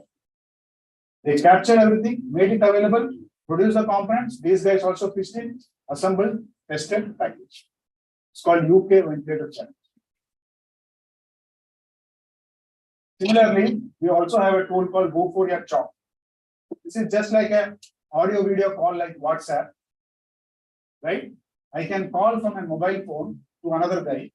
He's there on the field. So Toyota, during weekends, contractors work. But Toyota has the principle that one of their senior guys has to be there supervising. But during COVID, they could not travel. So what they did, they used this Vuforia Chalk. Vuforia Chalk is just like a mobile calling. Assume that it's a WhatsApp calling. The expert is calling the contractor in the plant, and he is seeing what he is seeing from his mobile phone. Now he has to guide it. Usually, how he will guide? Through voice. Go there, go here, do this. But that is not very perfect. So what do? I draw chalk marks on my mobile. That means if I see that TV, or if I have to tell him, you increase the volume. He doesn't know about my laptop. I can see the laptop in my mobile. I can put an arrow mark. This is the button to increase the volume. Or if something has to be opened, Some people still don't know what is clockwise and what is anti-clockwise. So how do I show? I put an arrow mark like this. That arrow mark, what I put is called a chalk mark. I am putting on my mobile, he is seeing in his. Even if I move my mobile and bring it back, that arrow mark is still around that object where I have created. So it requires mobile phones which has got AR4 and AR3. That is called Fourier chalk. Remote expertise given to somebody who's on the field. Twin of people. Now digital twin of space. Let me show you one movie. This lady is doing some operation. There are a lot of 360-degree cameras.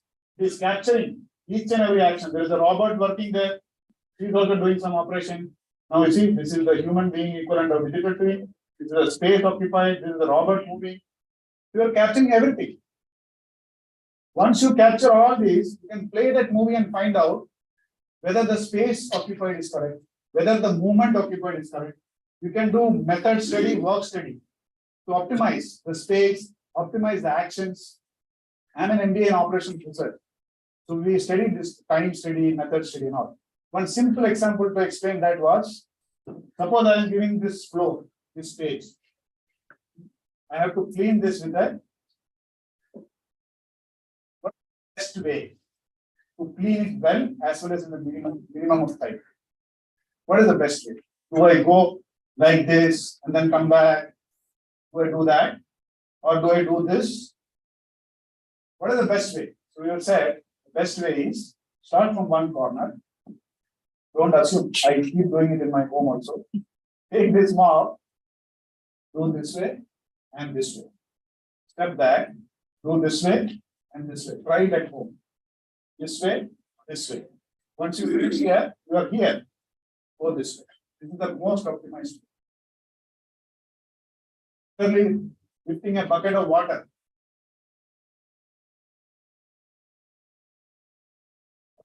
Lift it like this. Instead of that, you are supposed to stand next to the bucket and hold it. Ensure that all your force comes on your thigh and lift. Method study. This helps you. Okay. So many customers, I'll skip that. So what are the, so now I'm finishing my presentation. What are the benefits of digital twin? We will get deeper insights into the product behavior, correct? Or the process, which is there on the field. We can accelerate our product development time. The product which was supposed to be done in 1 year, in 6 months. It will enable new business models. What is new business models? Ola, Uber, it's a new business model. Just pay as you take the service, right? Then extend manufacturer's relationship with customer.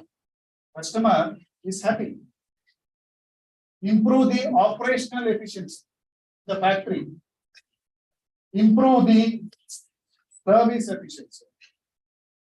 Nowadays, almost all softwares, all hardwares, all products give the same service and same functionality. But what makes them stand out? The service.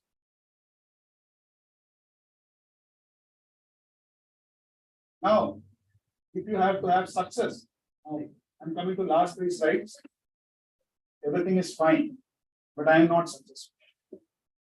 Why Industry 4.0 is not in the maturity level 6? Because you need to have technology. You need to have executive leadership, sponsorship. Person who is there in the field cannot decide. The company head should decide that I go for digital twin and Industry 4.0. But it is not enough that only the company head should decide. The bottom people also should agree. Then you have to have a cultural change.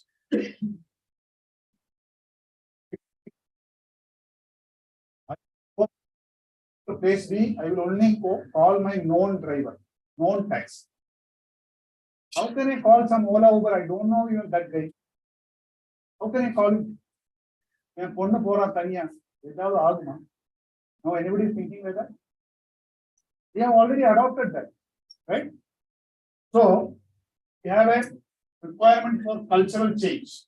So the first thing is, if the operations or products are separate, they are not connected, then you are definitely going to fail. They should be fully integrated. Second thing is, a picture of all the things, then you should have a leadership impact. If there is no commitment from the leadership, you are definitely going to fail. If there is substantial commitment, you are going to succeed. And now, whether it should be bottom up, that means the people in the field decide. Will that succeed? Or is it completely top down? The management says you have to do. Best portion is both top down and bottom up.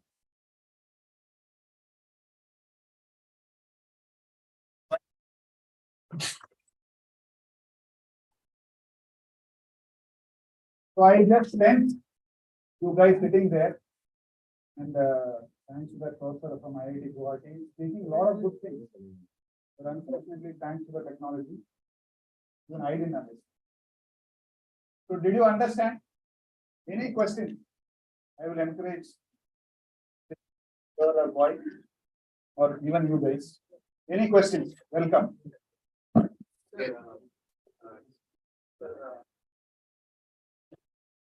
Give him the mic. Though in India, we are planning to have this digital transformation in the manufacturing sectors, but we could see the Indian mentality of skeptical to connect to the internet. Even in corporates, which use the difficulty of connecting our machines to the internet.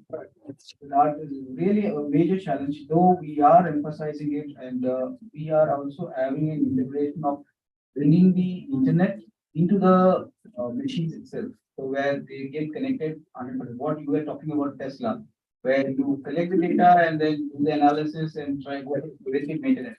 Though the customer will appreciate the preventive maintenance, but we are skeptical whether their data also gets theft. So how exactly we can handle these kind of One thing you already addressed, edge analytics. You collect the data in the car itself. Doesn't have to go to the internet. Edge analytics. There itself, it has got the software piece. It analyzes and gives direct information to the driver. That is one thing. And yes, we have to get over. It's a cultural change. People are still worried about secure data, and most so when we work with defense, they said we don't want cloud. We want everything on premise, right? But for information, US Navy and NASA are the biggest cloud customer for us. So are they not worried about security? It's just a cultural change, but that's why we offer solutions on premise also, so that bank, in any of this, all e-commerce platforms are 100% on cloud. Flipkart, Amazon, everything. Yeah, we are also moving to the cloud. Yeah, but banks are not yet, because they are worried about the data. So the solution is put your data server on premise. Let it be on premise. But the application will be on the cloud. Have control over the data. Only the application. Use microservices. It just runs as application. That is another approach in SaaS.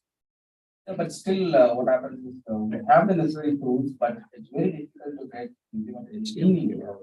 It will change. Everything is difficult in India, but it will change. The digital twin for people, especially in education, you said like someone has to,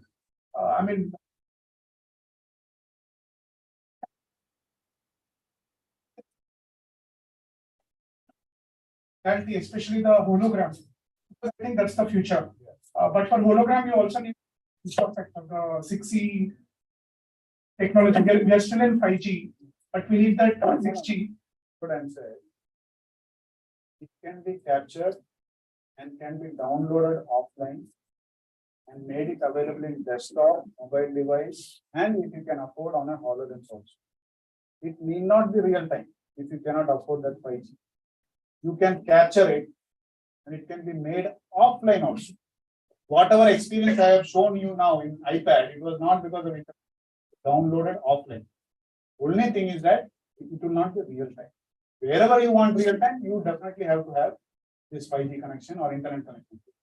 But if where you can manage that portion of real time, if you can forget for some time, you want to capture the knowledge of the lab, electronics lab, teacher wants to transfer that knowledge to a student, you can still do it offline. It will be more effective than teaching on the classroom, on the board, or giving some visual instructions otherwise. Still we can do. But yes, you are right. We require that connection. Yes, it is not easy. Industry 4.0 is very good. But a lot of things, as I mentioned, all those pillars have to be met. And maybe the cultural change is already there. You are in this generation, you already may be having that cultural change. When you become managers and VPs and directors, you bring that change to the industry. Maybe we would have already lost time, but they can bring it.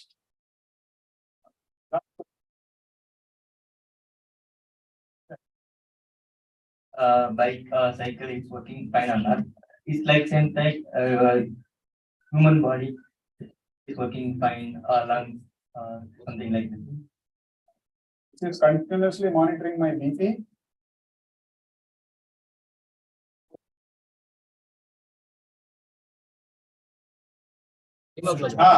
Pulse and oxygen, something 98%. It is all doing this. So it is capturing from the physical form, but it is not telling me back or not controlling my heart. Or suppose I'm walking fast, it's not telling me walk slow, your heart rate is low. It's not telling. Yes, we can do that. It is possible. It is there. From Fitbit or such thing, we can integrate. Doctors can be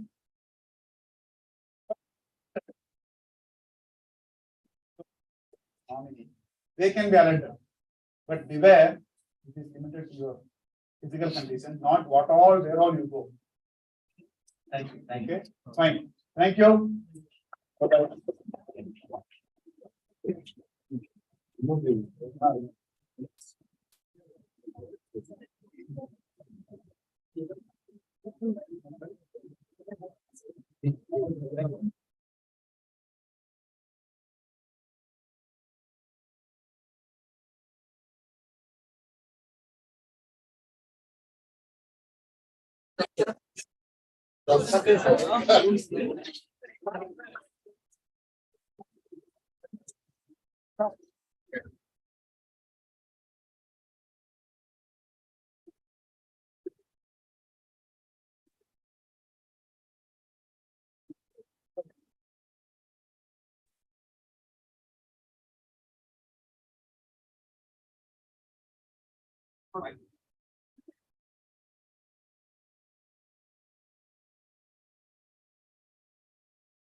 Had your lunch, please go to mess hall. Students are requested to go back to the classes.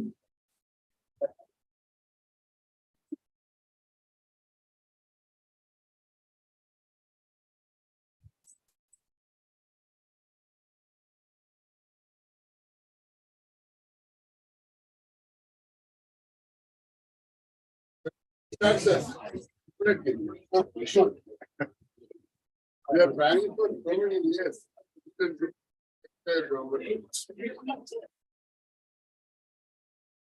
One by one, maybe we can do.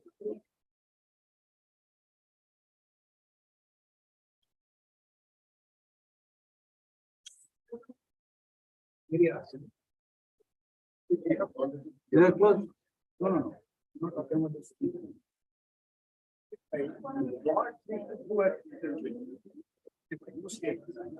Once we identify.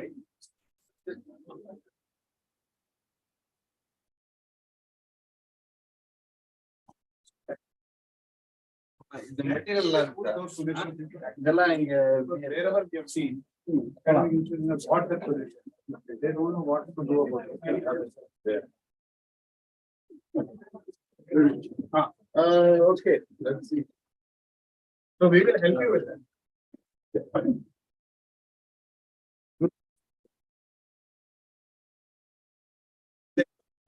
No, yes, it's different because they have a requirement. They will start with that, but we are, We can generate. If you do an assessment, we can. Okay, we can observe the labs, the places, how do people understand where is the challenge, which needs to be addressed with priority. Okay, can be a parallel exercise. We have to do that. Otherwise, you'll try the solution and keep. rain, no. That we want capacity.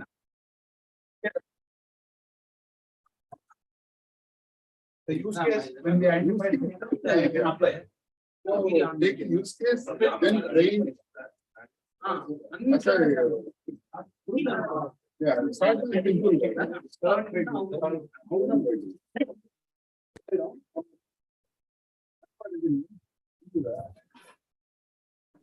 Sir, good afternoon, sir.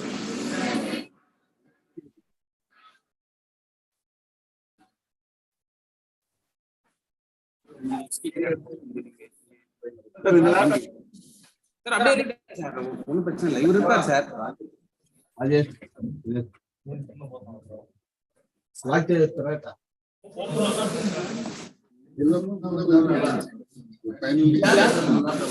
அது இவர் இருக்காங்க, இவர் இருக்காரு sir. நான் இருப்பேன் இங்கதான். Sir okay.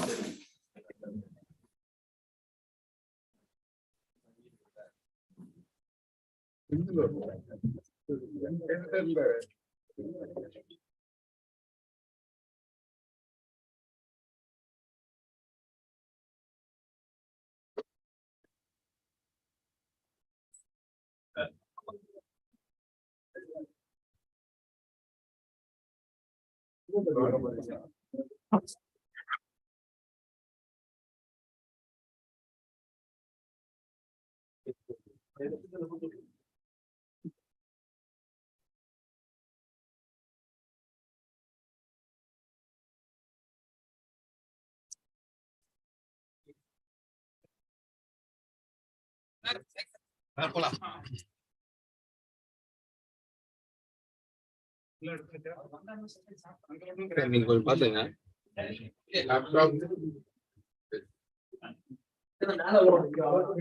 Project off பண்ணிட்டுமா?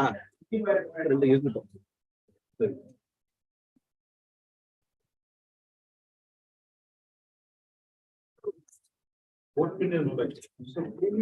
Stapler ஏதாவது தெரியல. எப்பதான் 2 ரோல் செலக்ட் இருக்கு.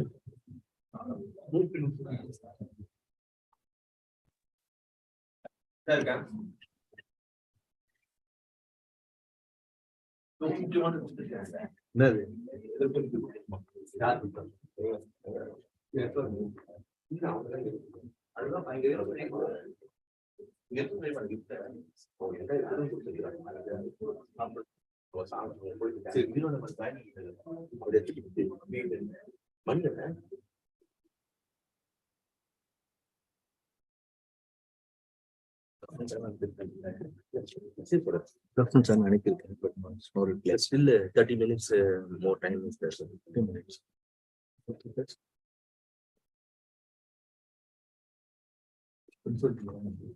என்ன போடு மெசேஜ் இப்போ யார் போயிருக்கா? இப்போ லஞ்ச் போயிட்டு இருக்கோம் ஆரம்பிக்கவே நம்ம 1 hour எடுத்துக்கணும். லஞ்சுக்கு போயிட்டு வந்தா ஆரம்பிக்கணுமா? லஞ்சுக்கு போயிட்டு வந்து 3 ஆகுதுன்னு வச்சுக்கோ. 3:30 ஜாயின் பண்ணும். அதாவது 40 minutes தள்ளி 40 minutes தள்ளின்னு போடும். ஃப்ரம் நோ சார் அப்படின்ற மாதிரி போடும்.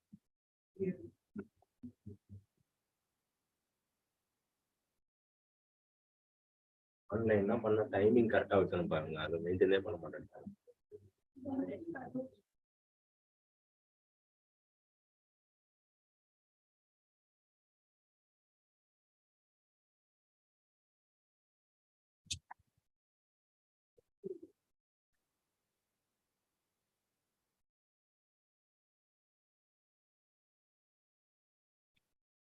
Good afternoon, Minul Amar sir. Can you hear me?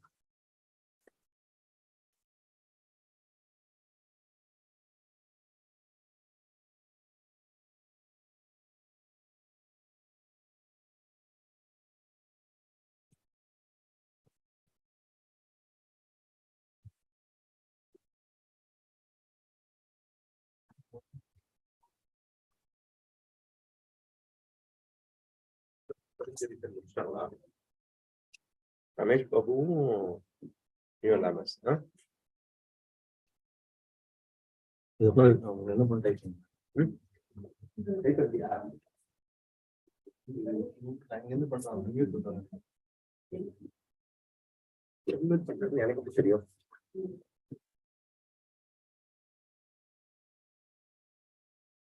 பண்ணிட்டேன் சார், அட்மிட் பண்ணிடுறேன், பேசுறேன். Good afternoon, sir.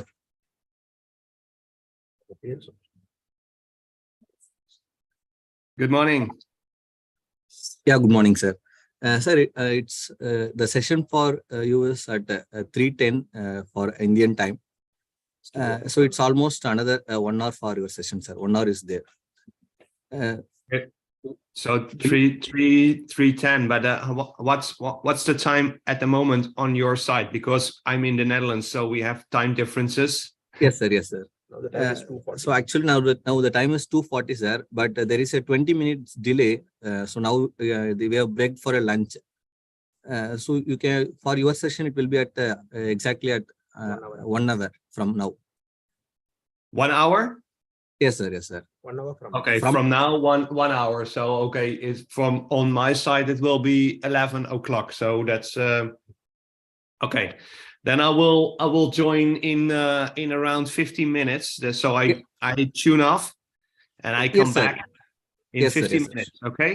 Yes, sir. Yes, sir. Sorry for the inconvenience, sir. No worries.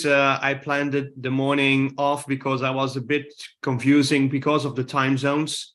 So I have enough to do, of course, but I'm flexible this morning. So that's okay. Okay, sir. Thank you. Thank you, sir. Okay. See you in a couple of minutes and have a good lunch. Thank you, sir. Thank you. Okay. Bye-bye. Bye, sir.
Muted.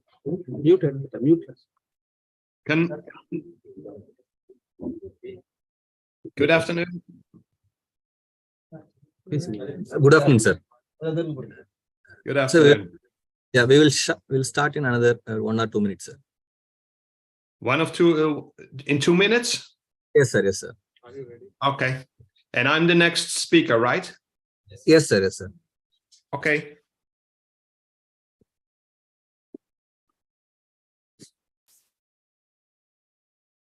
Can you share your presentation, sir? Yes, I can. You cannot start screen share while the other participant is sharing. So you have to stop sharing and then I can share. Yes, sir. Good afternoon, one and all present here. I introduce our resource person, Mr. Melo Lammers. He is the founder. His membership organization helps the real estate industry accelerate sustainable ambitions through technology adoption. He is a mentor at Reach UK, is a member of the leadership board of CRE Tech Climate, and is a guest lecturer at the Amsterdam School of Real Estate. He is a sought after keynote speaker and executive sparring partner for real estate companies. Let's listen from him.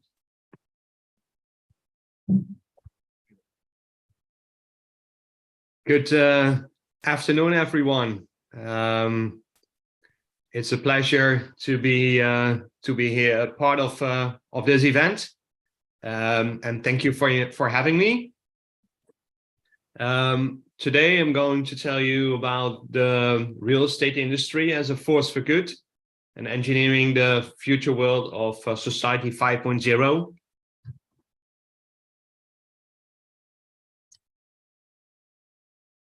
So what if impact is your purpose, and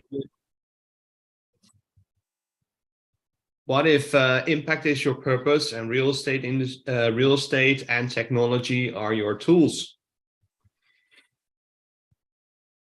So today I'm going to talk about a bit of Society 5.0, but the whole event is about Society 5.0, but I'm the last speaker, so I will wrap a bit up. From my part, a brief PropTech journey. I'm going to tell you about the differences between degenerative sustainability and regenerative, and why Society 5.0 needs some superpower. So already someone made an introduction, so thank you for that. In 2016, I got connected with PropTech, and it's an exciting journey. But before I dive into PropTech, a bit of wrap up from my side. In 2019, I published an article. You can read it on proptechforgood.com/media, and then Society 5.0 when PropTech meets the Sustainable Development Goals. I saw it, I read about it, the Japanese vision. I was very enthusiastic, and what I tried to do is to translate it to the built world, to the built environment, because that's my focus. I'm not focused on food or medical or industry, but of course I'm watching those spaces too, because I believe everything is connected. And we can learn a lot from also other industries. So when I saw the program of this event, I think it's very it's awesome, you know, when you see the different approaches and the different industries and sharing their knowledge, how to create that Society 5.0. And of course, it's a human-centered society that balances economic advancement with the resolution of social problems by a system that is highly integrates cyber space and the physical space. That's the official definition of Society 5.0. I'm a bit critical about it, to be honest. but I will tell a bit more further in my presentation. It's great also that the Japanese Business Association also embraced the Sustainable Development Goals, because what the government shares with the vision of 5.0 is very related to the SDGs. The SDGs, of course, are signed by 193 countries, including Japan and also India and the Netherlands, where I'm from. And it's good to make those connections. And it also means that it goes a bit more further than also only the social problems, because we also have economic challenges and environmental challenges. And I assume that it's already talked about, why it's Society 5.0 and not 2.0 or something like that, because we have some great superpowers. But the superpowers is not only AI. We as human beings have a big journey to make. And we can be rich, not only about money, but rich, but we have to create that road. And the road is not a road we already did, but we have to create a new road on a new way. So a bit about the PropTech journey. So PropTech stands for property technology. So I always see it as the merge of two industries, property technology. So it's really about driving the digital transformation of the real estate industry. But I think it should change more to PropTech for good. That's why I started the initiative. And it's more driving the sustainable transformation of the built environment or the real estate industry. So the internet and of course digital is not new in the real estate industry. Big companies like Autodesk and Yardi were already there in the early 80s. But now since 2016, you see a lot of new tech companies coming up, more than 10,000 and still counting, but also companies who were left already. So it's an interesting journey. That was very technology push. And now you see a more human planet centric design or human planet centric approach with topics like affordable housing, a healthy environment, resilient cities, biodiversity, circularity, responsible production, of course, Society 5.0. But still, Society 5.0 is very uncommon. But I think it will emerge in the next years because people will understand that the physical and the digital part will come together. And of course, there is something beyond. That's how I see it. But I will come to that at the end of the presentation. So I believe, we can do well by doing good. And that's also why I started the PropTech for Good movement. There's so many issues right now in the world. I always say, hey, climate change doesn't stop in the Indian border. It doesn't stop at the Dutch border or the Nigerian border or the Colombian border. We have some issues we're all facing. That's the same with affordable housing, for example. And of course, the context in India is different than the context in the Netherlands and the context in Nigeria or Australia or in Malaysia. So we have to figure out and to tweak some solutions, and some we can scale up more global and more easy. But how to engineer the future of Society 5.0? Because, we're going to create something new. So I don't have all the answers, but I see things are moving forward. But let's go back, or let's see what's happening right now. So right now, when you look at the built environment, it's about unlimited growth. We have to build. We have to consume, and everything is for the money. And it's only shareholder value created. And it's almost about to grow against all costs. So we don't care about people or planet. Let's make things. And I think that's not the way forward. Of course, we have to create something because everybody needs shelter and everybody needs a place where it can be safe. But we have to think on a different way. So if we are doing what we're doing and we're staying within the law, we are still degenerative. So that's about the buying and the unlimited growth. And now we're in the status quo. That's the cloud, the red cloud you see below. And that reflects also like these kind of clouds. They are reflecting all the colors with the Sustainable Development Goals. So if you know that 40% of all energy is created by the built environment or the real estate industry. We are 90% indoors, at least on our side. But if you know that 99% of all the air in the world is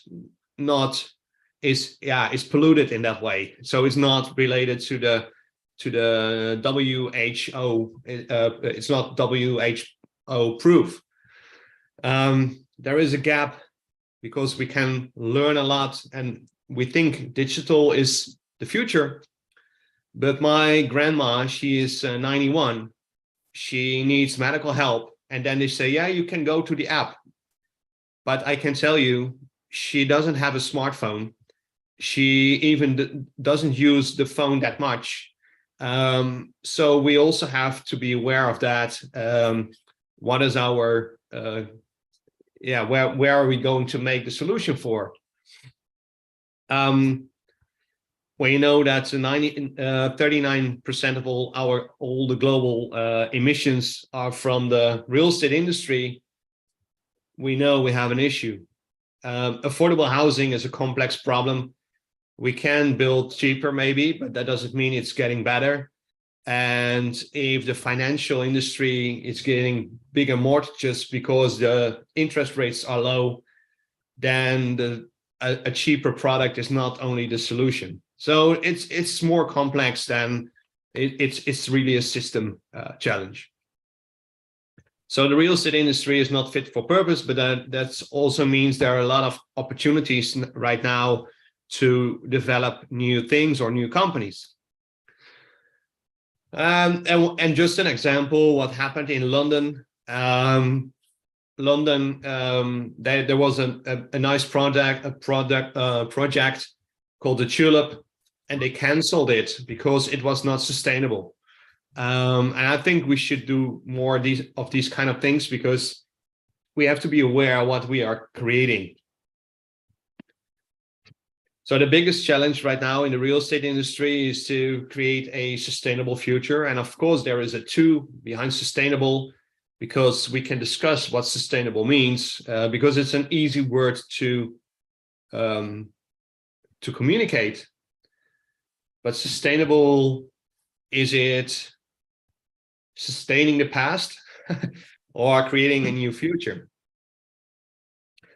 So we can make that change, but we need new superpowers.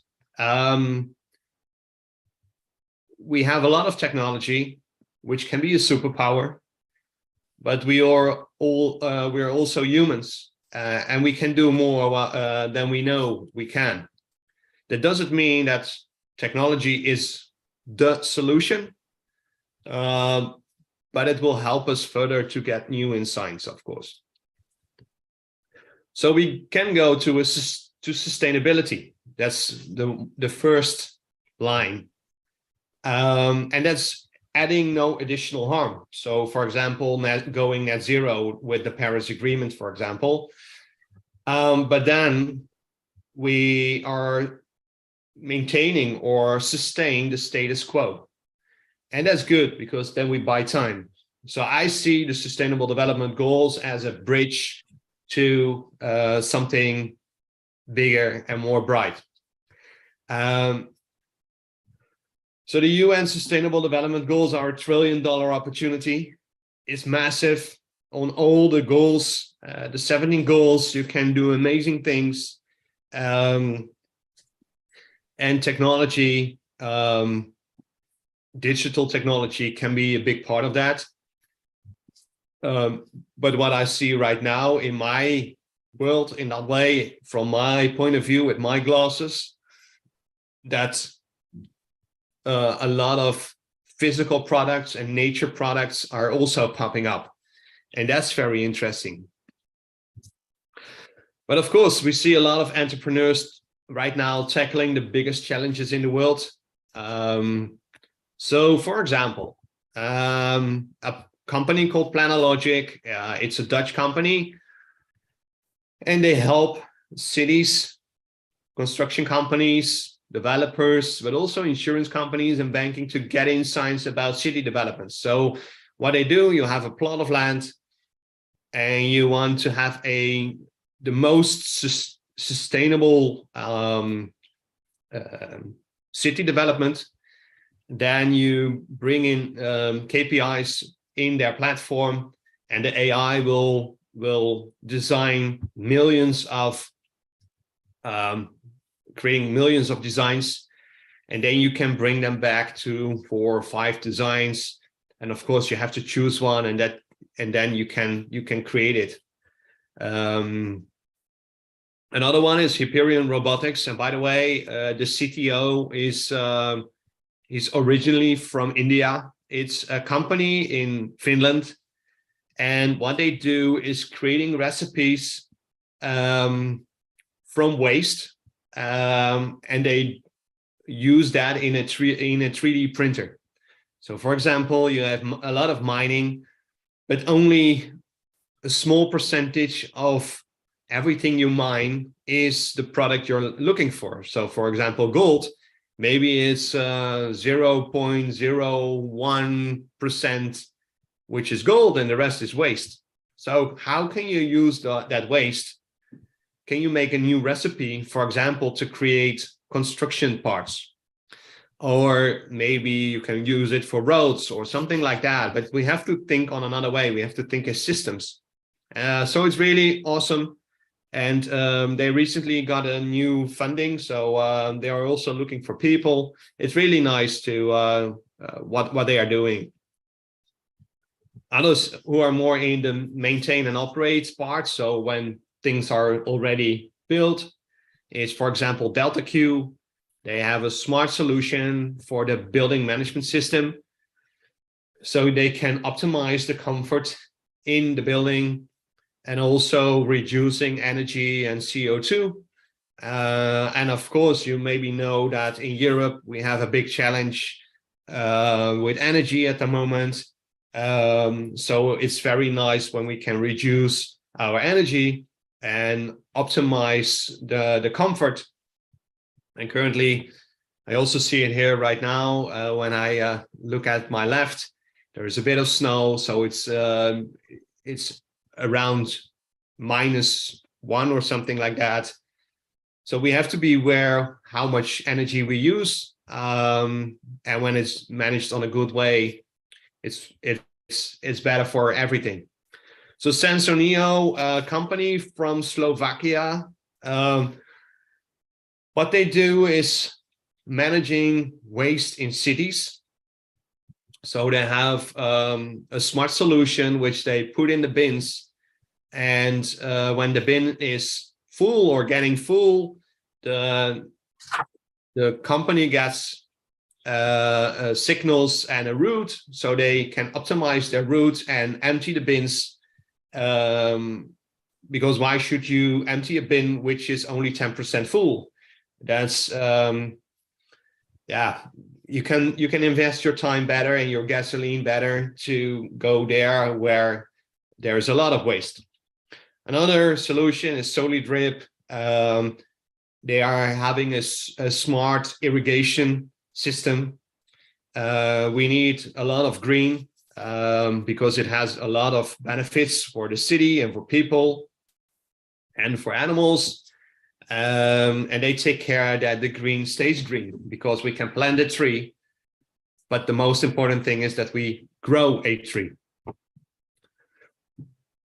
So that's what's happening right now, and I think that's also part of the Society 5.0 movement, to integrate that physical and the digital world to work on big challenges.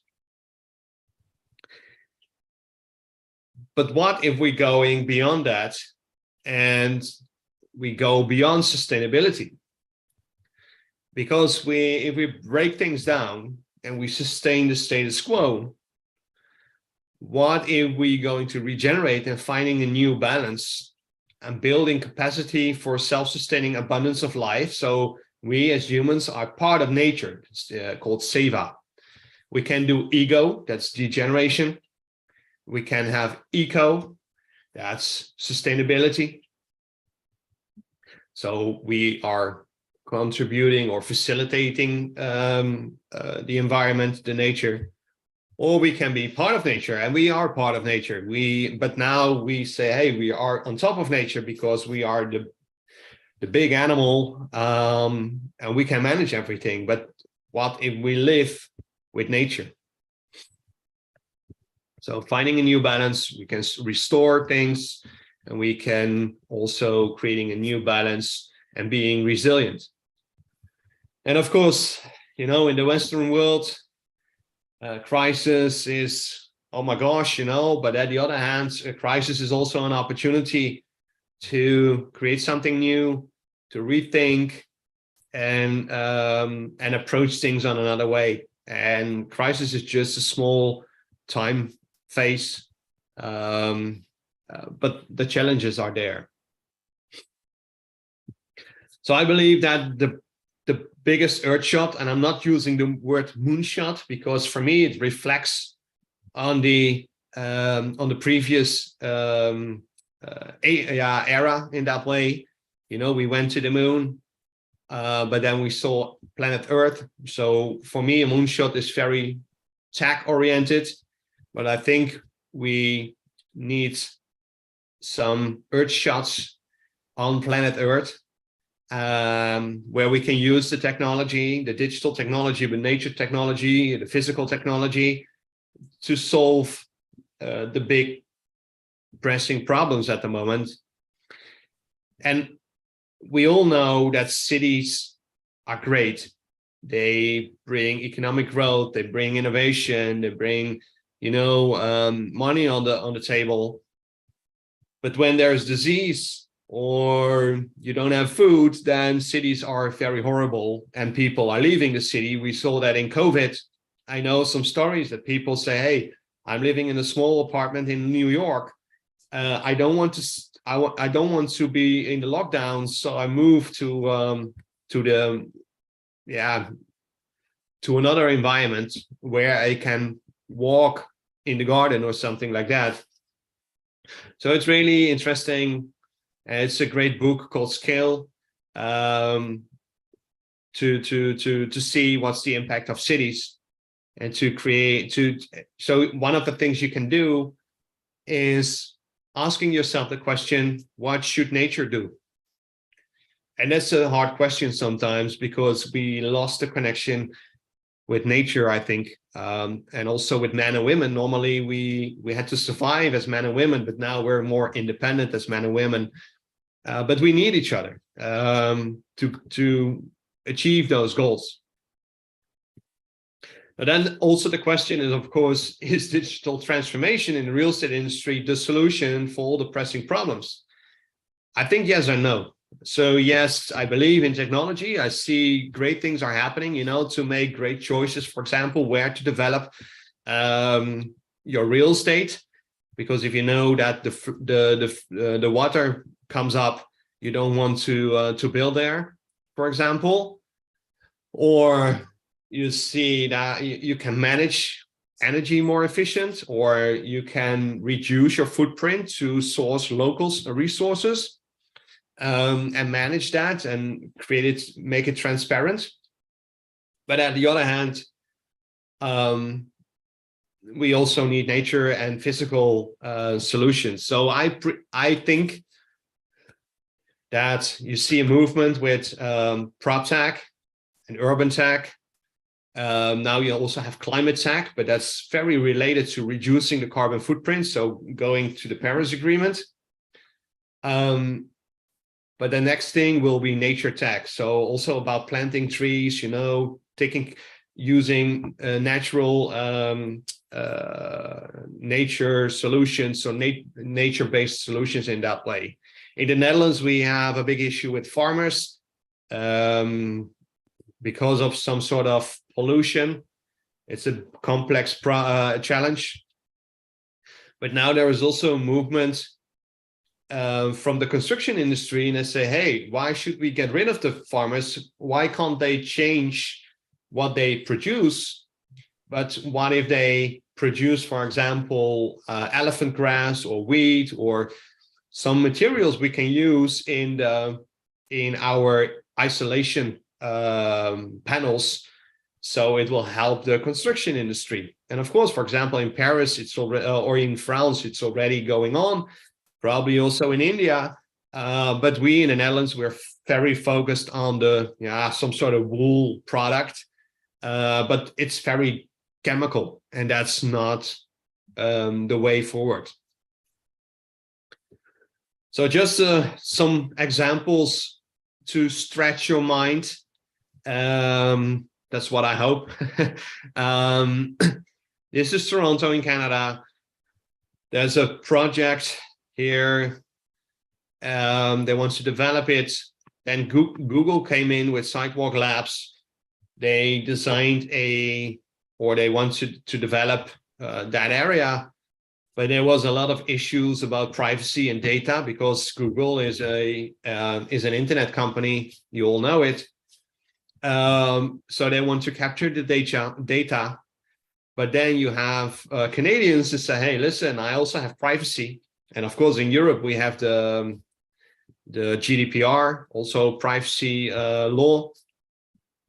And they say, yeah, but it's nice you want to capture all the data, but that's not what we want to. So now Sidewalk Labs pull back in the COVID times. They say, yeah, it's not profitable, but I think they had some other issues.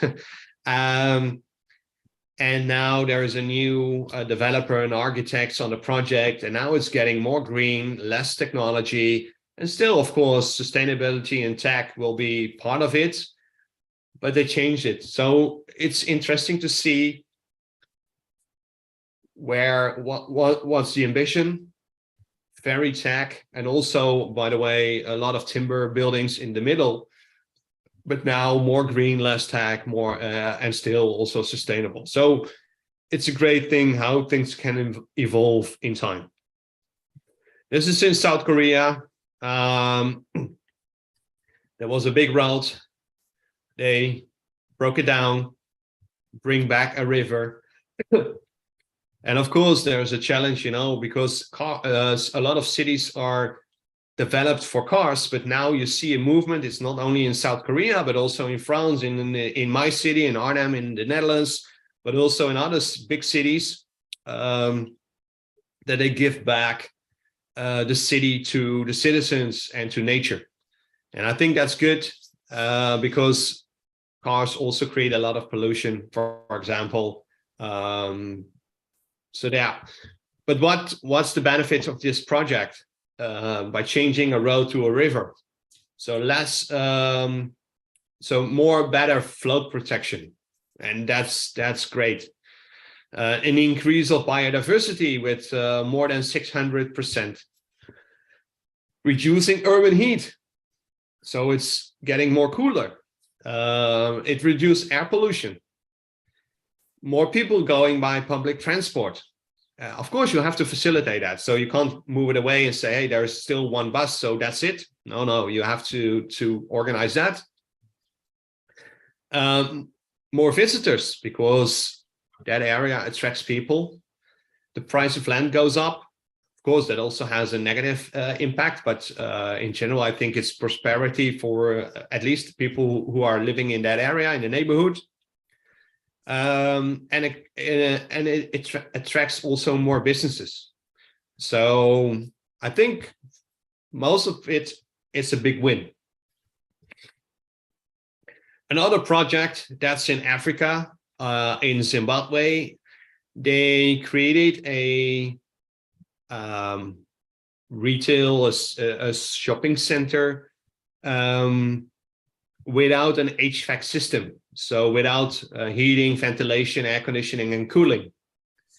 And it was inspired by the termites, the small animals who making this brown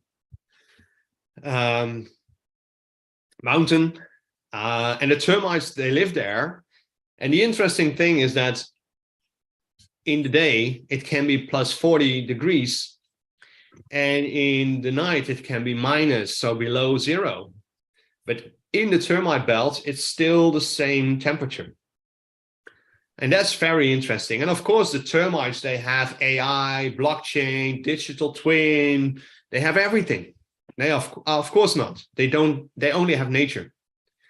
But they're making smart holes and pipes to manage that the temperature. So they learned how from nature to create a building in Zimbabwe. And they saved 3.5 million. So they didn't have to buy that HVAC system. They don't have to buy to do maintenance. And that also means that the retail or the shops don't have to pay that much of rent. So they reduced the rent. So it's a win-win-win situation, because if you don't have to create that HVAC system, you also don't have to dig in the ground and to mine those materials. I'm going to the end. So we have to move from shareholder value to shared value to system value. We have to think as part of nature, as the part of the environment, and creating a positive impact, and not only making a pledge or doing something which we can achieve in 2050, or we promise that we're going to do that. No, we have to create results right away. Great book, by the way, Green Swans by John Elkington, talking about the three, not the three P's, not like planet, profit, and people. No, he's talking about the three R's: resilient, responsible, and regenerative. So we have to move over the threshold and not only focus on the red part, but creating value and being a living system and becoming at least a force for good or a regenerative force. These are the big differences where we can move. So the sustainability part is the SDGs, so also the Society 5.0. So hopefully we can move already, because it's already in the industry, to go to Society 6.0 maybe, because the challenges are major. So my question, of course, is what is impact is your purpose, and real estate and technology are your tools. I hope that it will challenge you to think on another way and to create a more holistic view and vision when you work on technology. So the Society 5.0 needs you, and if not you, then who? We have to do it together as a group, as a team, as a force for good. I'm sure you can do it.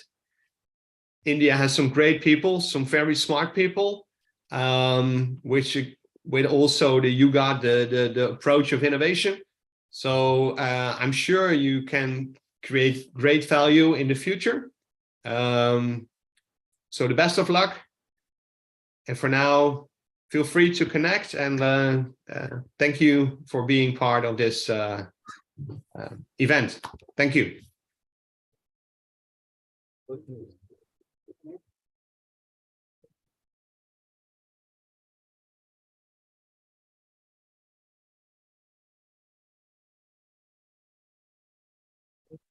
Any questions?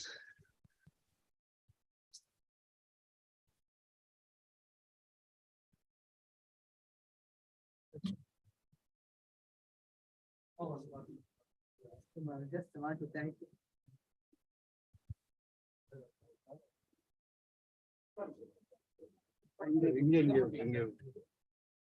Yes, put it. I want to say something to him. Every now vice staff.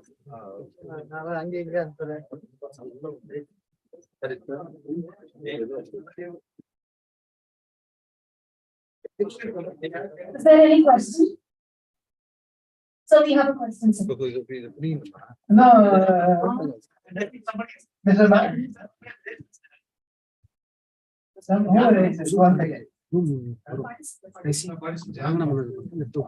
So in India, the real estate market is unorganized. Data is a real challenge. I'm not sure how it is Netherlands, European Union, but then here, data is a major challenge. So how do you think that this issue can be addressed? Because when we're talking about Society 5.0, it is all about, development at another level. Then again, there, the real estate data is not, that easy to get, and then in order to organize it is a real challenge. So how do you think that this issue Can you repeat the question, because I couldn't hear it that well? Sorry for that.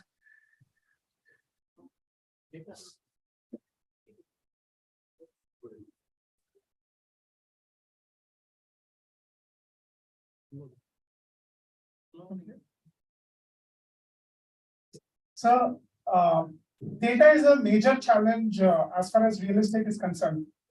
Yes. When we're talking about Society 5.0, but unlike other sectors, especially in real estate, data is a major challenge. So how do you think that this issue, can be addressed? Because it's not like one country, but when we're talking about data, especially for Society 5.0, it is, the consolidated data of all the countries putting together, for the development of the society together. Yeah, it's a good question.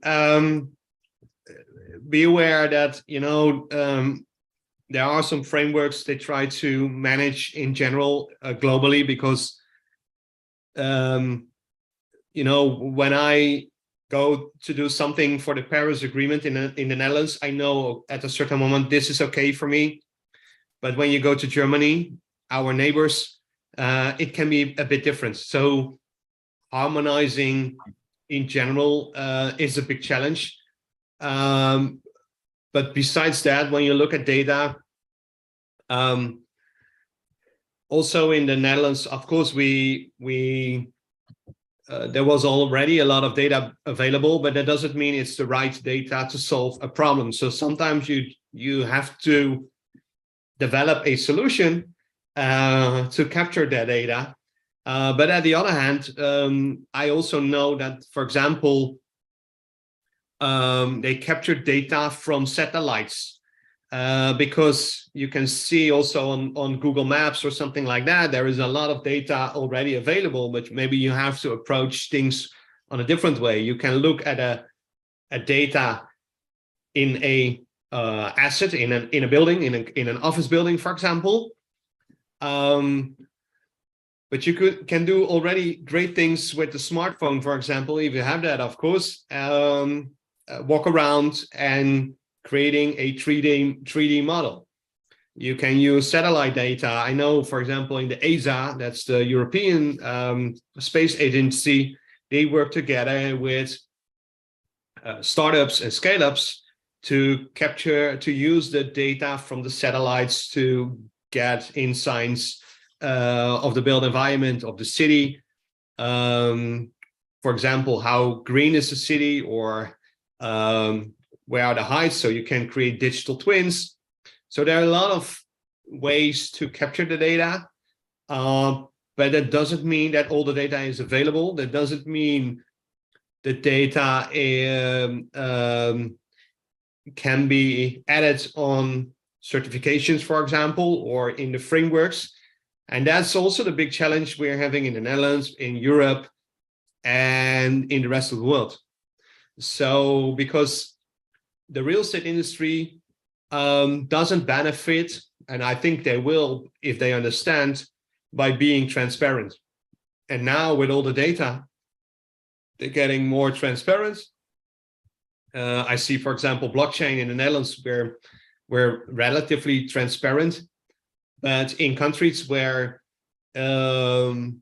transparency is a big issue, blockchain emerge much more fast than in the Netherlands. That doesn't mean we're not working on it, but you can capture some data you can use for your transactions or to manage your buildings and that kind of thing. So it's a complicated thing, but it doesn't mean it's impossible. So we need as superpowers, and we have to think, hey, where can we capture data we can use to improve buildings, to manage buildings better, to make better decisions for city planning and that kind of things.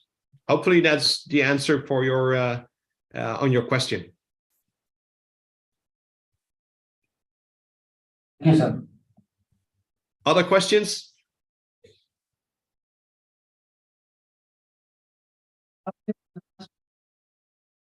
I see that you talk a lot about the 3D printed houses, which can bring in affordability.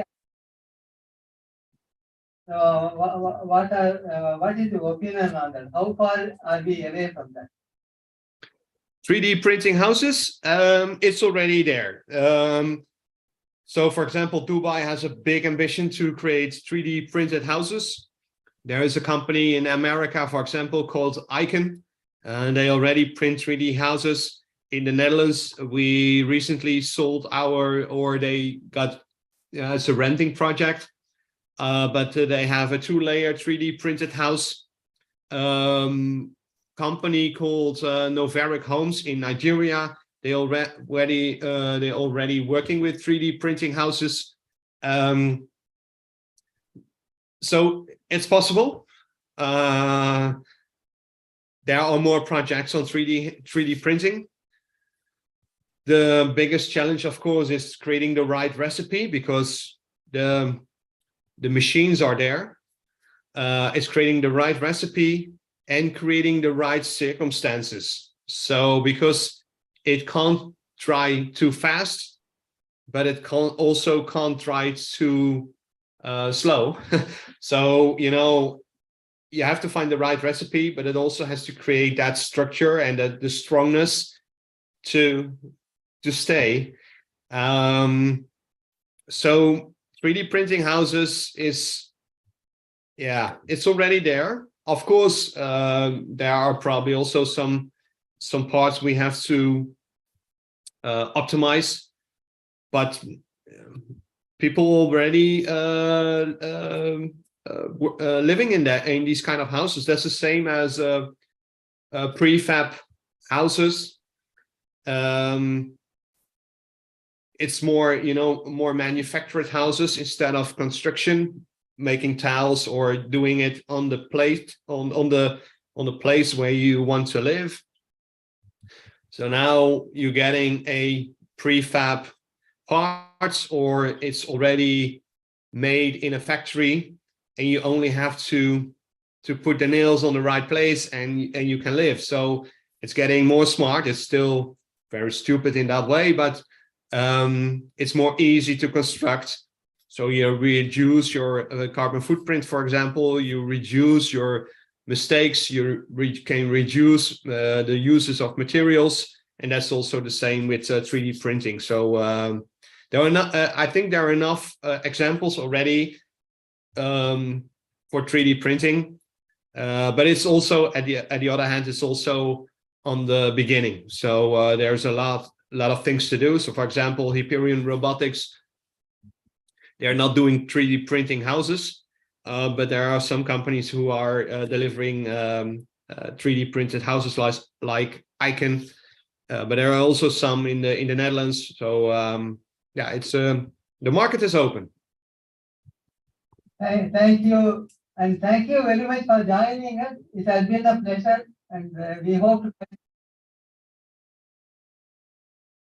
to see you in India sometime next year. That would be great. Thank you for the invitation, for being part of this. I hope hopefully you had a great event. and some great conversations which are inspiring to make the steps forward. Keep on moving forward. I always say, use PropTech for good. If you need any help or you want to have a suggestion, please subscribe to the newsletter of PropTech for Good on the website, and we definitely stay in touch, and hopefully we will meet in India or somewhere else in the world to make it happen. So thank you for now, and have a nice day.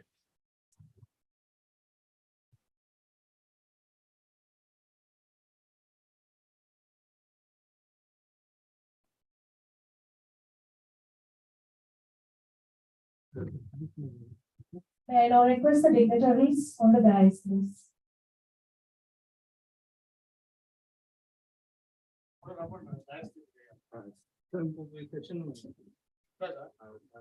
Yeah, that is part of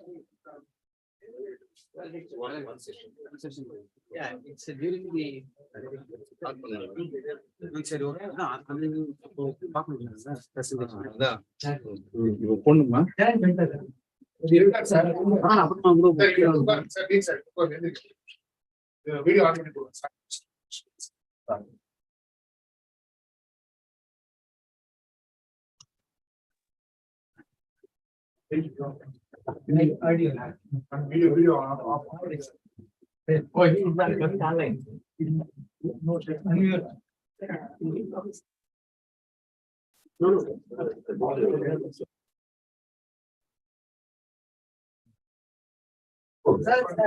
This is Professor Chandrasekar.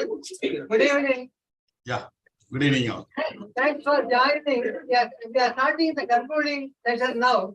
It will be shorter, and please be with us, and then we will call you for your Certainly. don't mind being with us for some time. Thanks. We are starting the concluding function now.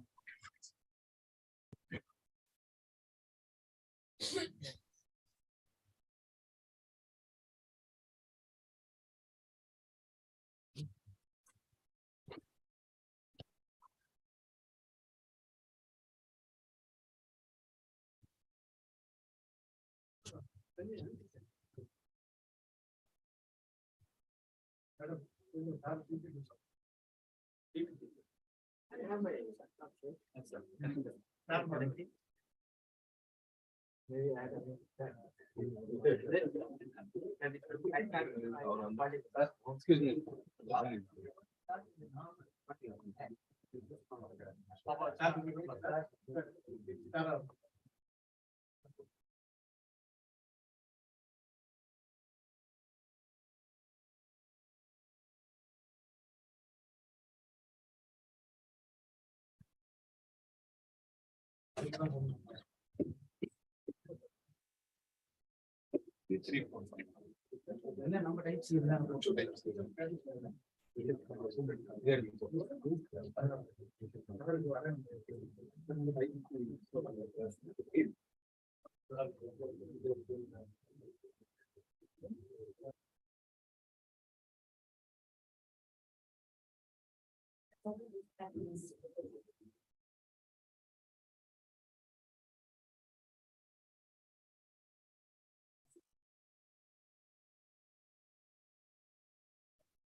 You got it? Wait.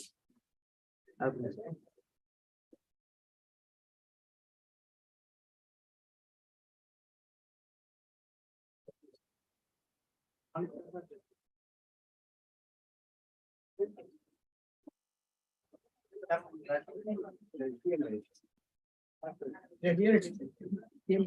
Not supporting.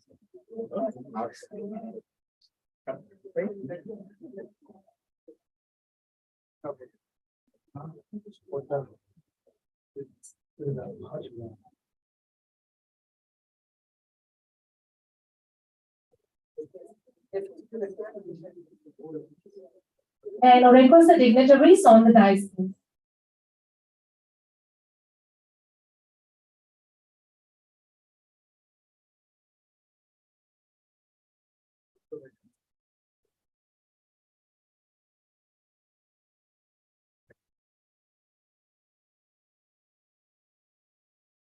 அவ்வளவுதான் sir.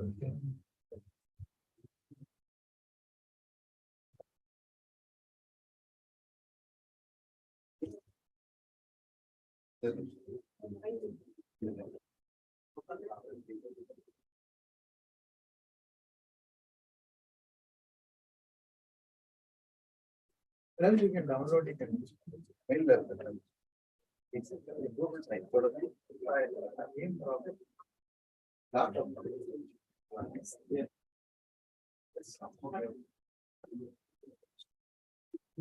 Can we go? Ah, yes, yes.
The fragrance of flowers spread only in the direction of the wind, but the goodness of a person spreads in all directions. On this note, I take the pleasure to invite our distinguished guest, Sri B. Krishnamurthy, IOFS Special Secretary, Project Director, CIDCO Chennai.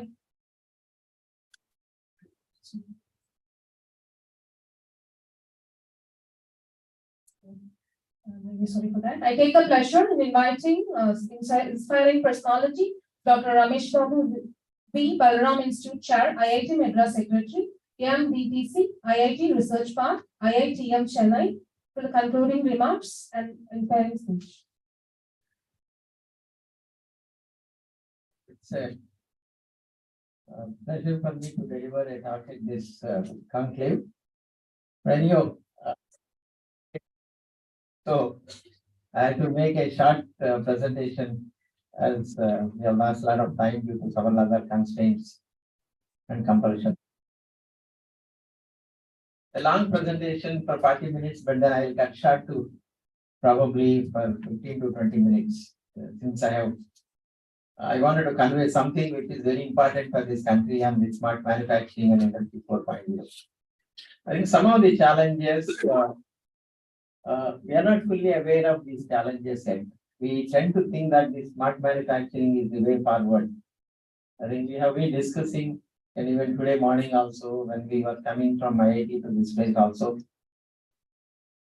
Rao, myself and Professor Prasad, we were talking about how the smart manufacturing initiatives made by the governments, the state as well as the central governments, are not taking the right, of giving the outcomes as expected, a few years ago.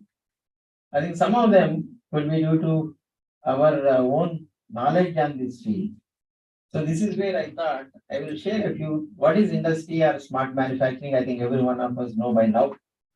And why do we talk about it? And why don't we look at these challenges? And how do we really realize this smart manufacturing is the key for everybody in the academic as well as the industry, So what is its relevance and what are the various technologies which have emerged over a period of time in the Industry 4.0, which has made us to feel that we are ready for the smart manufacturing and Industry 4.0. Yesterday also we had a long discussion on convergence of several technologies like IT, OT, and everything has converged due to the maturity of all these technologies. So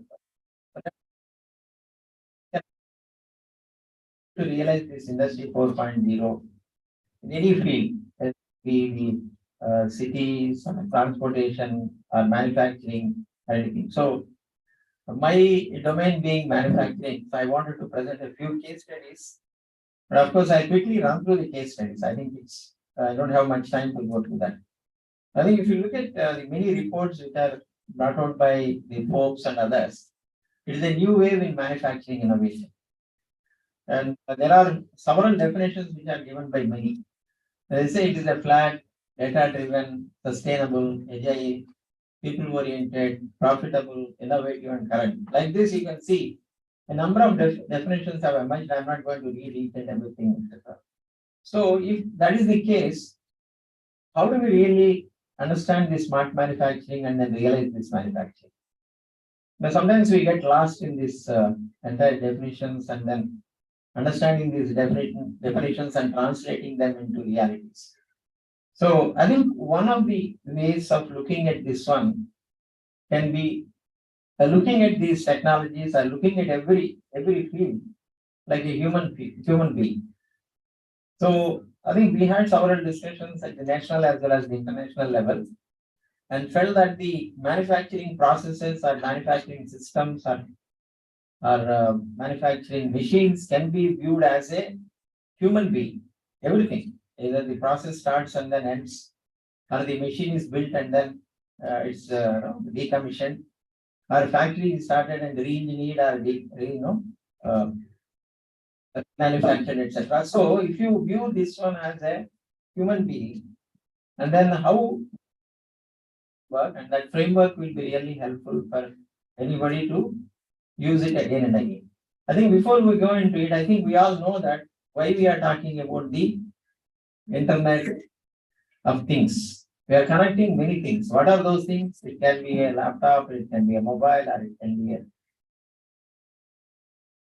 systems that we use it at the home. So the number of computers that we are using, either embedded or not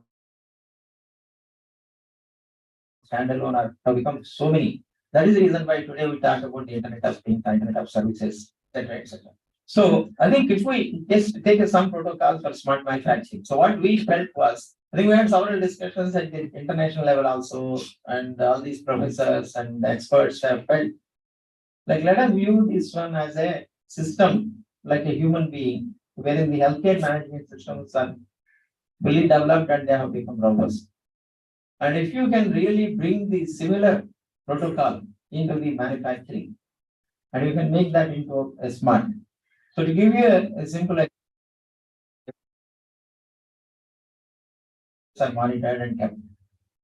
And as the baby grows and becomes an adult and middle-aged and to old age, all these parameters are monitored. But I think earlier days we never used to have the records.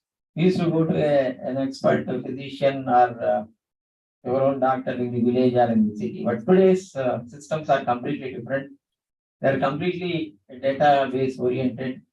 So if you can maintain these records right from the childhood and keep using these databases and then getting some prompts on your mobile or in your computer, etc., so that you can go in for the routine checkups. I think today when we talk about the smartness. So similarly, when you come to the middle age, your blood pressure, sugar levels, and all of them will keep changing from time to time. So hence, we go to the diagnostic centers where they use several equipment and instruments in order to monitor these parameters. And these records are again stored in the databases or in the computers and then cloud systems and servers, etc. So then when we go to the some keys, then we go into the advanced diagnostics and we go in for specialists and then multi-specialty hospitals, etc., etc. So I think what we have felt was, if you take the systems from end to end, right from its birth to the death, like a human being, then I think we'll be able to really bring out a system which is going to be like a human system, which is basically a smart, human being is a smart person. He is the one who is inventing and then making things to happen. So hence, we felt that what are those parameters which we need to capture it. We took several examples. We took the manufacturing machines, and we have taken manufacturing processes, and we also looked at the manufacturing systems. I just wanted to give one or two case studies to give the feel of how we have translated this data protocol into a system, which we call it as a smart process or a smart machine, etc. So I think you can just see that the entire data is available at the beginning as the vital parameters of the machine tool, or a process which we are running it from time to time, like heat treatment process or a steel making process, etc. And then these signals can be collected when the machine gets old or when the machine is continuously operated, whose state changes from static to the dynamic to the quasi-static, etc. So these are the various sensors that we need to use them, and we have to keep these sensors as minimum as possible. Otherwise, you have to unnecessarily spend a lot of money on using these sensors and integrating these sensors and collecting the data, etc. So here we need to have the knowledge about the process, about the machine, etc. Depending on the machine, if it is a simple turning machine, then we require some type of sensors. If it is a grinding machine, we require different types of sensors. If it is a polishing machine or unconventional machine. So in the sense here, the domain knowledge is extremely important. So you can't simply say that I'll use whatever sensor we like it. So this is where you, as an engineer, as a mechanical engineer, why I'm talking about it is today, everybody talks about the AI, ML, data sciences without even bothering about the civil, electrical, mechanical, and other fields. I think without having a knowledge about the domain, it is very difficult for any data scientist or artificial intelligence and ML specialists to understand what type of data that we need to collect, what type of sensors that we have to use it in order to monitor the health of the machine process, etc. So this is where the domain experts play a very, very important role over those who get these specializations in artificial intelligence, machine learning, and data science. So the point here is, and for any of these things, we need the doctors of different specializations.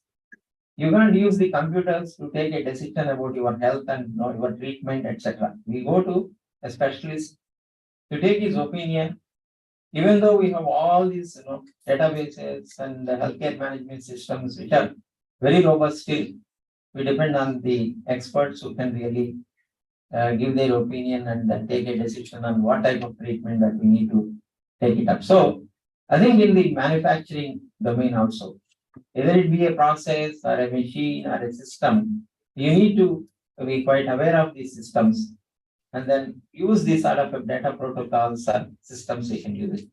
So of course, the others, I think I will skip some of them because most of us know that IT and OT integration today, we call it as a smart manufacturing or a cyber physical system. And yesterday when we were talking, it is not only OT belonging to only mechanical. You may bring in several things like a biotechnology or collaboration technologies also and put them together into a digital engineering. So this is where we take changing our jargon. I think this is where you can see several technologies like communication technologies are playing a role, networking technologies are playing a role, and then operational technology like machines, processes, handling systems, and all of them. So hence, we have seen a lot of case studies in the literature that we have examples on that front. And I will skip some of them, but ultimate aim is the one that is shown on the right hand side as Industry 4.0 and its attributes. Like it is not only knowing about the machine, but the machine has to take the decisions like an autonomous. This is where today we talk about the autonomous cars, autonomous vehicles, and every system, even aircrafts or underwater vehicles, so they have to become autonomous with multiple sensors, decision-making strategies, and a variety of intelligent algorithms, etc. So hence, when you make these machines into self-configure, self-maintain, and self-organize, then only we say that we have reached a stage of smart manufacturing system, wherein you can see the worry-free productivity. Like this is what was when we said a few years ago.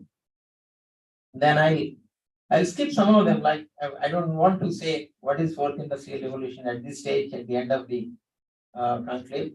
And there are several technologies which have been integrated into this industry 4.0. That is where the convergence of all these technology, which has made us to think about the smartness in every system, whether it be civil, mechanical, electrical, or transportation, etc. So, and we have also defined several levels, like right from, unless we structure the entire thing in a very structured way, in a systematic way, you will not be able to realize them. So that is where the levels will become extremely important, right from a single machine to the computing system and cloud computing. Today we are talking. So these are also very important things. I think that to give you some insights into how you can go about in developing this field, either at the academic institute or in the industries. As I said earlier, you cannot monitor these parameters manually. You need to have some systems which are automated. You can't use the manual and then mechanized systems and then say that I can make this machine into a smartphone. So that we need to have some diagnostic tools. And these, as I said, they vary from system to system, machine to machine, process to process. I think I'm just taking one simple process like a grinding process, which is the most critical and complex process. And if you want to monitor it, what are those sensors that we need? How do you build a diagnostic tool? In our see whether the system is good or bad, or is it deteriorating it, or do we need to change some parameters from time to time, etc. is the issue that we were debating. Now, if you take a machine on the right hand side, you can see the diagnostic system is like a tool to examine it microscopically. In this sense, what is really the output that we get it from the grinding machine? We'll see it in terms of the diameter deviations or the surface variations or the surface integrity in terms of the thermal damage and residual cells, etc. If you wanted to really capture all of them with some sensors, I think we worked out and found there are only two sensors, like a power sensor. The other one is the LVDT, monitoring the displacement. And for a simplistic view of a grinding process, by using this, we can derive many parameters.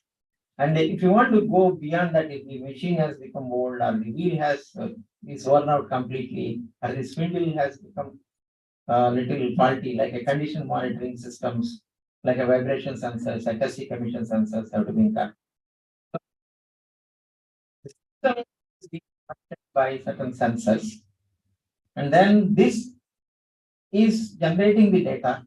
And this data is the one which is being analyzed through some set of algorithms.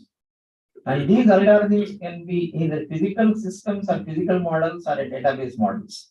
I think one should not think that we collect the data and make a database models. I think that is a wrong impression that everyone has got it. From the physics of the process, you need to derive some parameters. And beyond that one, you can use the data to build the regression models or support vector machines or artificial intelligence or a machine learning algorithm. So the point that I wanted to make it here is having a system and monitoring the system will generate some data. And that data has to be processed through the signal processing algorithms. And then you need to build the regression models. And you have to look at it now from the physics of the process itself. That is where you can see the mechanics of the grinding process. I think I would like to show one or two examples to illustrate how do we use the physics of the process and physical models in order to capture some parameters, and from which you can draw some conclusions. And beyond that one, you can use the database models, etc. So hence now, let me just go to the next one. Suppose you have the system. I think I have given a layout of diagnostic tools like power cell, LVDT, transducers. Then you keep collecting the signals and you need to have a signal data acquisition systems and then data analysis and then physics of the process and the microscopic interactions. And then only you will see that this process is being used optimally or not. On the right hand side, you see when the wheel is dressed with a dressing tool, a single point dresser, you can dress it in different ways, either a fine dressing or a post dressing. Depending on the way that the wheel is dressed, will give out the grinding power.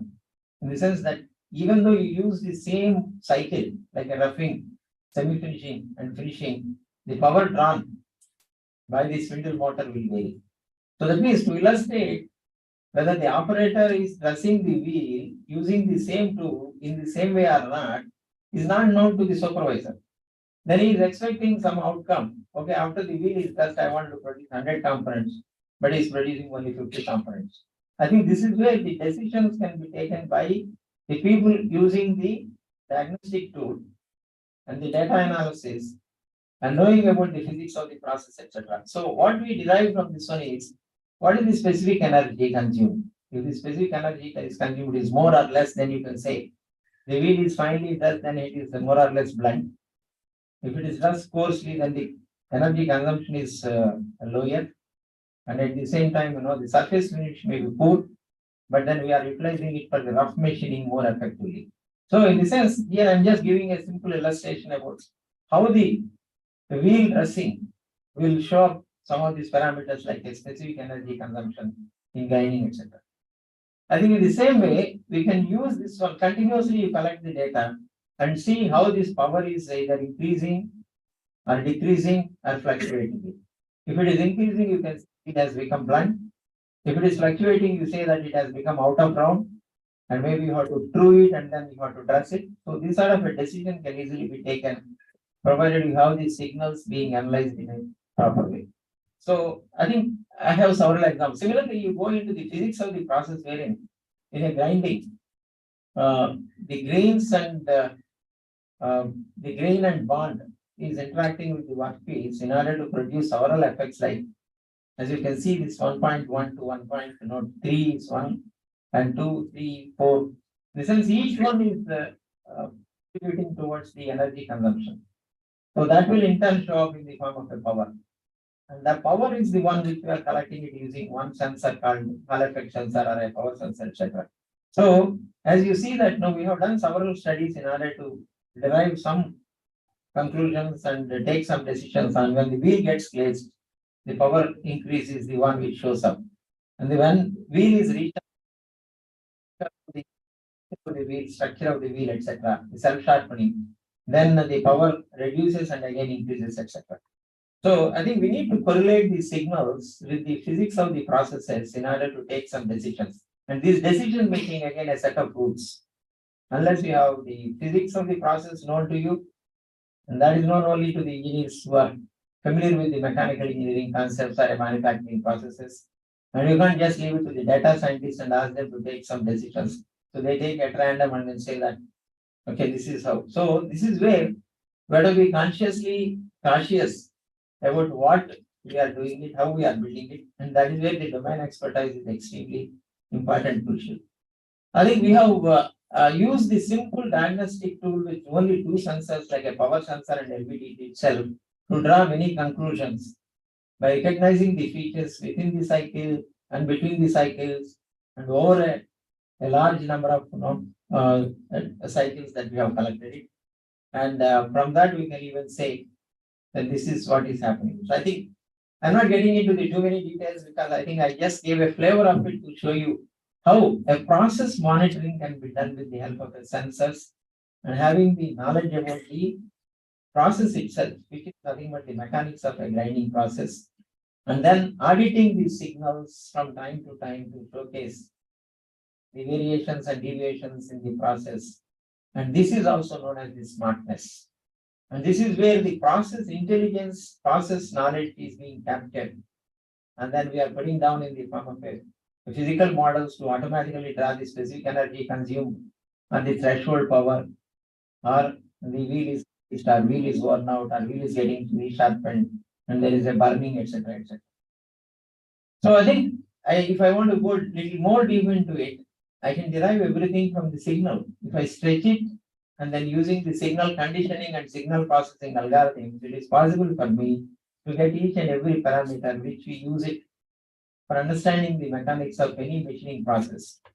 And you can also relate the machining to the tribology, like due to the friction versus the tribo behavior of the process also can be understood. This is where we collaborate with many of them, not only India, even outside also. And some of them like Asuku is one of our advisors, who is again from India, from Trichy, then Usman University and MIT in USA. So with rich experience, that means this domain experience is extremely important.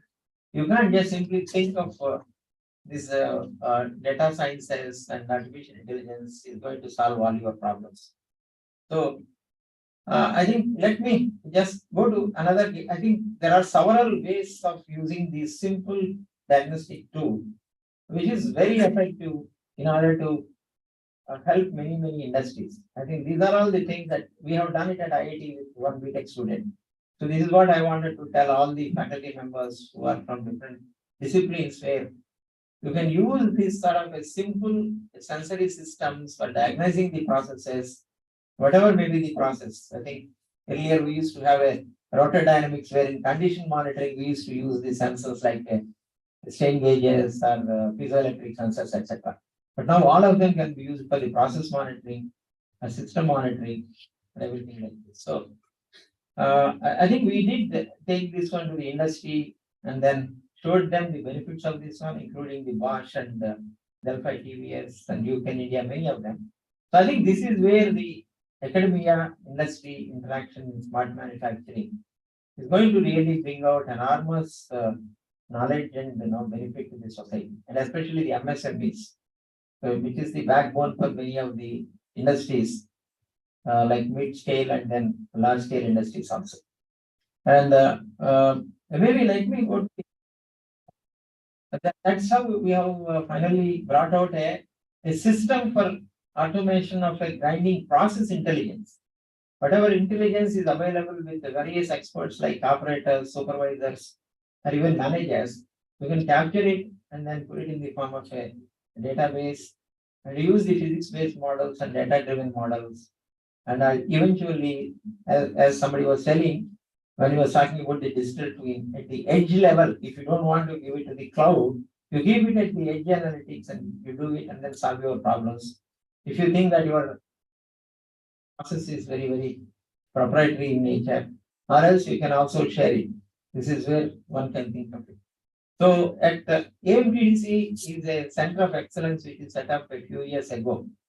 The industry and government support. Industry has put in 20%. Government has given 80%. And this scheme was introduced only 5 years ago in 2014. And we were the first to back this particular center since we had a lot of experience earlier in supporting and helping the industries, not only Indian industries and even multinational companies. So we have formed another subset within the Advanced Manufacturing Technology Development Center called the Smart Manufacturing and Digital Transformation, wherein we wanted to educate, even faculty members who can come and spend some time at the center. This is located in the research park, and even many students can come as internship. We provide even internship amount for the first year to the final year, and even the faculty members who have the passion to become the mentors, we would like to invite them. We've also created some platform known as the KITE, which is again supported by the Government of India. Since all these initiatives are emerging in the last few years. So, and there are many such platforms being developed also, as he was telling, co-innovator platform, etc. So when you integrate all of them, when you bring all these things, then this collaboration is the one which can really bring in the smartness in every field of engineering. Whether it be smart cities or a smart transportation or a smart cars or autonomous cars, etc. So I think our aim is in the next 1 year, about 10,000 MSMEs should be given an experience at the center wherein they know what is meant by smartness, whether they are at the industry 3.0 or industry 2.0 to 3.0. So we would like to help them. And our focus is mostly on the process based, since we have several systems on both ends. the front end and the back end, like today we talk about the supply chain management and ERP. So we would like to see, if you look at the number of processes that you see in any industry, they vary from industry to industry. From the capital goods sector to the consumer goods to the engineering goods, the type of processes that we see. And every industry, textile to the pharmaceutical industry. So the way the process. So the scope for developing the solutions and helping the industry is enormously large. See, this is where I just wanted to tell you that every engineer or every faculty member who is training the engineers should be aware of these facts. Then only we will be able to really move forward in the smart manufacturing.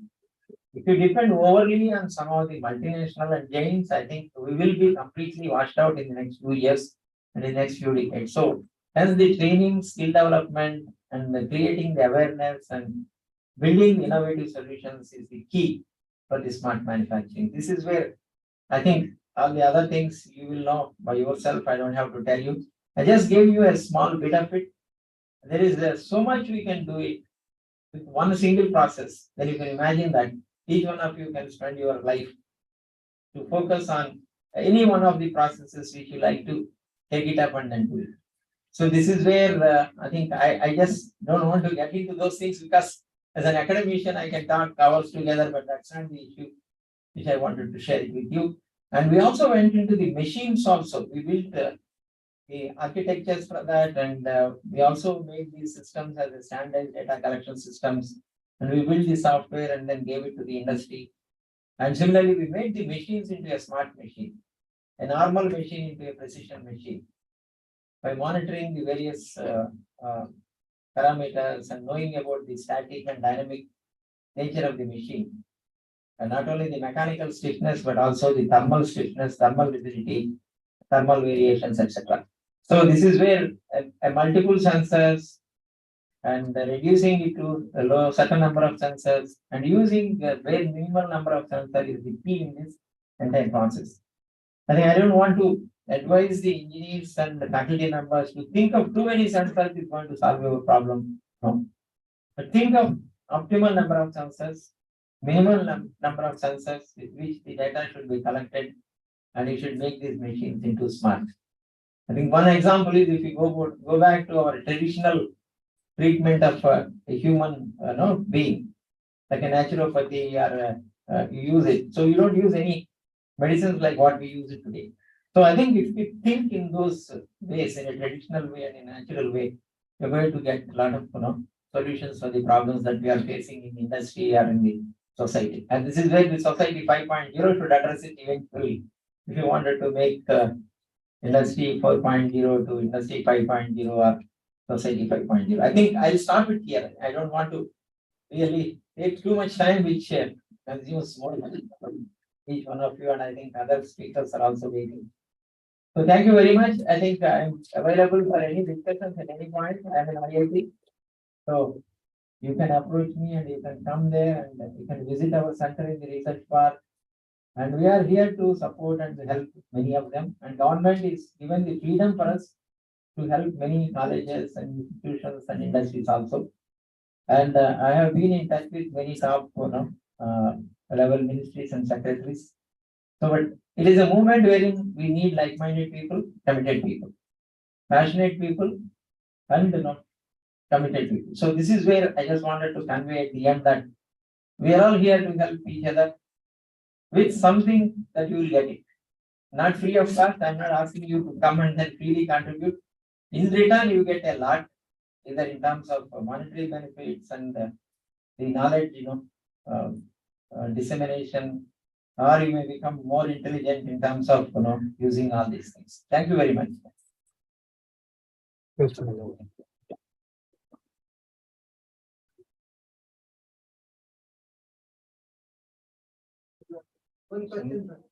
Yeah, please. Sir, we are talking about IoT and we are talking about industry 4.0 and also, the society 5.0. But the fact is, cybersecurity is a major challenge. I've heard a lot of speakers talking about SaaS, like software as a service, but ransomware as a service is the next thing that we need to look at. And we are talking about quantum computers. But post quantum cryptography is again, an area that needs to be looked into. Do you think that like these courses have to be offered in different engineering colleges so that we are prepared to face the next gen? In fact, I'm in 98 to 2002 batch RMK. Okay, yeah. I've also done my PG from, I've done MSc research from IIT Madras. Yeah. From Department of Management Studies. That's true. I tell you, you require all of them as a supplementary activities rather than the core activities. For example, if you forget about the mechanical engineering, civil engineering, electrical engineering, cryptography, cyber security, all of them are the tools which can support your mainstream activities. See, they are going to accelerate the way that you take decisions. They are not going to replace the existing systems whose knowledge need to be known by every engineer who is using all those tools. So hence, my reply to your question is, they are all important, but they are important to the extent that you wanted to make these systems better, more efficient, more friendly, and more transparent. For that, you can use all of them. Right? The emerging technologies are going to really support the existing technologies. You can't replace them. Just with a computer, you can't do anything. You require a physical system to do certain activities. This is where my, not only mine, all over the world, we tend to think that these physical systems are essential for you to carry out your work. Maybe the form and fit may change, but it doesn't really mean that the mechanics of the systems will completely be washed out, right?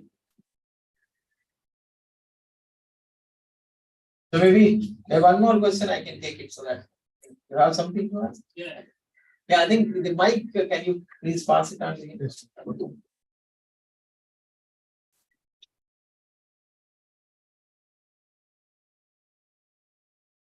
This is not for you. Basically, just to add to what he has already asked. So cyber security and quantum cryptography is actually the new design. The current designs actually is very much part of the design itself. Right from the beginning, cryptography and the cyber security is part of the design. The earlier design, whatever actually the security, the cryptography, all these features are coming as additional features. But the current design actually takes cyber security and the cryptography are the part of the design right from the beginning, from day one itself.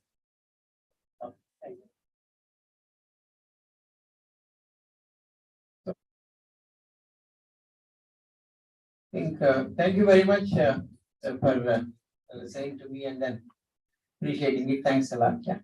Thank you, sir, for your words of wisdom.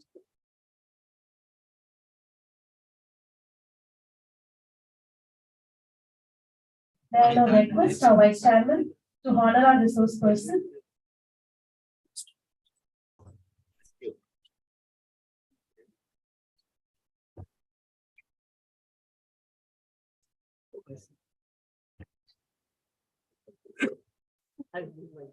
Put a shawl and momentum.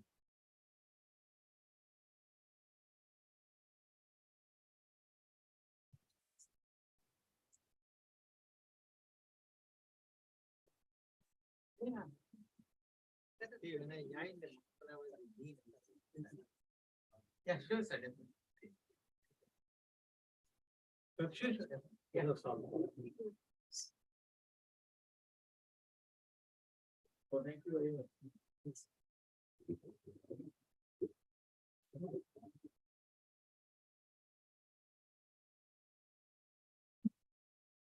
Wait for the resource person to receive the certificate and a moment.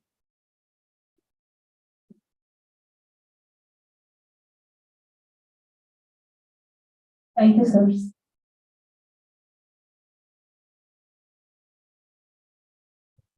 The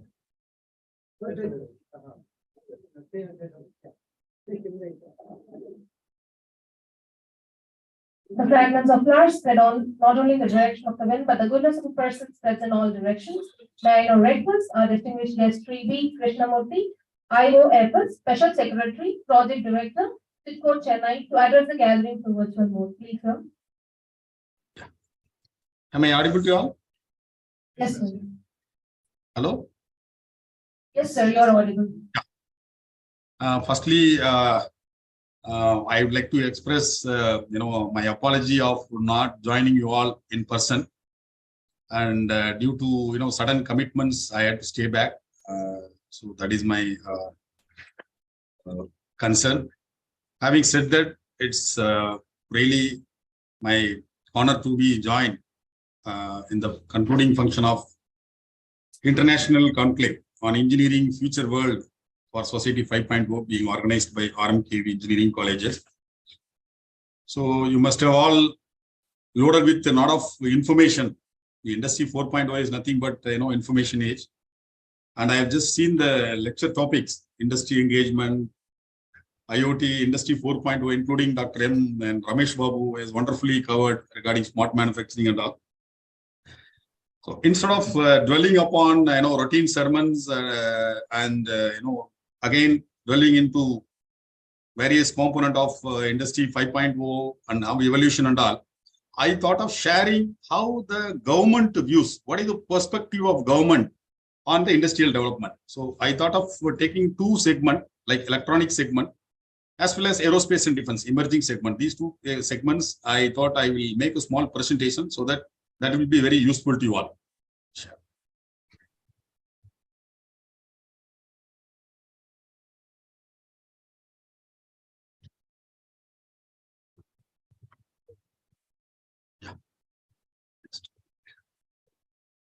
Is it visible to everyone? Hello? It's visible, sir. Yeah. First, I thought you all know, like Tamil Nadu, just a brief background regarding Tamil Nadu. Tamil Nadu is the largest, housing the largest number of industries with 38,000 in the number of industries. Of course, second is Gujarat. And it is, well, not only industry, it is the second largest state economy. Highly industrialized and urbanized. More than 50% of our state is urbanized, with well connectivity of 6 airports, 4 major ports, and round the clock power surplus, and more than 35,000 acres of land being created by SIPCOT in industry department. There are several sister organizations. One of the organizations is SIPCOT, which is mandated to create an industrial park. So far, more than about 35,000 acres of land is created as an industrial bank for industries. And another 10,000 acres of land, SIPCOT is mandated to create by another 5 years. So that is a kind of land bank we created. And being a water facility or, industry parks, talent pool, we are, leading, one of the leading manpower processing state in India. A number of industrial corridors we have developed. So this is the brief background of Tamil Nadu, so that you will understand how the Tamil Nadu is the leading industrial powerhouse and play a vital role. In fact, the manufacturing contribution of Tamil Nadu is 20% now. And part of 1 trillion economy, government has mandated to increase the stake to 20 to 25%. That means the state GDP from manufacturing alone will contribute $250 billion from existing $50 billion. So that is the mandate given by the present government. We have, we have come out with a number of strategies. So why you have to understand that you are being students, youth, when you, coming out of the college, what kind of skills you require, what kind of equipment you should equip. So that in that line, I thought I will give the brief background. Next, please. And this is the infrastructure and connectivity available here. The number of airport and then connectivity, rail density, road connectivity. So what are the port facilities and their capacities available? Next, please. And Tamil Nadu is one of the few states, endowed with the facility of surplus power and water availability. And this is very vital because in the electronic segment, where the strategic electronics, both from consumerist electronics, Tamil Nadu is one of the leader. And for electronics as well as semiconductor field, the 24/7 availability of power and water is very vital. And in fact, we have the rich human resource. Human resource development is the very vital for industry development. Tamil Nadu is first in India in technical education and research. And we add 0.5 million every year actually. And in terms of ITI and in terms of various other areas. And we lead. In fact, in the HDA index, our rank is 11th. It is increasing every year. And why the human resource is important? When we think of industry 5.0, it is not only manufacturing. It is like freeing the human being from routine industrial landscape. So that is the beauty of industry 5.0, which includes the human element, number one. So number two, when the human being, when the students you come out, you should have the employable skills and get ready-made available jobs. And number three, the industrial automation itself, the complete digitization, entire world is moving through industry 4.0, and including the human element, it will become a social industry 5.0. So that is why the focusing on human resource development is always important. And government of Tamil Nadu has come out with the non-Muthuvan scheme. We have been mandated to train 10 lakh students per year. And in the recent year, in the curriculum, all the emerging technologies required for our youth to get employable in high-end jobs are incorporated. We have taken multiple strategies, which I will be covering next week. And in fact, Tamil Nadu has become the preferred choice of global OEMs. More than 80 plus Fortune 500 global companies are present here. And these are all different segments. And in fact, the semiconductor is another area which we focus. And apart from semiconductor, electronics, A&D, Tamil Nadu is emerging hub. Not, in EV, automobile, renewable energy. Tamil Nadu is a traditional player and have advantages in automobile, textiles, and chemical and fertilizers, pharma. And in addition, these clean industries also our focus. We have taken a number of interventions towards that. And semiconductor is the segment. In fact, the entire supply chain mechanism throughout the world is disrupted. Perhaps you may be all aware. Semiconductor chips are the lifeblood of the modern information age, because the entire industry is dominated by the requirement of chips, be it or automobile or aerospace or communication, IT, medical devices. So in fact, the semiconductor display, the entire modern electronics industry is driven by the requirement of chips. But where are we? As far as the design manufacturing is there, Tamil Nadu is one of the leading, ESDM capability. And in fact, most of the foreign OEMs are top manufacturing semiconductor. As far as the design center is there, GCC is there, they have set up, and it is available in Tamil Nadu. But when it comes to fab manufacturing, fabrication of seats, our India is not equipped the facilities, and all the fab being manufactured, the top players are USA, Taiwan, South Korea, and Japan, and Netherlands. Whereas in fact, the entire world, they all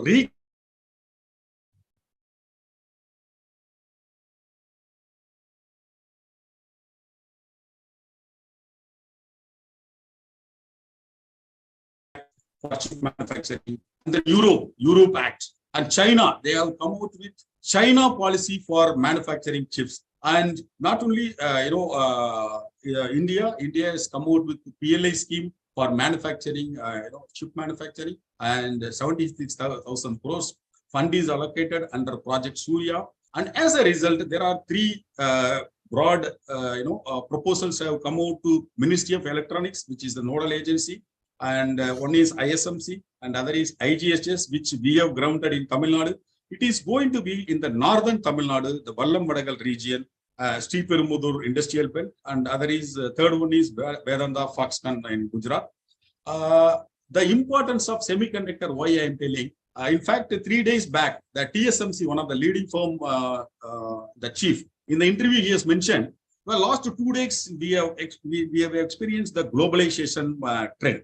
To the extent he has even commented the shortage of chips, it is going to reverse the trend of globalization. That is the value being given to semiconductor chips.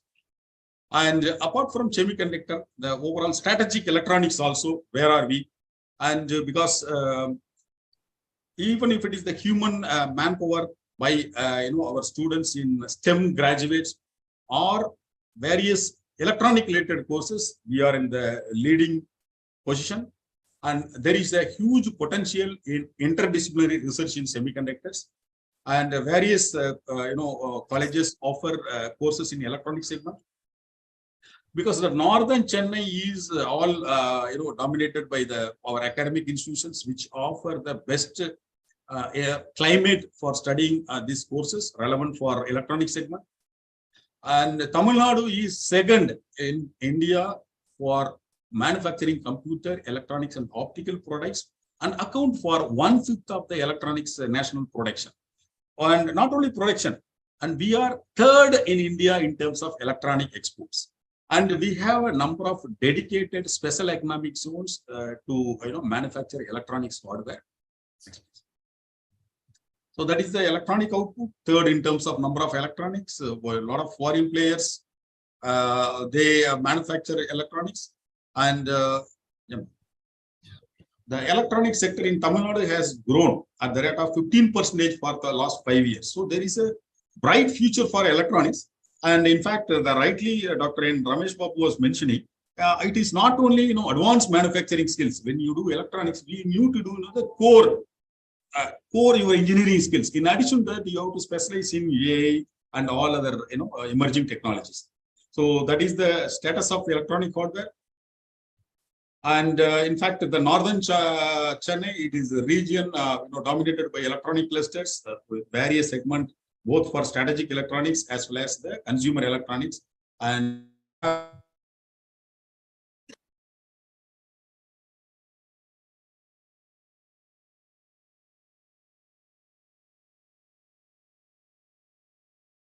in fact, Chennai is rightly called the Detroit.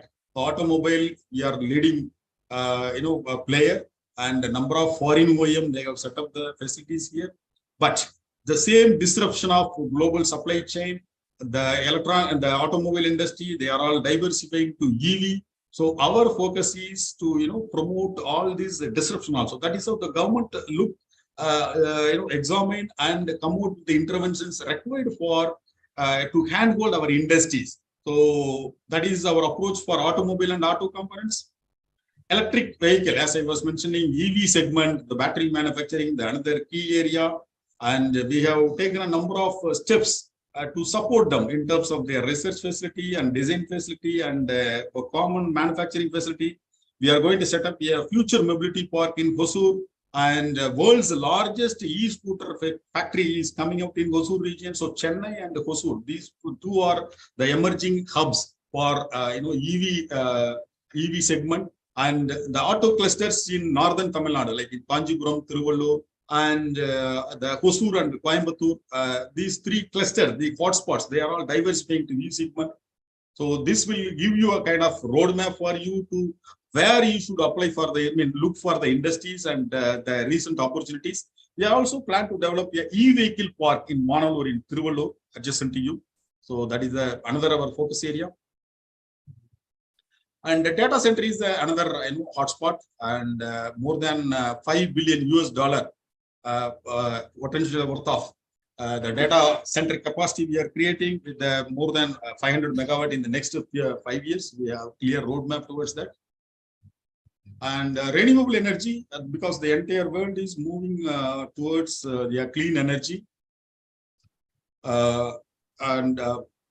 In northern Chennai near Sriperumbudur, the Vallam Vadagal is emerging as a global center for solar module and cell manufacturing.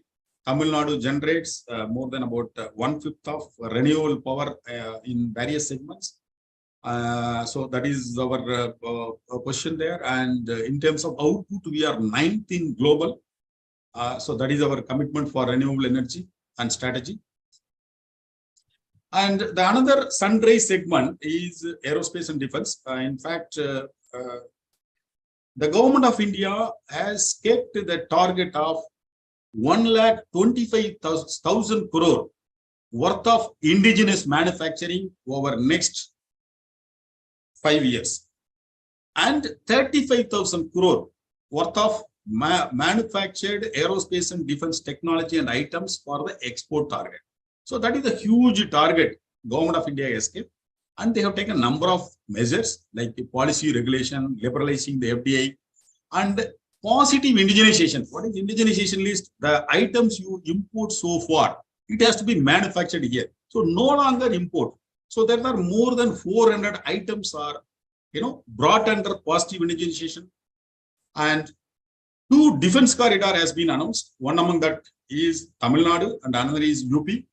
And Tamil Nadu, the TIDCO, Tamil Nadu Industrial Development Corporation, I am heading the project. So the aerospace and defense offers a huge opportunity for the industries to diversify into, aerospace and defense. The traditional industries like automobile and all, they have huge opportunity by leveraging their existing capability to move into aerospace and defense. Chennai has emerged, as I was mentioning, a large electronic hardware. In fact, Chennai has emerged as a world best location for R&D economically. So the recent survey, so all our efforts are yielding the results. That is about the research. Whereas for A&D, more than about 300 companies are already supplying, and more than 700 industries are supplying to various defense PSUs. So that is the state. We are in the advanced position in aerospace and defense also.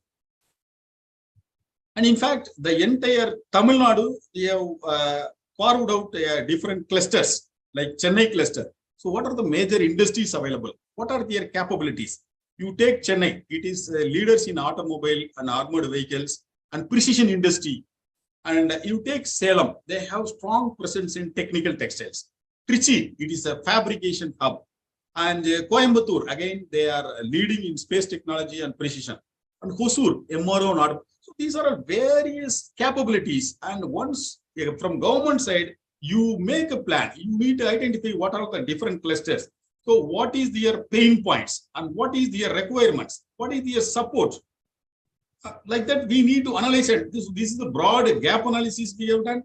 And from aerospace and defense, we kept the target commitment of 10,000 crores. I mean, we have achieved the committed investment of 15,000 crore. $10 billion we kept as our target as part of 1 trillion economy. And our commitment is to create a 75 lakhs job opportunity from aerospace and defense. That is potential this segment is having. So that is the advantage I have already mentioned about Tamil Nadu. We have huge MSME base, the strategic location, and it has become a focal point of all foreign OEMs because of our connectivity and various advantages. And aerospace engineering graduates are coming out. So why I'm mentioning all this data is there is a huge prosperous opportunity available. So once you do your academics, dedicate yourselves, so there is a bright future available. That's what I thought I will mention. So what is the strategy we have adopted? As I mentioned, there are different segments. The entire aerospace and defense, we divide into 3 broad categories: land system, aerial system, and then naval system. So be it rocket ammunition or sensors. So various focus industries we have identified, and we make a detailed strategy for each focus industry. And in fact, as I was mentioning, our commitment is to create an industry park. As I was mentioning also, the average India manufacturing contribution is 60%, and our contribution is 20% of GDP, which we pick it as a 25%. That means manufacturing contribution, 250 billion has to be generated from, manufacturing segment. So part of that endeavor, in addition to the SIPCOT, our sister organization, we also created a special thematic parks, like for military aircraft assembly in Sulur in Coimbatore, and the same in Coimbatore 3 parks, industrial park, we are developing defense components, dual use parks. And Hosur, it's a MRO region, and electronics hub I was mentioning. And for drones, the emerging area where our focus is not only a demand side, create a supply side also. Supply side means you will manufacture and supply. For manufacturing, you create various interventions. For demand side, various services required by government is empaneled, and then the demand is created. And in fact, the space industry in Tuticorin, I will tell this is one of the most vital area to be looked at. Next, please. So this is the center of excellence. In fact, the previous speaker, Mr. Dr. Ramesh Babu, was also mentioning the center of excellence for Industry 4.0, and the TIDCO has collaborated with the global players like Dassault System and Siemens, who are the two giants in the Industry 4.0 and the industry framework. And Industry 4.0 cannot be completed with these players. So our approach is to partner and create a center of excellence in addition to GE Aviation, who is the player in additive manufacturing. So these center of excellence, they will cater the requirements of the startups to do their research facility in affordable price. And they will help the MSMEs to do their engineering services and redesign capability. And for large scale industry, all their industry digitization, Industry 4.0 requirement. So these centers are mainly based in Chennai, where we plan to create a spokes across Tamil Nadu. As far as Siemens is there, we are going to create a spoke across all the major clusters like Chennai, Hosur, and Trichy to act. It was mentioned by the previous speaker also, smart manufacturing. So these centers, along with the spokes, they will act as a smart manufacturing hub, and we will link our MSME towards the global supply chain of the world. That is their approach. And these facilities were inaugurated by Honorable CM 1 month back. And this is going to play a vital role. And we have already linked the entire district administration of belonging to MSME department. We have conducted a workshop. And now each district wise, which are all the major industrial clusters available. So we are going to conduct a meeting in academic institutions. And apart from the Siemens, the Dassault System, they have the significant capability to provide a skilling for our students, and the skilling, upskilling and reskilling requirement for the industry workforce. And in fact, one side our focus is to create a skilled youth. And other side, we want the industry to adapt to the Industry 4.0, so that when the students come out of the college, they will get employment. So that is the broad strategy of government. And these COEs, they are going to play a vital role. And Dassault System, they have already created a spoke in Salem. More than 10 academic institutions, they have already finalized these proposals. So these nodes, they are going to play a vital role. And RMKV also open to have interaction with our COEs. And GE Aviation, more than 100 years, they are all pioneer in additive manufacturing segment, which is another great player in the Industry 4.0. So this, we are certain that it is going to play a major revolution in that manufacturing segment. And for aerospace and any defense or any other industry which requires a quality output, that requires a timely testing. The absence of testing facilities, the major impediment faced by industry. So we have, after carrying out the gap analysis for each cluster, so what is the kind of test facilities required? In fact, for northern region, since predominantly electronics segment has come out here, for drones, that is called UAV, and then electronic warfare and electric optics and EMAMC communication. These are all the segment we planned for Chennai region. And as I was mentioning, the electronics is a vital role for any industries, and especially for aerospace and defense. So that we have finalized the proposal. Next 6 months, we are going to commission it. And apart from the electronic segment, for each segment, for example, Trichy is a fabrication hub. So that requires mechanical testing facilities. So that in the phase 2, we want to develop the testing facility. So like that, for each clusters, we have roadmap, and gradually we will create all the testing facilities. Apart from the testing facility is the common facility centers TIDCO also support. In fact, along with the leading OEM, with the collaboration of more than 23 foreign OEM, we are going to create a world-class common manufacturing facilities, because we cannot expect all the MSMEs will have all kind of manufacturing equipments to get into the manufacturing. So we wanted to create a facility center where all the manufacturing facilities are available with all the advanced software. So we have planned to create these facilities in Coimbatore, a common manufacturing facility center, and that will be open now. Though we target for aerospace and defense require a high quality manufacturing. So this facility will be available for all kind of manufacturing facility. So it is a universal facility. And in addition, in Coimbatore region, we also found a common facility center we are going to create to modernize all the costing facilities. Okay. In addition, the Trichy, fabrication hub, which the industries in Trichy, they depend upon BHEL, heavy electrical equipments, and they face the problem. Now we encourage the industries. They have come out with a concept of cooperative firm called a TREAT. So we have also infused our capital. So we are encouraging them to go for diversifying into various segments. They are going for railway wagon manufacturing. First facility, it is going to be in South. 500 crore turnover capability is there. So that is going to, in fact, revamp all the MSMEs. So like this, for each region, we are making a strategy and then we execute it. So this is the one segment. I thought it will be very useful as well as for your academic as well as future career aspects. In fact, the space segment I was mentioning, it is one of the space part we plan. ISRO, they are creating a short satellite launching vehicle facility in Kulasegarapattinam in Tuticorin district. And presently, all our launching vehicles are launched from Sriharikota. So any launch vehicle, it has to be launched. It has to be deviate the Sri Lanka, because in case of eventuality, it may fall down. The debris may fall down Sri Lanka.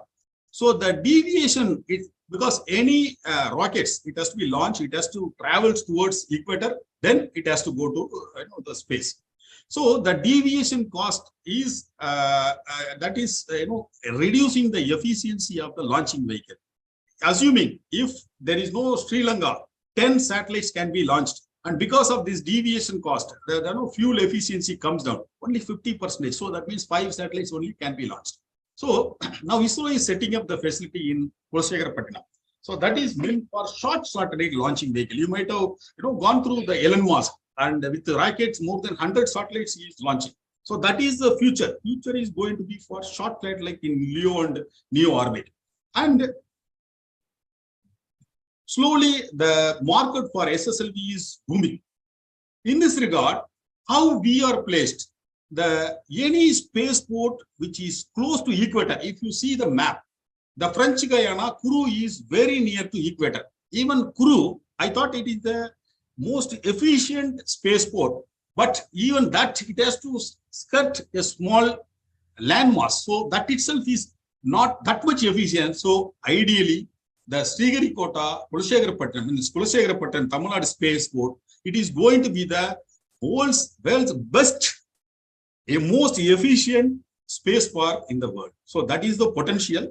In fact, the facility required for spaceport, more than 2,300 acres of land, is required, and more than 2,100 acres of land we have already acquired and handed over to them. Within 2 or 3 years, it is going to be the future. And we from TITCO, we acquired an industry park adjacent to that. And we want to create a end-to-end manufacturing facilities, common test facilities for satellite making and the launching vehicle. And we also map the Sivagasi industries who manufacture propellants and supply. For the present PSLV and launches from Sriharikota, more than 95% propellants are supplied by our Tamil Nadu industries. So, but we have our industries facing problem in Sivagasi. So we wanted to divert these industries towards this space hub.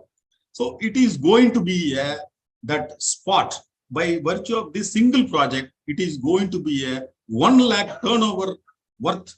And when we discuss now, all the countries starting from USA, Australia, Netherlands, they all want to join with us. So this is how for each project we plan. The space is one segment, for drone is another segment, the electronic is another segment. So government is very committed, creating such facilities, and we undertake a number of enablers towards that.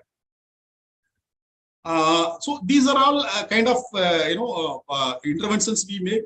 We do make policy and industrial policy 2021 to attract any industry. We need to extend the carrot by virtue of subsidy, then various stamp duty, land cost, training subsidy, quality certification. You have to any manufacturer, you have to have like aerospace defense. You need to have mill standard.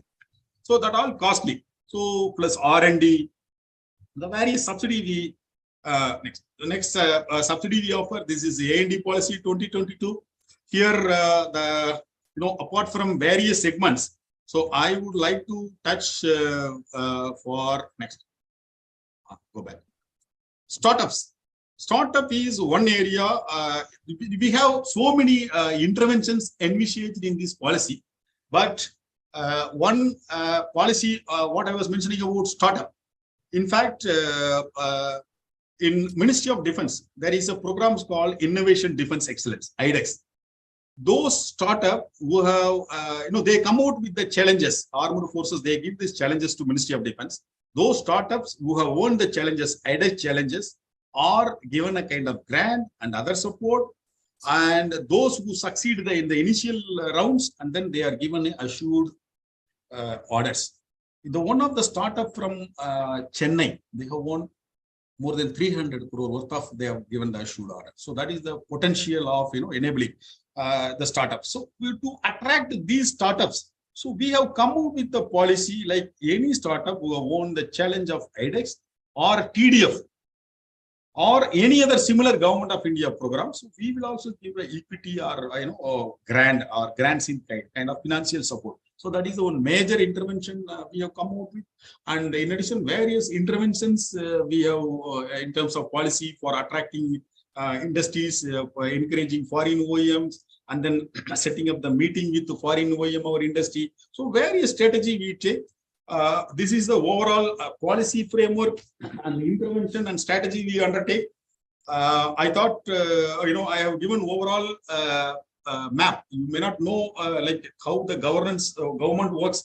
So this is how we, for each segment, we come out with the policy, and then we take various interventions and strategy. And with this, I conclude my speech. It is not a formal speech. So I thought, I have done justice of taking you along different segments, how we are taking forward. And I thank the management for giving this opportunity. Any questions, you are open actually.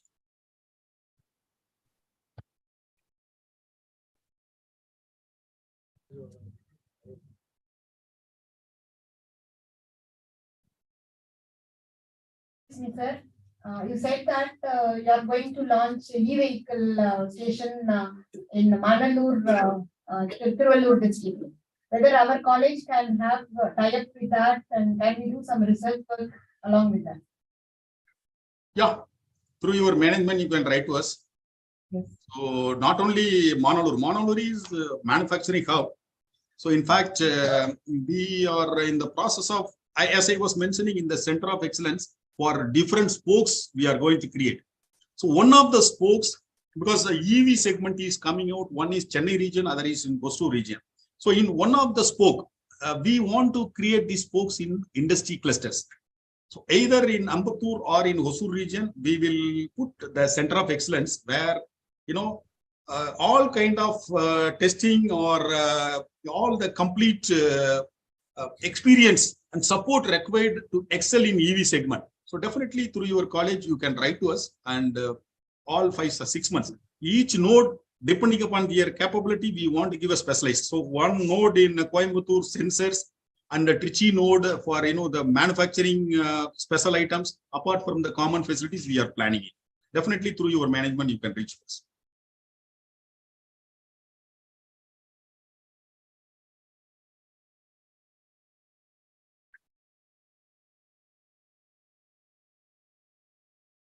Okay, if there is no questions, I thank the management for this opportunity. Wonderful interacting with you all. Thank you so much, sir, for such an informative session. Thank you, sir. Okay, thank you.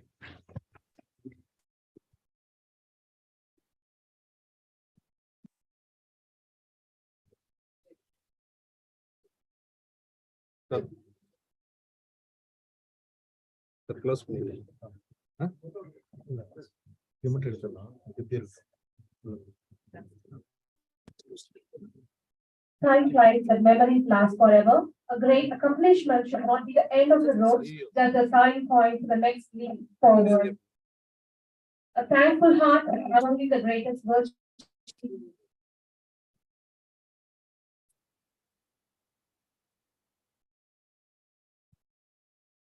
A thankful heart is not only the greatest virtue, but the parent of all other virtues.